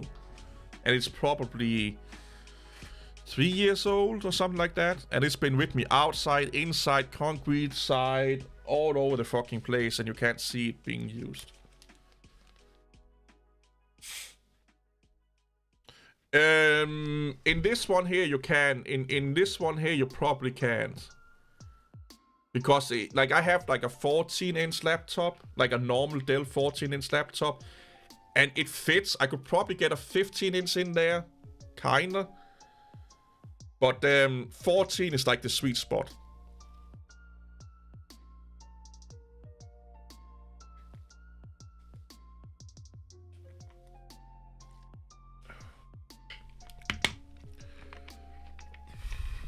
But there is a lot of room for it though. That's basically the laptop compartment there. But if you go for like the 37 liter one, you can definitely have like a, like you could put anything in there basically.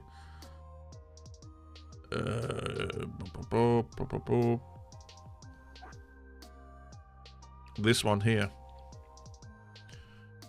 This one here, you can put whatever the fuck you want into it. It's like 37 liters. Again, it's a big bag. But if you're a tall dude, it won't look that big only. But this one here can, like, it's again, it's a 37 liter bag, and it's 150 euros. And I think it's kind of the same in Freedom money. And I have the version 1. This is the 2.0, so I don't have the concealed carriage. Can we even see that? So behind this one here, there's a concealed carry here department. I don't have that, and I don't have the laptop room in my version. That's only a 2.0 one.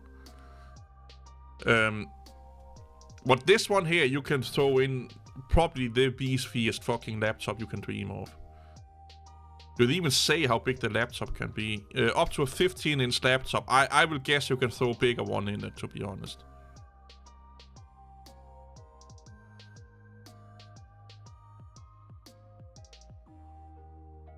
Whoop, am I going out of power here?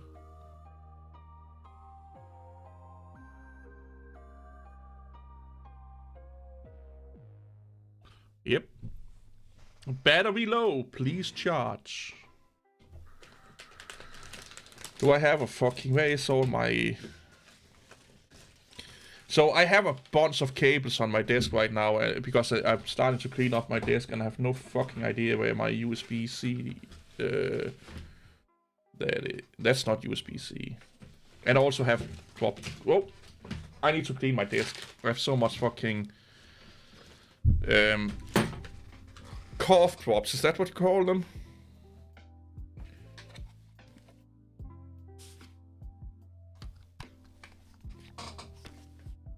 because I thought I was getting sick. And I always buy like menthol cough drops. And then the next day I was feeling fine. So apparently I was not getting sick. There you go. It should be charging now. So I have a lot of cough drop wrappers on my table, sadly enough. So am I not charging? I should be charging. If we go in here and...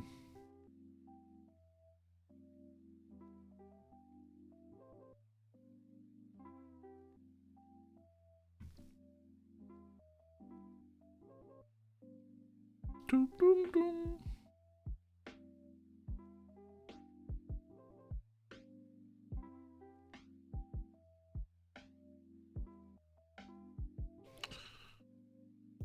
Oh.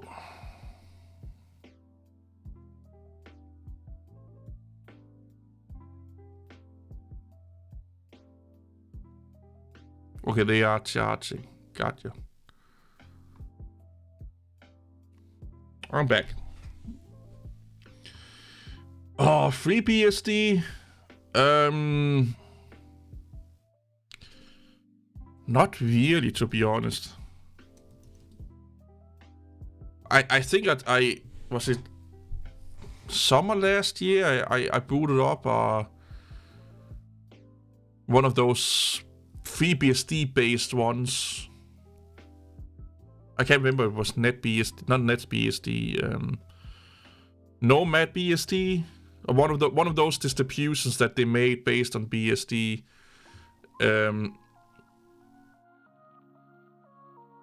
That was okay.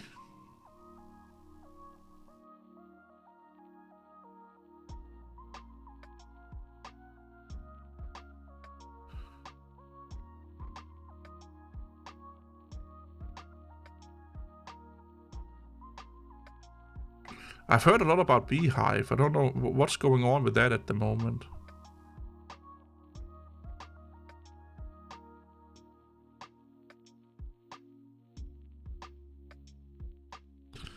I do wish BSD did a lot more for the desktop.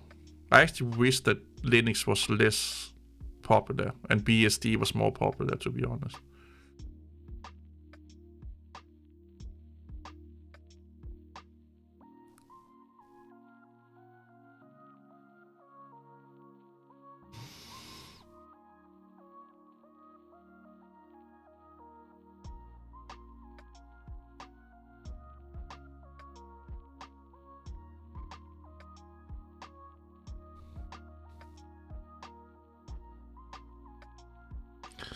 Yeah, app support and hardware support is its Achilles heel, but if it gets like if FreeBSD had the same software and hardware support as Linux, it could probably beat Linux.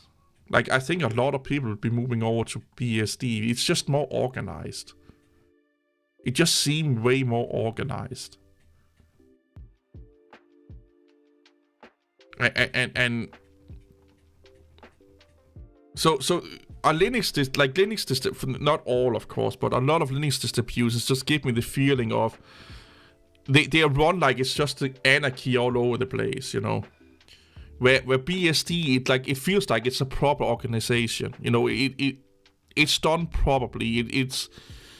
It's managed properly.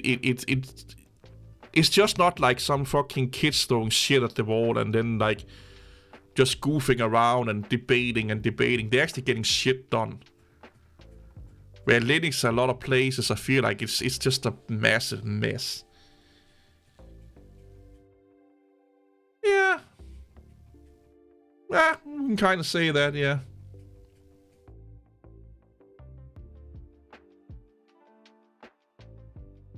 Like, not even the fucking app support, just give me the same hardware support I'll be running FreeBSD.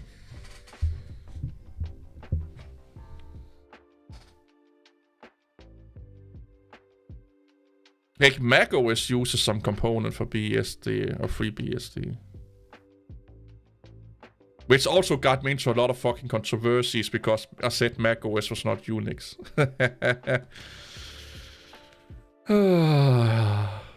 I hate the internet. Why are people so stupid?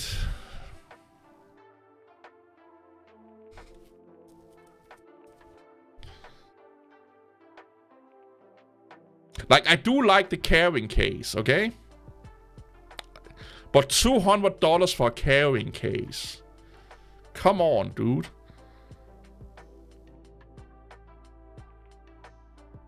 Like I said, the internet don't do facts. They only want to be confirmed. No, it actually don't use a lot. It uses some. That's the misconception. So back in the 2000s, like when Mac OS 10 was new, they used way more than they do today. But a lot of the FreeBSD stuff has been rewritten. But they still use like the part of the sound stack, network stack, and driver stack, I think it is.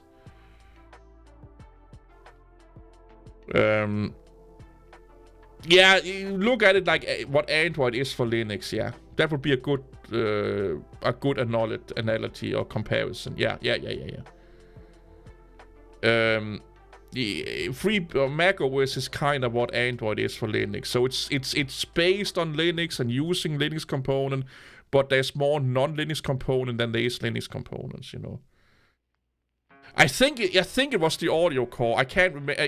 They say it on their David website, but I think it, or at least they used to use their audio system also.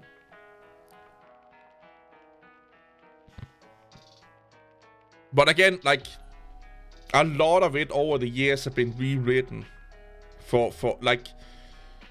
Either they have rebased or rewritten or fixed a lot of BSD code, so the amount of BSD code that used to be there is not as potent as they used to be. Basically, that's what I'm trying to say.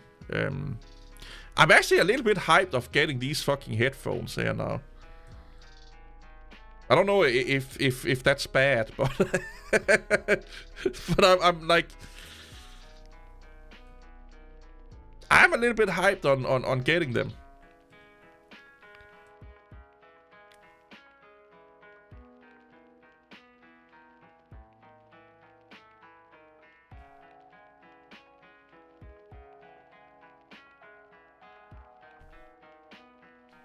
Just a little bit.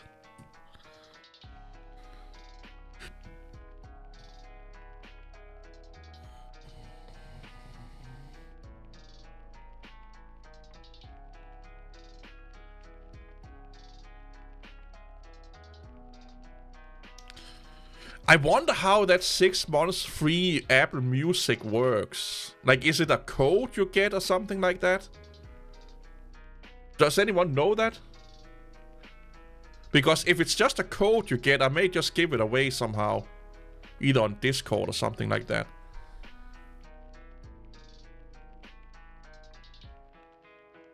Because I used to use Apple Music. But now I went back to Spotify because everyone I know use Spotify, so it's just easy to share shit with them.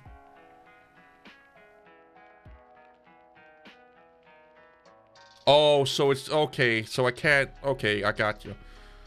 So when I activate, they would just automatically get linked to my Apple ID. That's a little bit sad.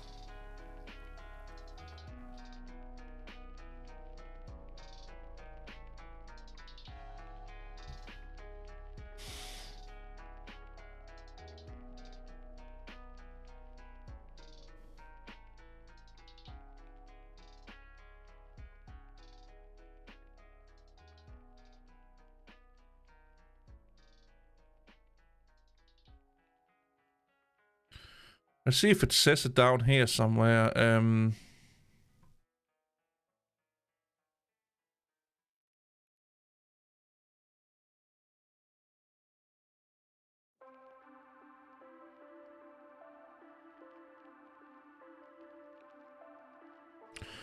So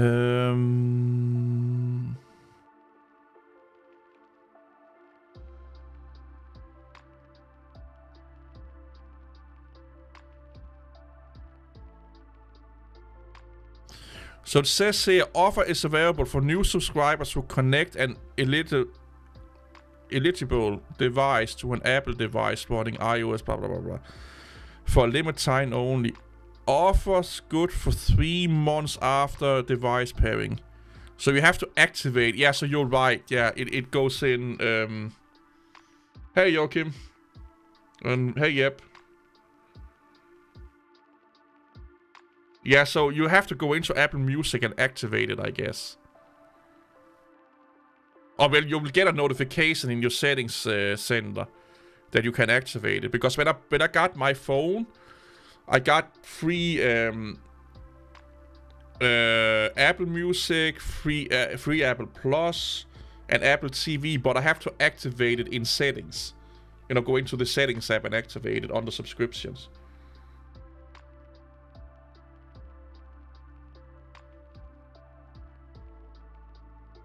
Deezer. I don't think we have that here in Denmark.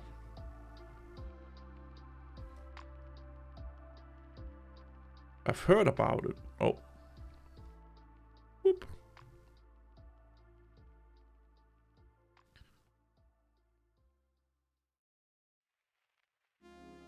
Oh.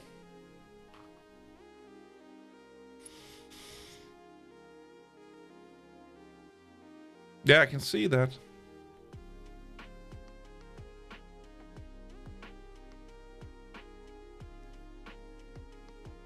So it's basically like an independent, for independent music, I guess.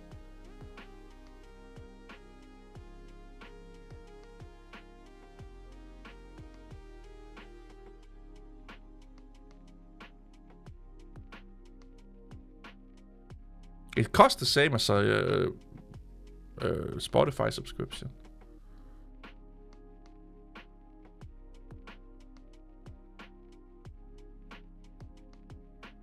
Wait.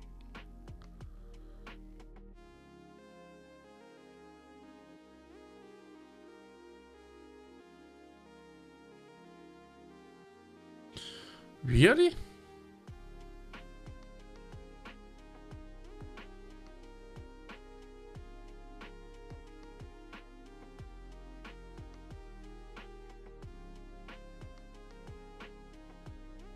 Oh, yeah.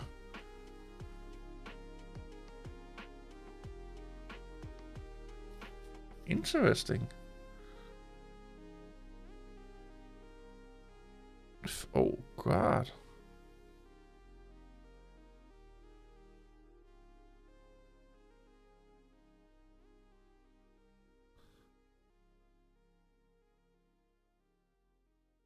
Interesting.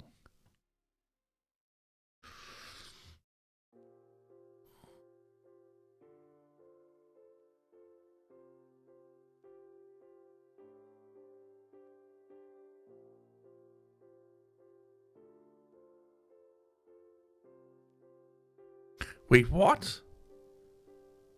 How does that work?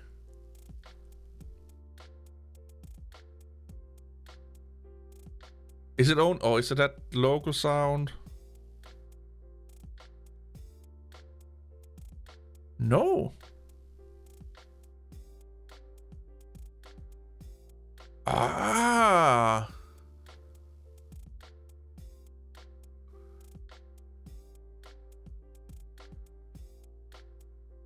That's interesting. But you can't do it with Spotify again. Oh, you can, yeah.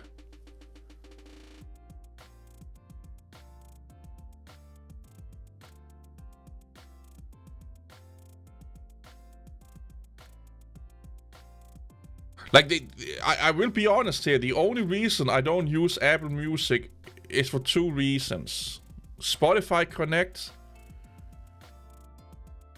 that I can control and transfer music all over my devices, and everyone I know use Spotify. So when they're like, hey, listen to this song, and they send me a link, it's just a Spotify link most of the time. 99% of the time. I have YouTube Premium, so I have YouTube Music, which is actually a really good music platform, to be honest. And I was thinking about using that one instead, but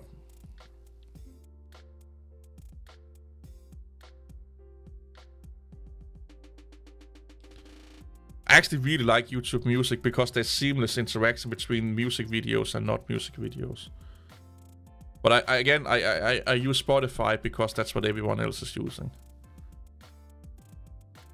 But if everyone was using what I was using, I probably would go with either Apple Music or YouTube Music. Probably YouTube.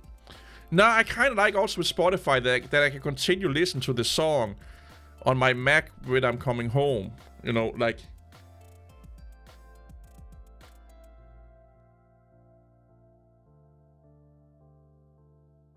I listen to a lot of music all the time also. I just like for the limited research or limited, so I still use YouTube Music once in a while. So if sometimes I want to see music videos. So I just sit on YouTube and watch a lot of YouTube videos, and then I like the ones I like, and have a play and then put them into playlists and stuff like that. But I mostly just use YouTube Music for the music videos aspect of it, basically. What I don't like about Apple Music is that, let's say I'm listening to a song on my phone, then when I come home, I can't just continue listening to it on my Apple or my Mac Mini, for example. Where on Spotify, I just click listen on this device. So it picks up where I'm listening to it, and then... Or if I'm listening to something on my Mac Mini and I want to go out the door, just put my headbuds in, and if my phone is already running Spotify, it will automatically just connect to my headphones and play the music in my headphones. I don't have to transfer anything. That Spotify Connect is so fucking useful. It's not even funny. I love it. And the fact that I can sit on the fucking toilet and selecting music, changing music on my Mac Mini with my phone, basically using it as a remote. Or if I want to, you know what? I want to go to bed and close down my computer. Let me transfer what I'm listening to over to my Google Nest, just by clicking other devices. Like it's like, yeah, everyone is using it. It's a big part. But Spotify Connect is probably the biggest part, reasons why I went back. I thought I could live without it, but I just can't, sadly enough.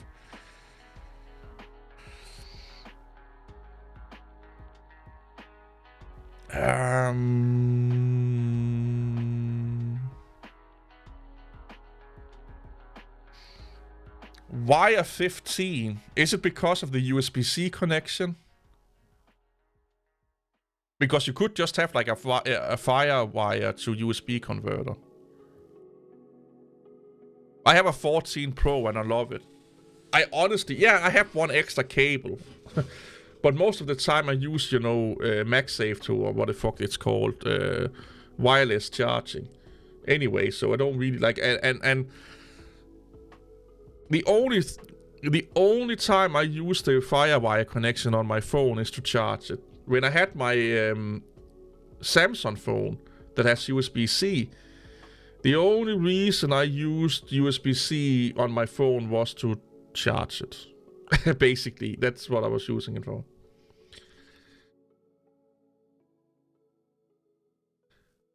Napster. I think you mean Napster. Because if I remember correctly, he made Spotify because he had a bad conscience about Napster, that he was part of Napster back in the day. So it was basically to redeem himself. He wanted basically, like, the idea what he wanted Napster to be is what basically Spotify is today. So he wanted people to have access to music easily and more conveniently. And that's why they did Napster. But nowadays, with the technologies we have, now he could redeem himself by doing Spotify.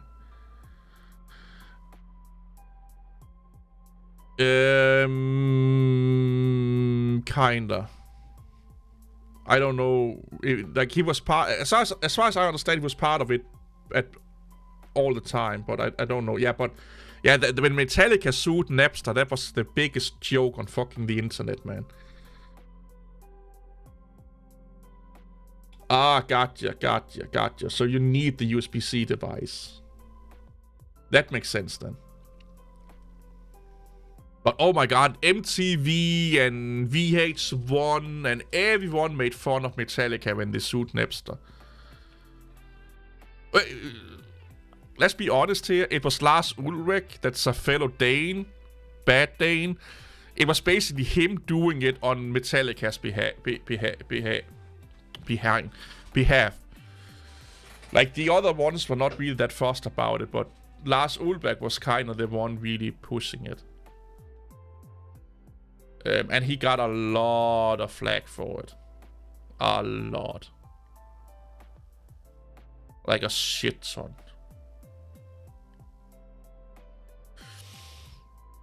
Rightfully so. Like, I don't agree with the whole downloading mute.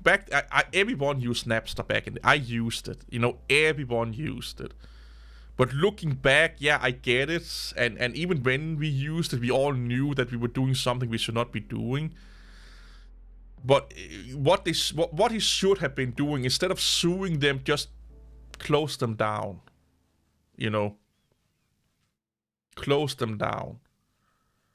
Don't want any money, because that was kind of why people were angry, was because he wanted a shit ton of money out of it. You know, just like, hey, we're going to sue you until you close it down, basically. That was kind of what it would have made him look a little bit better, if you ask me.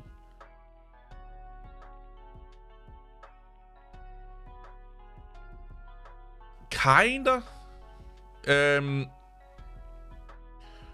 I still use my Windows computer for gaming a lot. I'm thinking about buying a Xbox at some point. I'm still debating that, but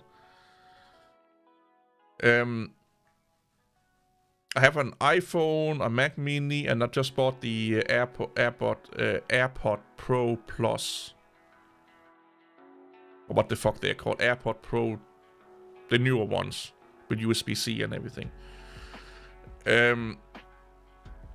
I still don't have an Apple Watch. I probably will get the SE version at some point also. So yeah, I'm kinda there. I have a magical keyboard, or magic keyboard, or what the fuck it's called. So yeah, I'm getting there. I'm getting there. But when I used a Samsung, I bought a Samsung Galaxy Buds Pro, Galaxy Watch. Like, I tend to go full-blown into the ecosystem that I'm currently in. Like, when I did a lot of Windows, I bought a lot of Windows things, you know. I like to go into the ecosystem, you know, it just makes sense, if that makes sense, you know, like, equal children plays the best together or something like that. I don't, you know, like, nah, I don't want a PlayStation, it's too expensive for what it is. That's also why I don't buy I want an Xbox Series S, because I don't need 4K gaming. I don't have a 4K monitor. And I don't have a 100 Hertz plus monitor either. So it makes no sense to buy a console that can game on better hardware than I actually have. And I can get and I don't game that much either, that I need that big of a gaming system. Because the gaming computer I have right now is kinda on the same specs as a Xbox Series S. It's a 1440p gaming station I have, you know. I can't wait till the Snapdragon X comes out, yeah. Exactly, that's what I'm kinda going for. That's I do have Game Pass on and off on my computer once in a while, you know. If there's a lot of games I want to try or think about buying and they are all on Game Pass, I just get Game Pass and play those games there. You know, and use my Xbox controller for my computer.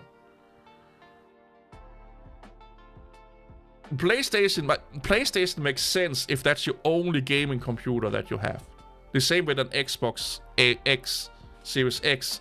And if you game a lot. If you only game like me, like at most. Like when I really, really game a lot, I may game 4 or 5 hours a day. But that's really rare, and that's me really gaming a lot. And I don't do it at once. It's like an hour here, 30 minutes here, you know. Really rarely do I sit down and game for hours and hours on end. It's mostly... Like, on average, it's between 1 to 2 hours I game at one time. And I don't play a lot of intensive games anymore. It's like Farming Simulator, Power Wash, Minecraft, Doom. Like, I don't play high-intensive online FPSs anymore because they're all crap. They are all fucking crap. I used to love Battlefield, that's crap. I used to love playing Call of Duty, that's crap nowadays. And I hate Battle Royale. I hate it with a passion. Why do I need a fucking artificial wall creeping in on me? It makes no fucking sense. You know. Yeah, games nowadays are just not that fucking good anymore, man. Like, it's rare that you find a game with a massively good story and gameplay that captivates you.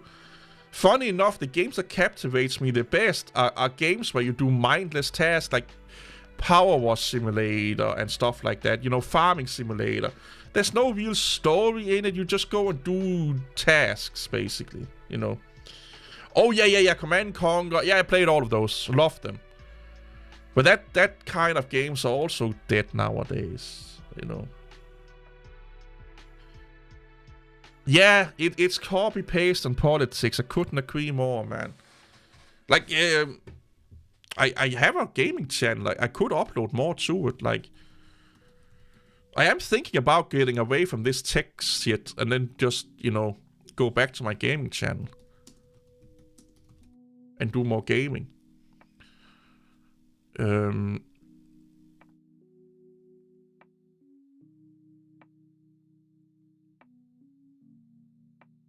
The real Clark Kent. What the fuck is my Here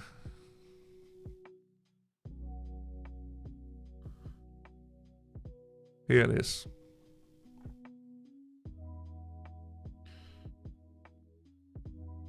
I was thinking about I don't have Brew installed. No, I don't like Brew. Oh, Brew. Oh, sorry. Yo, yeah, I do have it installed. Yeah. I know someone that plays a lot of Nintendo Switch, and I was thinking about getting that.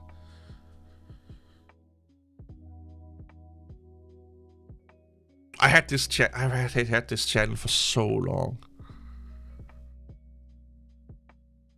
Oh, Space Engineers. I used to do a lot of that. Yeah, I was experimenting with doing some detractor shit with DSP, but DSP aggravates me so much that I want to punch the fucking screen every time I see a video, so I stopped doing it. I was trying to rebrand the channel to become a detractor channel of DSP, but it's not worth the fucking effort. He's just not worth the effort. Factorio, I like playing that a lot.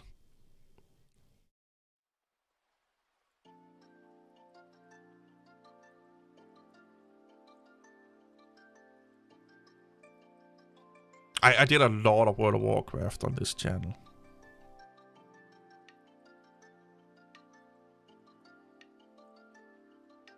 But like, I'm not joking. 90% of what's on this is like no effort. Not even editing was put. Like, I was editing the dead part in the beginning and the dead part at the end out of it, and that was it. Like, the earlier videos I put a lot more effort into. Like the Wasteland and Arma 3 videos. But almost all my World of Warcraft videos was basically just phoning it in. Holy shit, this is an old channel. Yeah, Yeah, I'm playing. I was doing a lot of add-ons reviews, and they're really bad, like really bad.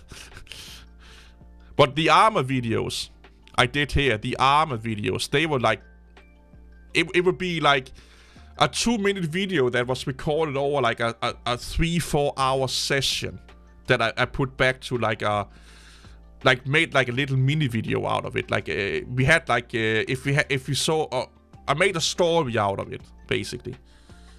The same with the Battlefield videos I did and stuff like that.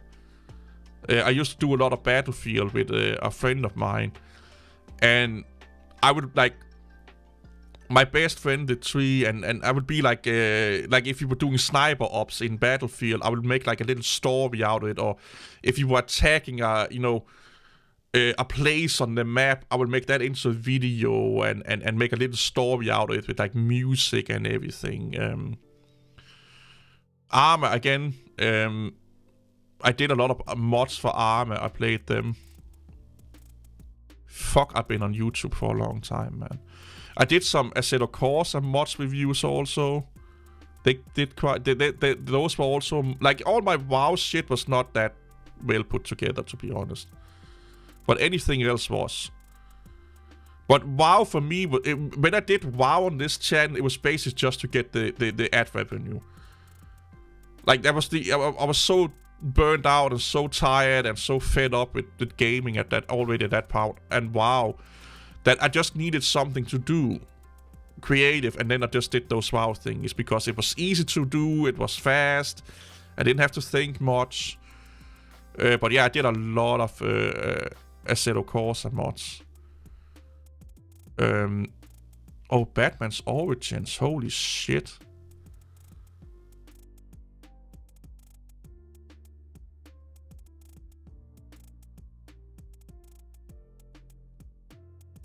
This here was also like a little bit more well put together.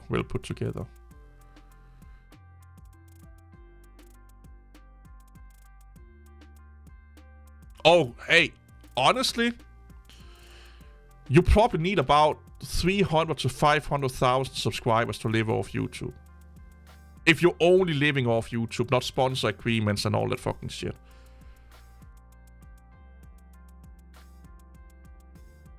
Yeah. That I've seen people, depending on where you live in the world, of course. But about 250, depending on where you live in the world. But I would say, like, if you live like in Europe and in the States, you probably need about 300,000+ subscribers to kind of begin thinking about living off it. If you have about 500,000, you could probably live off it and hire an editor and stuff like that. It was all done, not all, but 99% was done on Windows. Average views, we're probably talking in the millions. You probably need, like, in a month, you probably need about close to 1 million views a month. Maybe 600 to 600, 700 to 1 million-ish, I think. I need to look more into that, but probably that nature, yeah. Like, living off YouTube is not fucking easy. I think it's like under 1% of YouTubers can live off YouTube. Like, of all of the YouTube channels out there, under 1% makes enough money that they can live off it. It's the same with live streamers. So, Linux channels are bad for ads, but Linux channels can get a lot of views really easily compared to non-Linux channels. Because Linux people tend to love sucking each other's cocks. So if you make like a pro Linux channel that talks about how bad Microsoft is all the time and how great Linux is, a lot of people will rewatch your videos and stuff like that just because you are a Linux person. So there is a great support from within the community because they love that confirmation bias circle jerking shit. But yeah, they are bad for ad revenue. If I do anything with Mac that has to do with Mac OS or Apple, so much better ad revenue. So much better.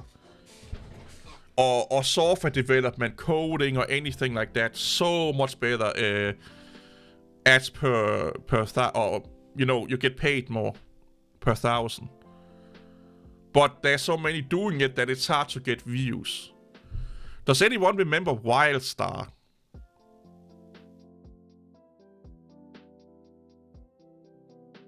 Metro Madness. I probably need to watch that one. Oh, Arms Race. That's a video I made that's kind of okay.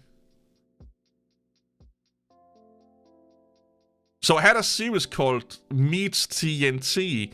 So I would build a thing in Minecraft. Like Johnny Bravo, Pac-Man. No, a structure, and then I would blow it up at the end with TNT. It's actually quite funny. I quite enjoyed that. Holy crap, it's over 10 years old. So guns and knives only. Hardcore. I played a lot of Battlefield Hardcore, by the way.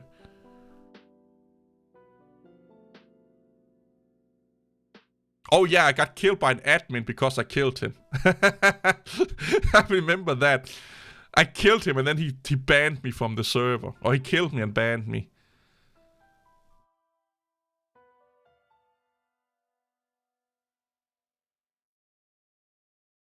I feel so fucking old now. I think this is a little video I made in Arma 3.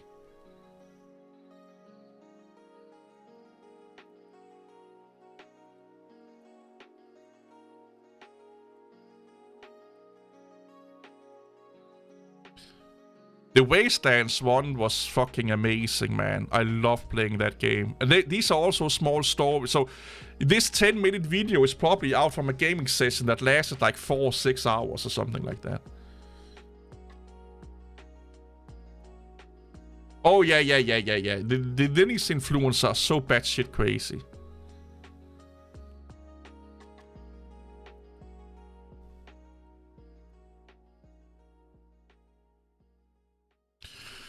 If only... So 11 years ago was my first ever gaming channel. And this is not even the first video I did on YouTube. I think like the first ever video I uploaded was in 2010 or something like that.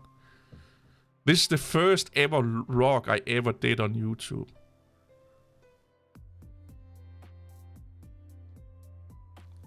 I made like a cardboard box as my face.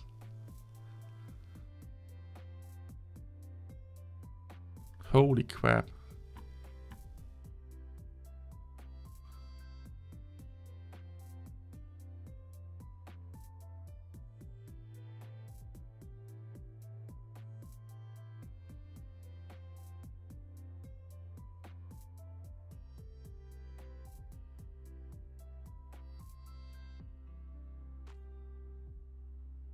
Oh, I miss these old Battlefield games. This year. I think either it was January or February. I subbed for a month for a while to try it again, but... Yeah, I just can't get into it anymore. It's too boring for me. Oh, I miss these old Battlefield days, man.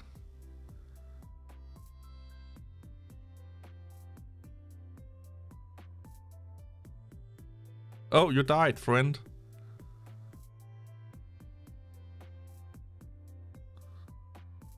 Oh, damn. Now I kind of want to start Battlefield up again. Oh, what happened there? I used to play Battlefield and Arma 3 and Arma 2 and DayZ when DayZ was still a mod. I used to play that quite a lot. But back then I was also unemployed.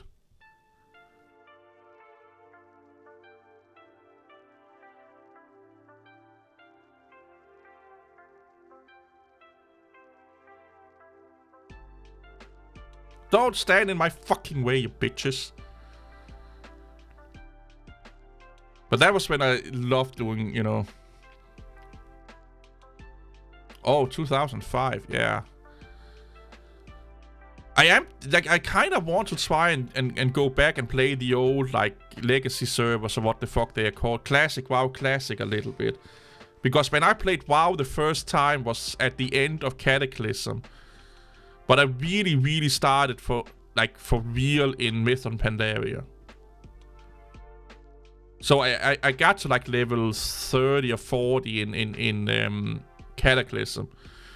And then a lot of people like, oh, Myth of Pandaria is going to be released soon. So let's just, you know, let's all get together and play. And then I got into like a clan with a lot of people from all over the world and all that fucking shit. And we played a lot of Myth of Pandaria.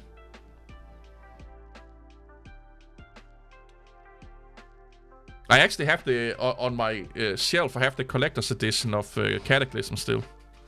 A lot of it is missing. I think I only have the book. The gaming card, the trading cards are almost gone, all of them.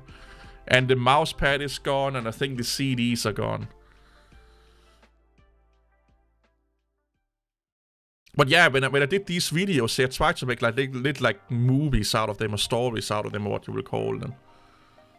I love doing that.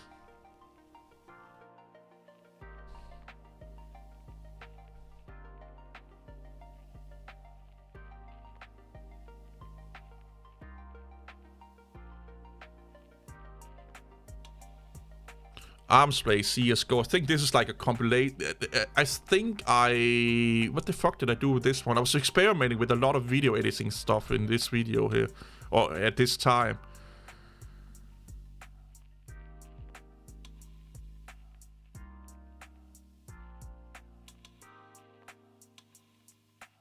But YouTube back then here was like massively different. Like, YouTube back then was still mostly for gaming. Like, if you didn't do gaming, you might as well just forget about it. Linux channels were still around, to be honest. There was a lot of Linux channels back in 2013, 12, 13, 14, 15. Like, there's always been a lot of YouTube channels. And also Windows channels. But what people watched on YouTube was 90% gaming. If not 95%, 99% gaming back then. It's not like it is today where we have all these, you know, highly produced essay videos. They're unheard of back then. Unheard of. This was kind of what you could expect. Like, better quality and better production value, but this was kind of what it was. Or if it was like non-gaming content, it would be like, you know, a guy sitting in front of a webcam explaining something. That was kind of what it was. It was not like what you see today with like a shit some transition and 10,000 cameras all over the place and proper lighting, and you know, that was kind of unheard of back then. There were a few people doing it, but they were really few and far between.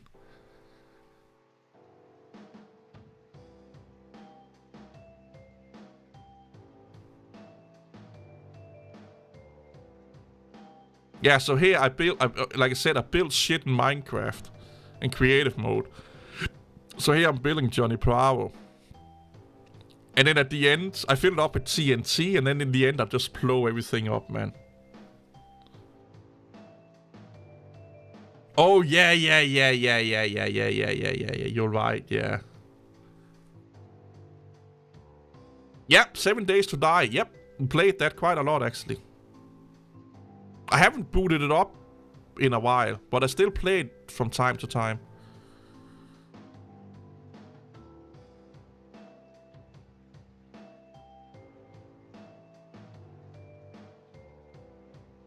Like with Minecraft being, like back then Minecraft was, this was like in the heydays of Minecraft with like the Yogg Squad or what the fuck they were called, you know, Shadow of Isabel and all that fucking shit.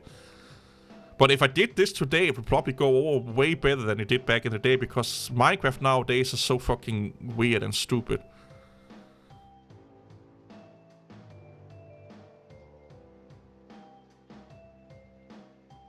But basically what I did was I made, like I built pixel art in Minecraft because it's pixels, and then I blew it up basically. So in there, that's filled up with TNT, by the way. And then I have a button there, and that's platform.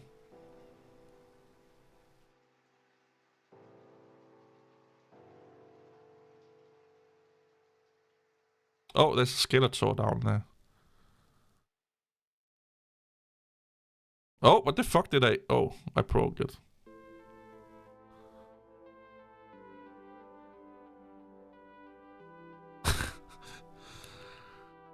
So I spent a lot of time building shit just to blow it up.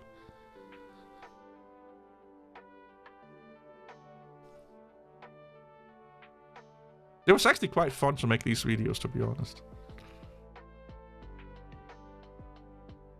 I have no idea what version of Minecraft this was. I think it was before it became an official release. There's the redstone.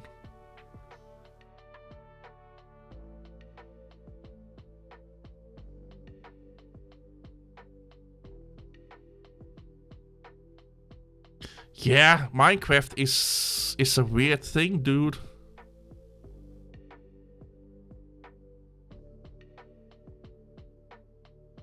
It really is a weird thing. Guns and knives only. Oh, this is a fun one, I think. Was playing on a guns and knife only server.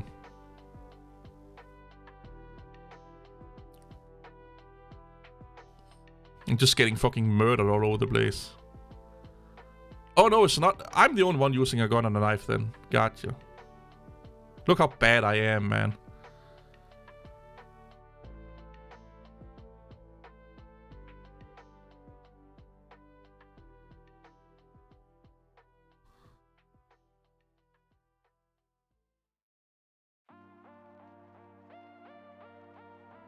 Why the oh, there, I got one.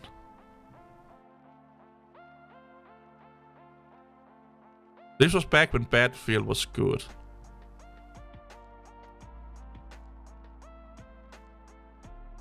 Boop. Boop. Boop. Why the fuck did he not kill me? Did you see that? That was an enemy. What the fuck? Look, this is an enemy. He's just standing there. I'm killing him with defabs. This is also an enemy. He's not killing. What the fuck are they not killing me? What the fuck? Oh, Skyrim. I love Skyrim mods. I used to mod the shit out of Skyrim. Oh, I got killed there.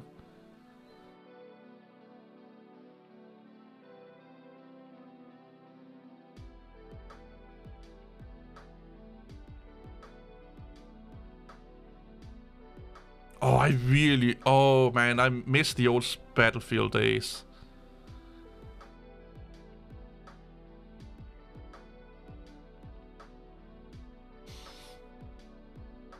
This channel got, I lost monetization on this channel because I stopped uploading to it.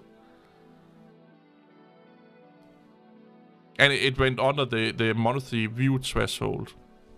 Because they changed the requirements for monetization.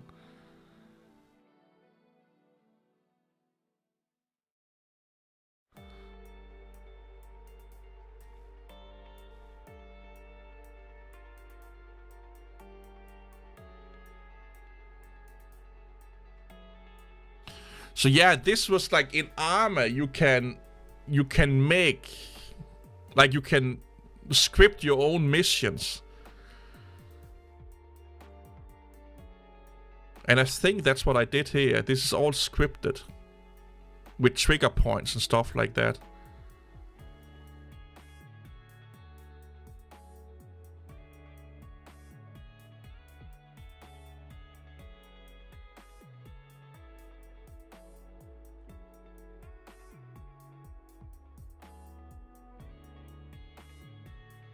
Oh, he just broke his neck, apparently.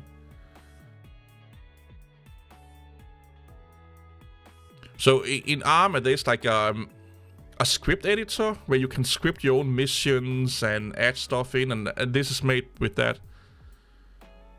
So I'm actually not playing here, I'm just spectating. Yeah, the modders in Skyrim modders are really fucking good.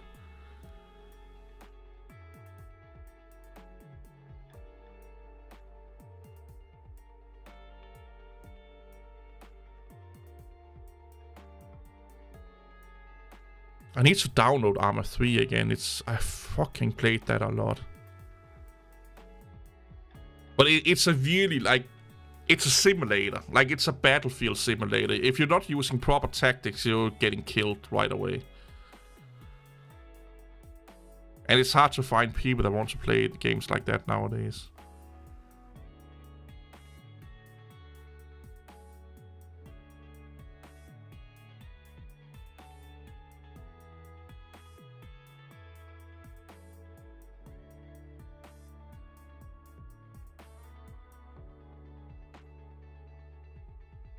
I think I spent like a weekend making this mission here, or this script here.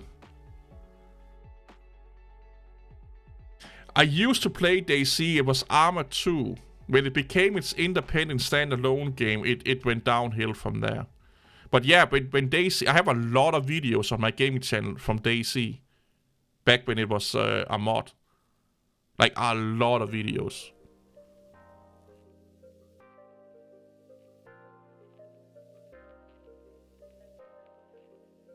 Now they're coming to pick him up. I couldn't have them walk in like a tactical mode, so they're just passively walking.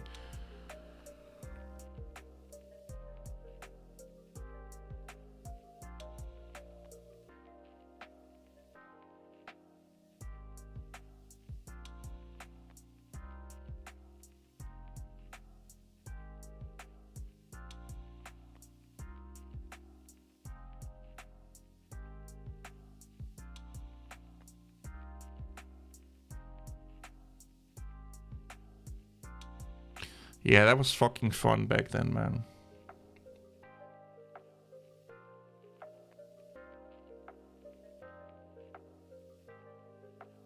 One time I played Arma, and I met up with a friend.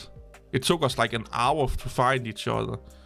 Then we spent 3 hours to go from where we were to another city, just to go onto the harbor and get headshotted, and had to start all over again.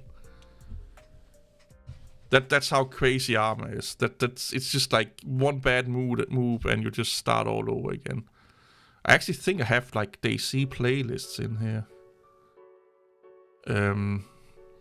Yeah, here. This is the standalone one. Breaking Point. Oh, I used to play this a fucking lot.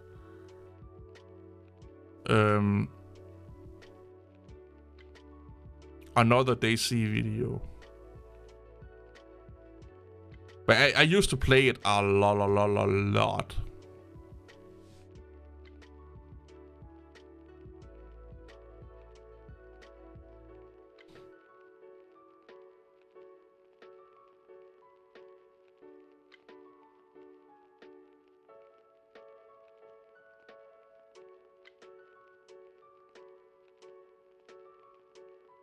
But yeah, this was back when it was an Arma mod.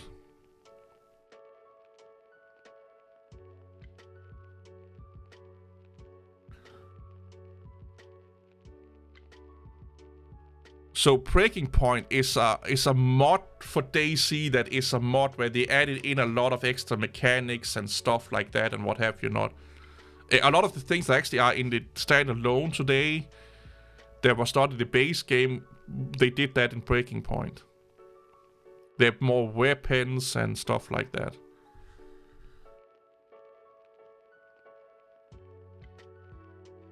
Oh yeah, you could hide in bushes. This was how broken the game was.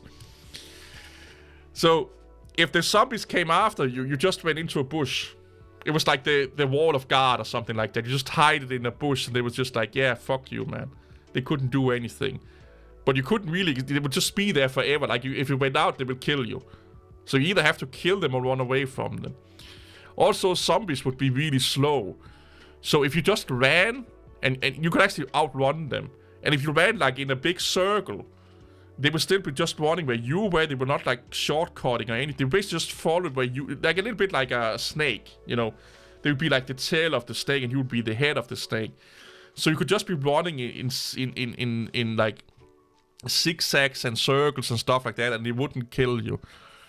That was how kind of in quote broken that game was, but it was so much fun.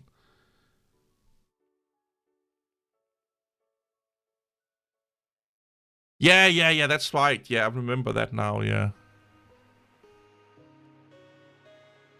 Oh, Fast and Furious. What did I do there? Did I drive a car like a motherfucker? Oh, yeah, I used this car to drive over zombies. Oh, I played with a friend here. I helped him out. That's right, yeah.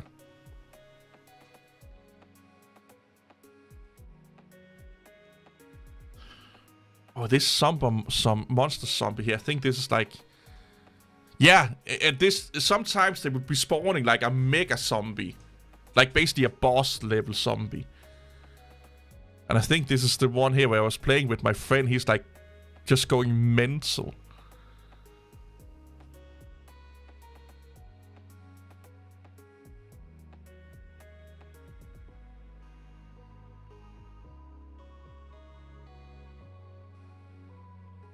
Yeah, there he is. He was running away because there was a lot of monster zombies after. It was like, zombies!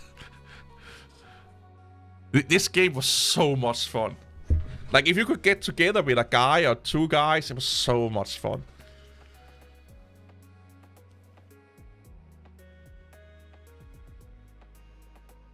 We used to play Wasteland. That was also an Arma 2 mod. And then we, like, at the local gas station, we would find a lot of cars and repair them, and then making basically roadblocks and shoot out one of the tires, because people will see that and be like, oh, we can get a really cheap car, easy car here. So we would just be waiting in the gas station, hiding. So someone came up like, oh, there's a lot of great loot here, and we can get a car, and we just need to chase the tire. We'll just headshot them. We got so much kill by doing that, just ambushing everyone, just going basically native on them. Go all Al-Qaeda bullshit on. I think I have a video about that on my channel also. This is one of the newest ones that I made from DMC. Yeah, 1 year ago.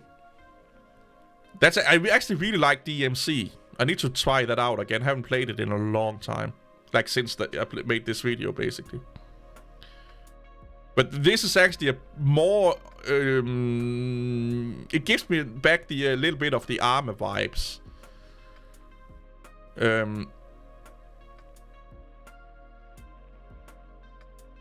Because you need to be really careful what you're doing here and think way more tactical than in a lot of other games. So, what is it? Battle Royales. You could just spend most of your time hiding until it's only you and 3 or 4 other people left, and stay within the circle for the most part. Here, you actually, like, this is a lot like Escape from Tarkov kind of thing. You have to really fucking know what you're doing and think a lot more compared to the other games. I actually really do enjoy this mode, to be honest.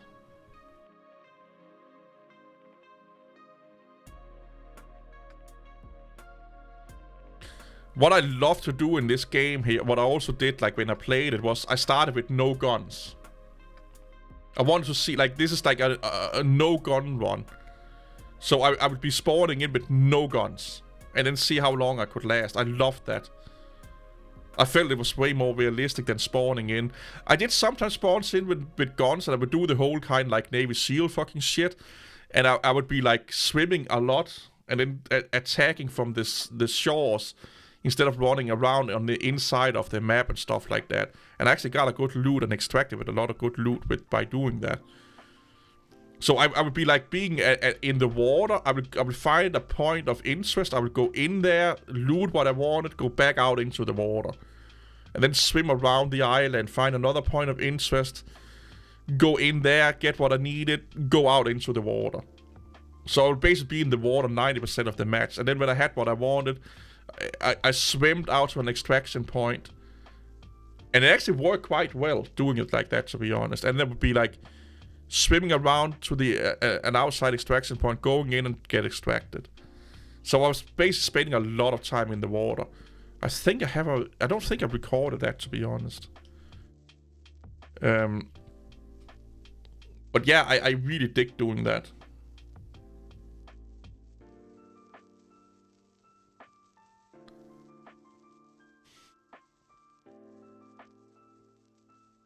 I may try this again, because I actually did enjoy this game mode quite a lot, to be honest.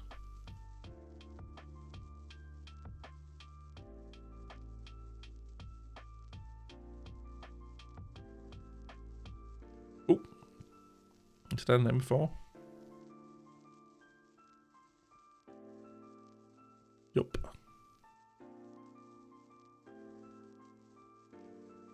Battle Rage.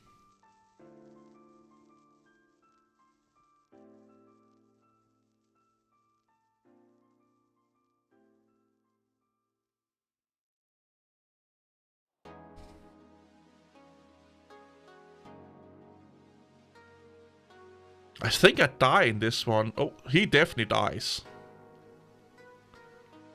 That guy is so fucking unlucky. I should have died so many times there. Because behind me there is a chopper. Like, you can see the chopper. There are 2 other people trying to get extracted by that chopper. So I think they just focused on getting extracted by that chopper instead of actually attacking me. Because I was like, I'm going to kill those suckers. But then he creeped up on me.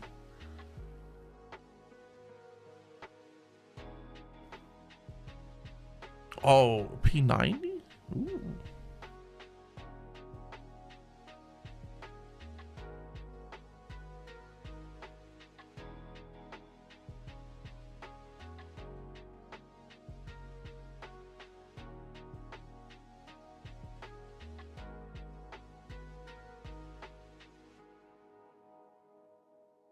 Because I think those guys up there, they actually got killed. Because I think I tried to go up and... Yeah, I'm trying to go up and see what the fuck they're doing now.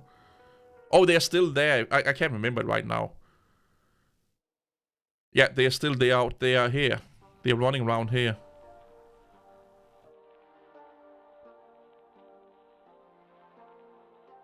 My idea was that I could kill them and get extracted, but I think it's going to... I think I fuck up, or they spot me or something. Yeah, they spot me here. Yeah, something. Yeah, they spot me because they're throwing a rocket after me. That was shit my pants there. That was so fun.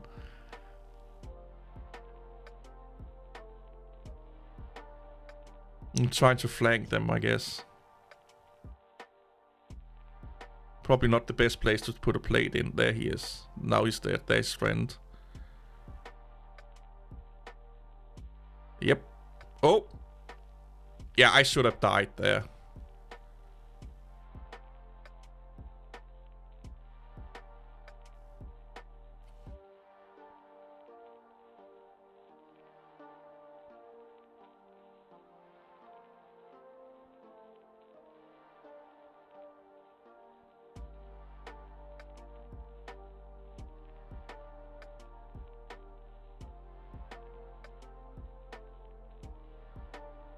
Oh, there's more people trying to get extracted.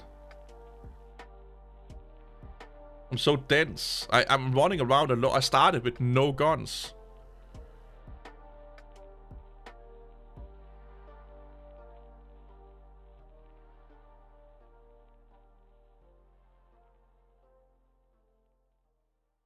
Also, I think I run into an ambush at some point in this game.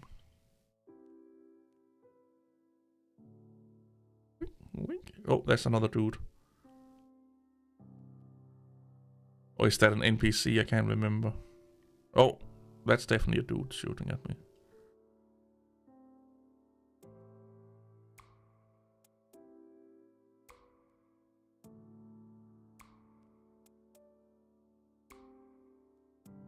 Yeah, this is probably not the best way of running around in the middle of nothing.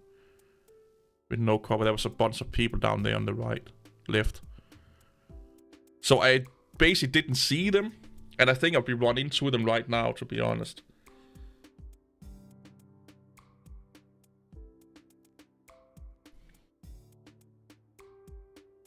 There's a flock of NPCs there. I get them.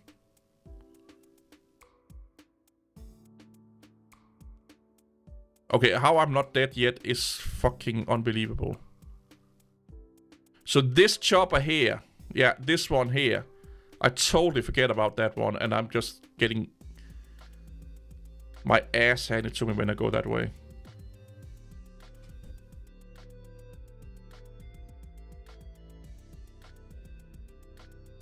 Oh. Oh, that's a person, I guess. No, that's not a person.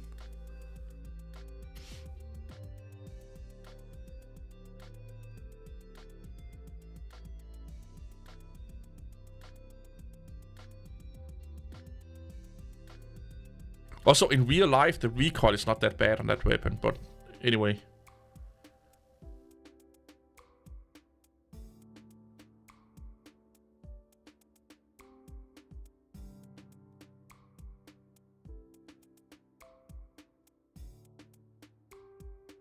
I think they're around the corner here.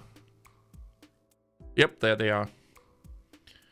Those are the ones that got spawned by the chopper. Boom. They basically grenaded my ass.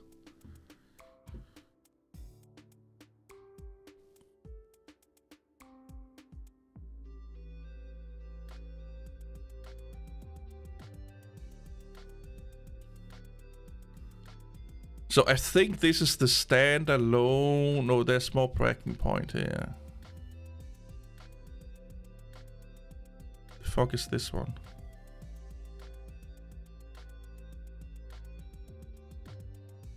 Is this a... Yeah, this is a mod outbreak.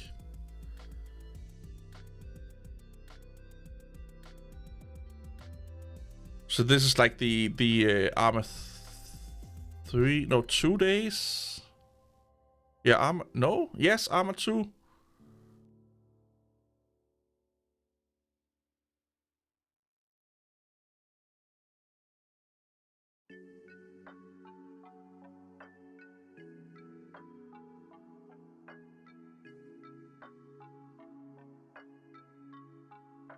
It keeps yelling at bitrate is lower. Why?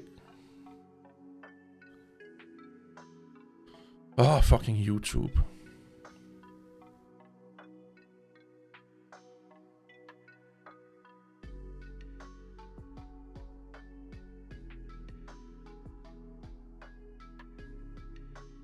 I used to game a lot, man.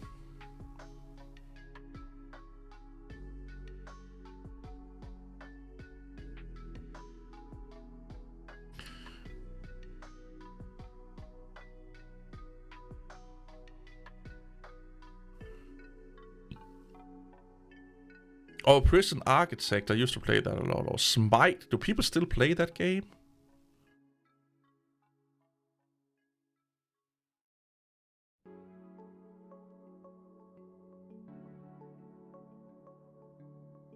Titanfall, what the fuck?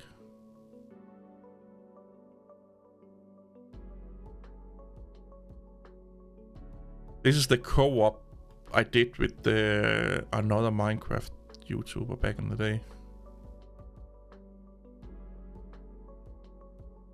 Oh, Titanfall, fuck me, man.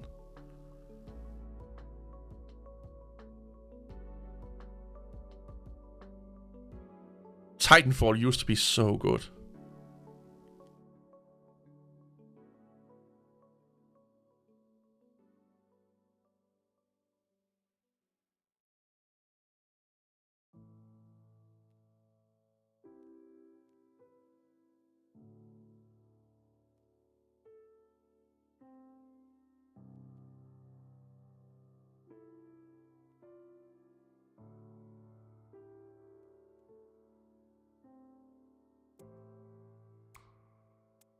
Boop. I kind of want to get back to doing gaming content again a little bit now. And fuck all these dumb nerds. Oh yeah, that's one of... I love that texture pack. I wonder if that's still around.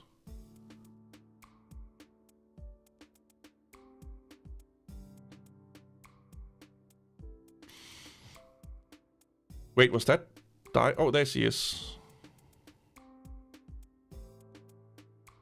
Yeah, there's diamonds up there. So there was a co-op series I did with one of my friends.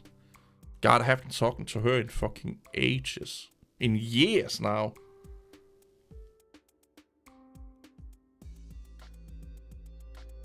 Oh man, why can't I remember what that fucking resource pack is called? He's just fucking browsing it. There you go. Yeah, use your fucking fishing. Oh, someone died.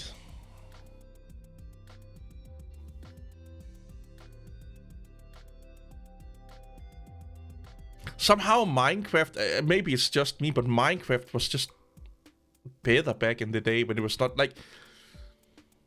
It was good because it was simple. And then if you wanted complicated, you used like Tekkit or what it was called, the technical Minecraft mod or something like that. Which I actually played quite a lot because I loved the whole, like, you could fly to space and shit like that. When was this done? 9 years ago? Good old 9 years ago.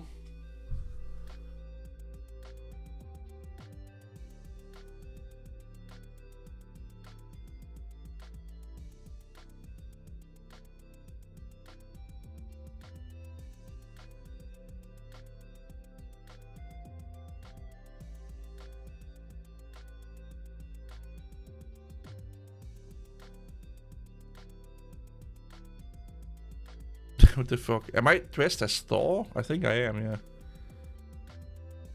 Why am I giving her all my shit? Oh, that's the thing that I picked up from her when she died. That's why.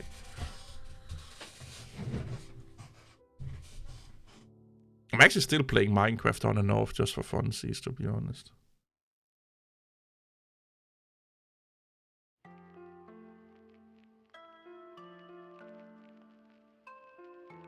I used to play a lot with that chick.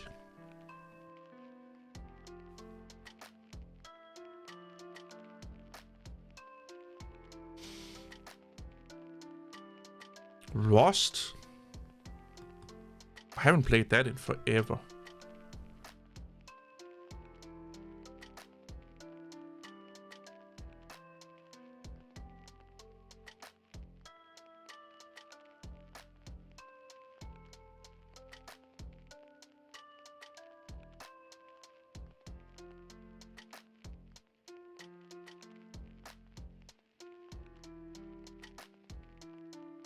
Oh man, Portal 2.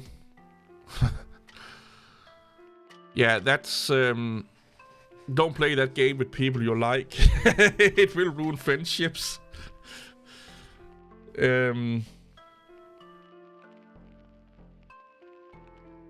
YouTube is acting up. Now it's lower than recommended. Then it's too high, and then it's too low, and then fuck you, YouTube.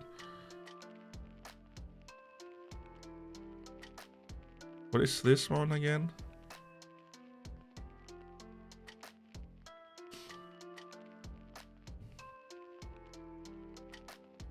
Oh, it's the single player mission of Arma 3 when it came out. Is that game 10 years old? Shit.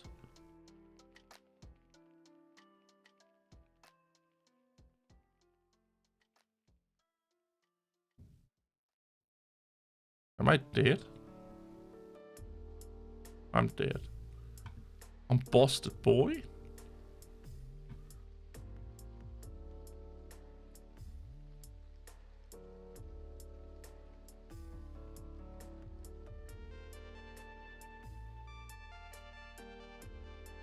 I think I'm just running around naked outside there.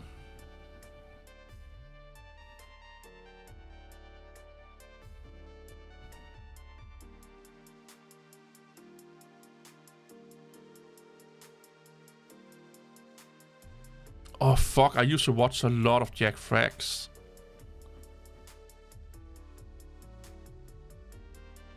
What the fuck?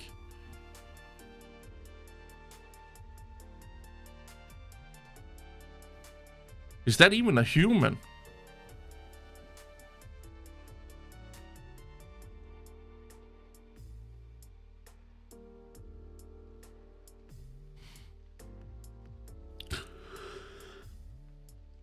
I have no fucking idea who that dude is. It just don't look human at all.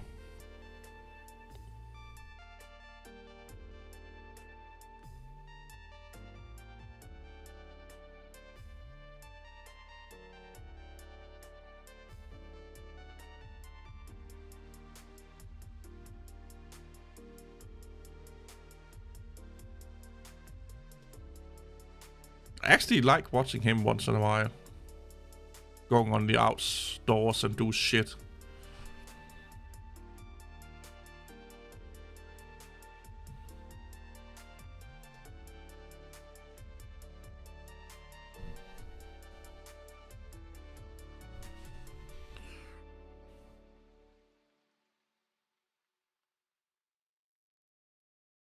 But yeah, I used to fucking spend too many hours gaming, man.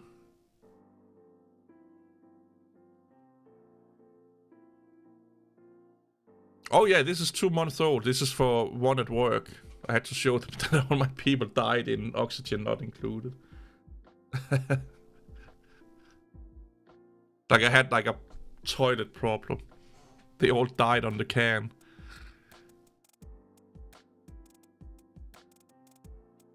And this is, by the way, this is recorded on Mac OS. This is like me playing Oxygen Not Included on Mac OS.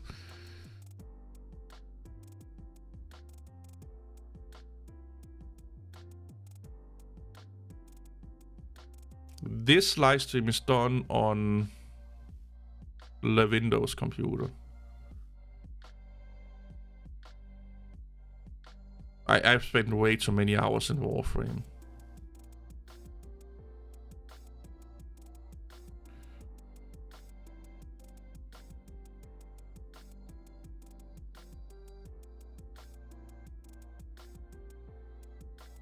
So this is another add-on review.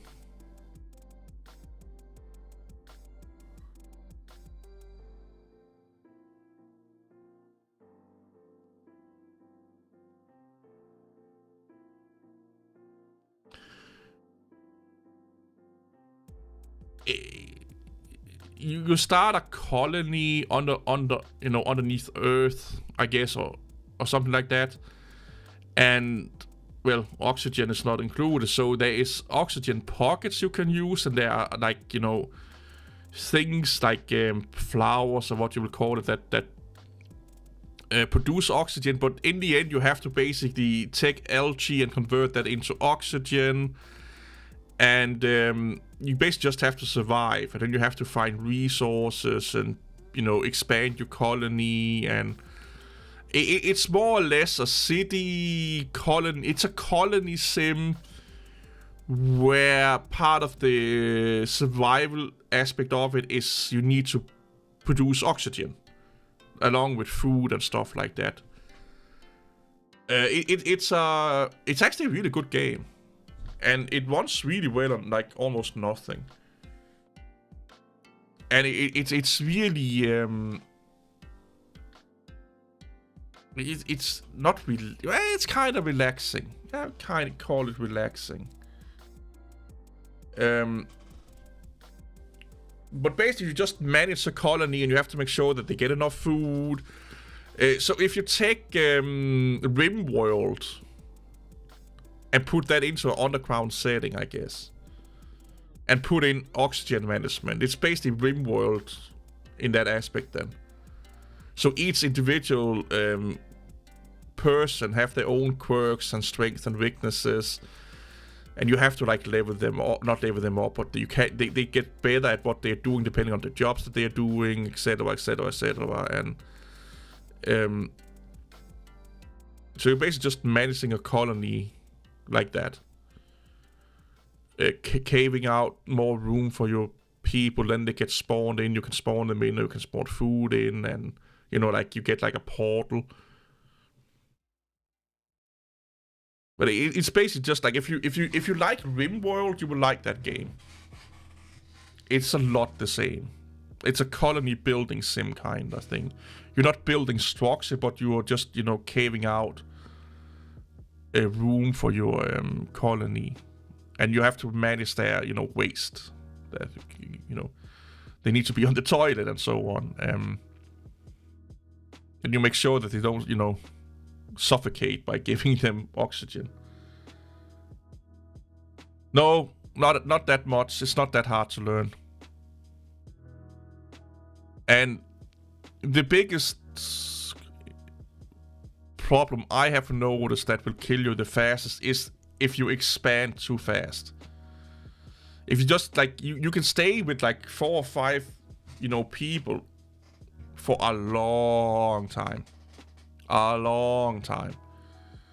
Until you learn all the mechanics. I did that in the beginning. I just kept it to like 10 people at maximum to like learn the mechanics and stuff like that. And I haven't reached endgame in it yet. Honestly, I haven't. It's a good game to play while you're relaxing. It's like you don't have to go that hardcore into it. But if you want to play it fast and optimized and, reach the end game, if that's your goal, instead of just relaxing with it, you kinda, need to know what you're doing and unlock the right things at the right time. But if you take your time, chillax with it and stuff like that, I will not say it's not that difficult. You quickly figure out if what you're doing is wrong. Like it's not like, oh, I tried this and it didn't work, and what part of it didn't work. It's like really good at like the consequences of your actions are really well laid out. If you're not producing a lot of food, they start to suffocate or not suffocate, getting hunger, and they're dying. Like you get a lot of warnings before bad things happening. For the most part. If they can't pee or get on the toilet, they will pee all over the place, and suddenly your minions or replicas or what they're called will start to pee randomly. If they're too worked out and stressed, they may pee and barf all over the place. So it's like it's good at like kind of hinting at what you're doing. It's not like something is happening, you have no fucking idea why it's happening. You have a really, really good idea of if things goes wrong, why they're going wrong. And will also tell you that X amount of people can't go to the toilet, X amount of people are starving, and oxygen levels are not as they should be, and etc, etc, etc. I played games that was like, I would say RimWorld is harder to learn than that game. I love this Unimog mod. It's a fun little machine. I actually just started playing this No Man's Land mod again. Yeah, I like it. It's a game that I like playing. I don't play it a lot, but I do play it once in a while from time to time. It's either that or Minecraft or Farming Sim if I want like a relaxing game. Then I play one of those games. If I just want to, sit and watch YouTube and chillax, or if I'm talking to friends on Discord or something like that, I play one of those games. Or I'm watching Netflix and just want to, decouple a little bit from a day's of work or something like that. So it's not, you can get stressed, but you probably won't get stressed. You only get stressed if you, like I said, you start to grow too fast. So the stress factor is basically how aggressive you are with your colony.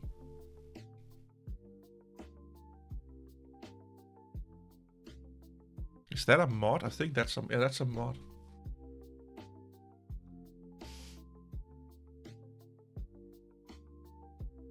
Well, I do like Farming Simulator. I always liked Farming Simulator. I don't know what it is about it, but I always enjoyed them quite a lot.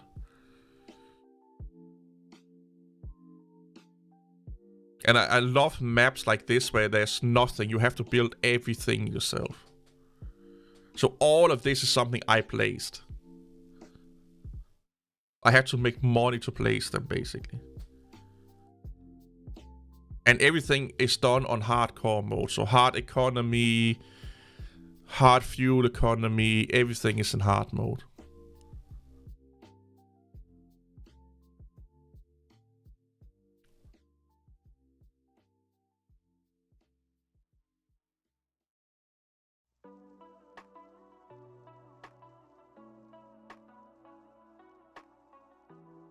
I'd also like to have chickens in this game. I don't know why, because I don't use the eggs for anything. I just like the fact that I have chickens. I don't know why, but it's just like, yay.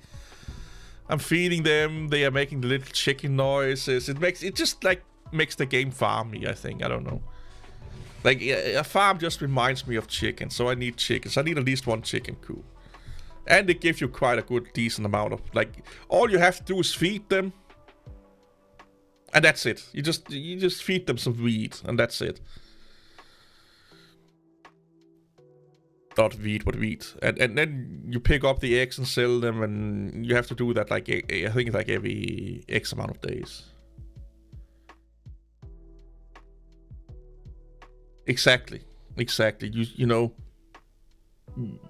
you see the reward of your work, and the more you work, the more you get out of it, basically. But Farming Simulator is one of those games, it's so hard to explain to people. Because when you hear it being explained, it sounds boring as fuck. And why would you play it?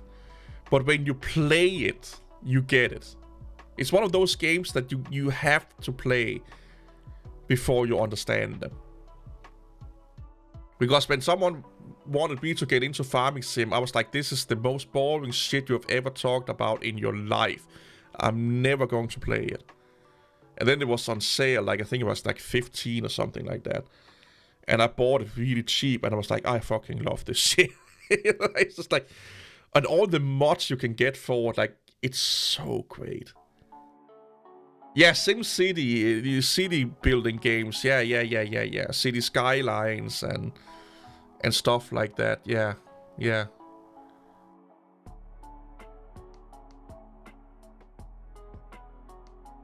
Sheeps are not worth it, in my opinion, unless you go down doing the whole production line thing.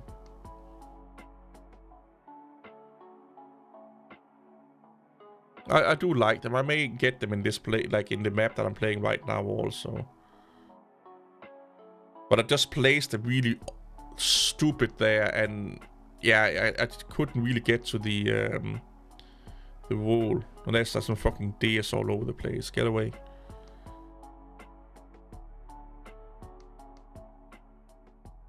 But that's what you can get kind of with like 100 to 130 hours in No Man's Land. If you play it somewhat badly.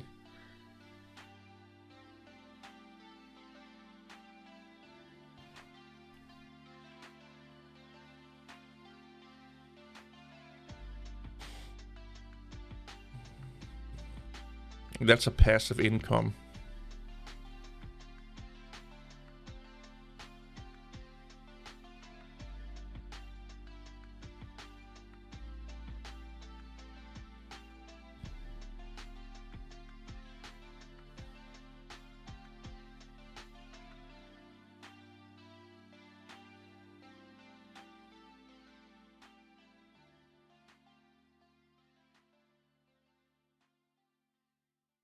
Unusual map mod I've ever seen on Farming Simulator. Probably the Mars. I was looking at maps the other day, but I just got it I just bought it on Steam. This is played on X Game Pass. And I got it on Steam because I can play it on my Mac then. And I was looking at maps, and one of them is like a Mars colony. So you basically are doing farming sim on Mars. Or trying to survive on Mars. I want to try it out because I have no idea what it is. But that's probably the most weird thing I've ever seen. Like a Mars map, basically. And I don't know how the logistic of it is. Like, do you have tractors and shit like that? I don't know what, you know, what the idea is with it. Yeah, I think it's based around the Martian, yeah. Like, they got the idea from there. But it just popped up when I was looking at maps here the other day. And it's basically, you are in a dome with some few fields that you can apparently then do shit with. But I don't know if you have tractors or you need to have other mods where you do everything by hand, or... I need to test it out. I definitely need to test it out. But that was like where I was like, what the fuck? You know? Like, other than that, I don't really think there's any like crazy mods that I like. Yeah.